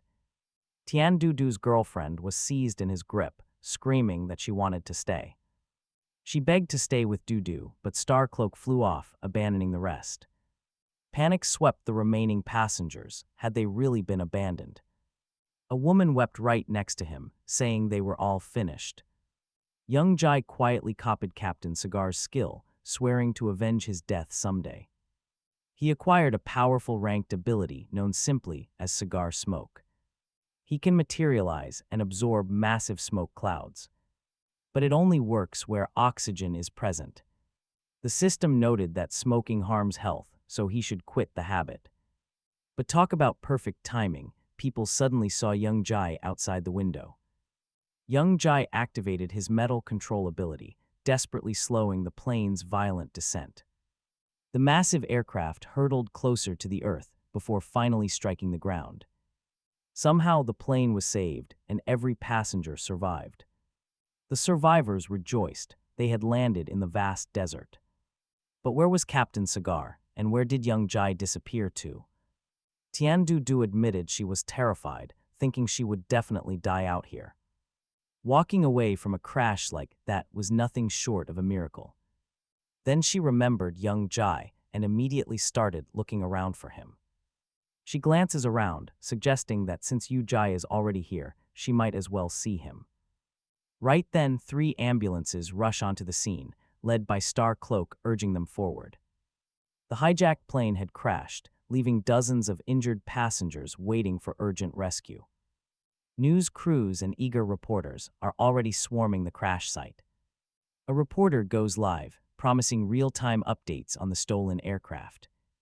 But as the camera pans, something feels off. There are no visible injuries. Star Cloak steps forward, looking completely bewildered by the lack of casualties. He mutters in disbelief, "Where are the victims?" when he saw the plane fall. How could every single person survive a crash like that without a scratch? Suddenly, Tiandu confronts him, demanding to know what he did to them. He screams, asking where Star Cloak hid Sister Ron and the rest of the group. A nearby journalist cuts in, admitting that the details are still highly confusing. Miraculous landing, the plane somehow made it safely despite the crash. Eyewitnesses mention Yu Jai, the metal manipulator, working alongside Captain Cigar to save them. Still, nobody knows where either of the heroes disappeared to after the rescue. Star Cloak quickly claims Captain Cigar as his trusted partner in this mission. A reporter approaches, pressing him for the exact details of the rescue. He puts on a solemn face, preparing to deliver a tragic story. Star Cloak squeezes out a tear, explaining how close they came to total disaster. He claims Captain Cigar burned through his life force, slowing the fall, dying of pure exhaustion. Tragic end. In his tale, the captain barely saved anyone. Fearing a mass casualty event, Star Cloak called the ambulances immediately. He pretends to be utterly shocked, but grateful that everyone survived unscathed. Just as he finishes his dramatic act, Yu Jai finally makes his entrance. He tells Star Cloak to drop the act, because they both know the truth. Descending slowly, Yu Jai cradles Captain Cigar's lifeless body. The body is placed right in front of Star Cloak. Yu Jai turns to Tiandu, asking if the rumors of him saving everyone are true. Laying the body down gently, Yu Jai admits he only played a minor role. The real savior of the day lies right here, and it is Captain Cigar. Tiandu looks closely, questioning if overexertion really killed the veteran hero. A massive, gaping wound sits right in his chest. Shocked onlookers gasp, confirming the brutal wound on the dead captain. Talk about a massive plot twist, this was clearly no accidental death. A stabbing, Yu Jai demands a real explanation from him. Star Cloak snaps, shouting that he has absolutely no clue what happened out there. Yu Jai shrugs. Fine, if he will not talk, then Yu Jai will expose the truth. He turns to face the gathered crowd, raising his voice so everyone can hear. The truth is out. Star Cloak lured him away maliciously. Once the captain was drained and completely helpless, Star Cloak executed him. Proof of this cold murder is stained on his gear. Look closely, those bloodstains will tell the entire story. A simple test will easily prove the truth. The crowd shifts their gaze, gasping as they notice the dark stains. Whispers break out. Could a beloved hero really murder his own partner? Could he really have done that? But if things aren't exactly how Mr. Yu Jai described them, then what actually explains the wound on Captain Cigar's body? The journalists immediately press the Star Cloak to comment on Mr. Yu Jai's accusations, asking if he is telling the truth. Star Cloak scoffs, as if he would ever let them run a blood test on his gear. He feels completely humiliated. His brilliant plan is falling apart right before his eyes. Ruined by a complete nobody who just suddenly showed up. He cannot understand Captain Cigar at all. Is it just dumb luck? How is that guy any better than him? Why does everyone love Cigar more? Meanwhile, Yu Jai watches closely. He notices the Region 35 hijackers looking absolutely shocked right now. Shock and absolute betrayal are written all over their faces as Yu Jai watches the scene unfold. Star Cloak was in on the plane heist from the start. Suddenly, Star Cloak floats into the air, laughing like a maniac, so they figured it out. Yes, he admits he is actually from Region 35, having sacrificed his own people. He summons a massive storm, shouting in rage. Those arrogant fools from Region 2 do not deserve to live in this beautiful world any longer. Then he starts sharing his dark past. As a kid, he loved a specific raincoat. His mother gave it to him before she passed away, telling him he would save the world. She promised superheroes wore them. He was raised in Region 35, a bleak place where the sun never shines and only ashes remain. They worshipped simple flowers like gods while digging through piles of trash. Yet he felt completely happy back then, genuinely believing the entire world was just like that.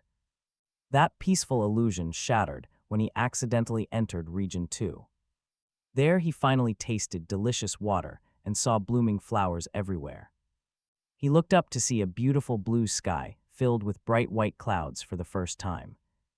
But the citizens of the second region turned out to be absolutely horrible. Once they discovered where he came from, they mocked him and beat him. He genuinely believed he was the one who did something wrong to deserve such awful treatment. But as he slowly searched for the real truth, he realized he was not the problem at all. The real monsters were these wealthy thieves who constantly stole resources and abused the weak. Driven by pure rage, his ordinary cloak suddenly awakened a massive spiritual power inside. He forged a fake passport to stay there, secretly plotting his ultimate revenge on them. He began leaking highly sensitive classified information directly to the dangerous radicals of Region 25. He triggered devastating terror attacks, only to swoop in at the last second as a hero. This sick, calculated game quickly turned an ordinary resident into a highly respected rank hero. The foolish citizens worshipped his power, treating him with absolute respect. He absolutely loved basking in the endless glory until Captain Cigar arrived to steal all the attention. Starcloak was furious, orchestrating deadlier attacks to reclaim his fame. But Captain Cigar kept saving everyone time after time, driving Starcloak completely out of his mind with rage. Now he wants both regions, Captain Cigar, and all of their stupid rules completely destroyed. They all must die. Hearing this, Kai and Dodo do look absolutely horrified. They realize Starcloak has gone completely insane and has lost every single trace of his true self. How is he any different from the cruel, arrogant oppressors he claims to despise so much? Dodo Do whispers to Yu-Jai that the madman is going to kill everyone. But Yu-Jai is staring directly at the violent storm, spotting a very strange anomaly inside the wind. He sees a massive portal forming within the raging winds of the typhoon. The spiritual gear feeds on pure hatred, now evolving into an S-rank weapon. Seeing this, Tian Dodo starts frantically digging through her bag, her eyes absolutely shining with pure greed. She wonders what an S-rank item feels like, desperately wanting it. She realizes she has absolutely nothing in her bag to compete with S-rank equipment. What should we do? She asks Mr. Yu-Jai, desperately wondering if he can handle this. She looks down and notices his hands are shaking, pointing out that his fear is showing. If even you are afraid of him, she whispers, then what is going to happen to us? But Mr. Yu-Jai just smiles, asking if she thinks he is a coward. He is only excited. Then Mr. Yu-Jai turns to the Starcloak and accuses him of secretly slaughtering innocent civilians in Region 2 just to blow off some steam. Unbelievably, the Starcloak admits it, saying he has killed plenty of people, including random fans and any unfortunate bystanders who crossed him,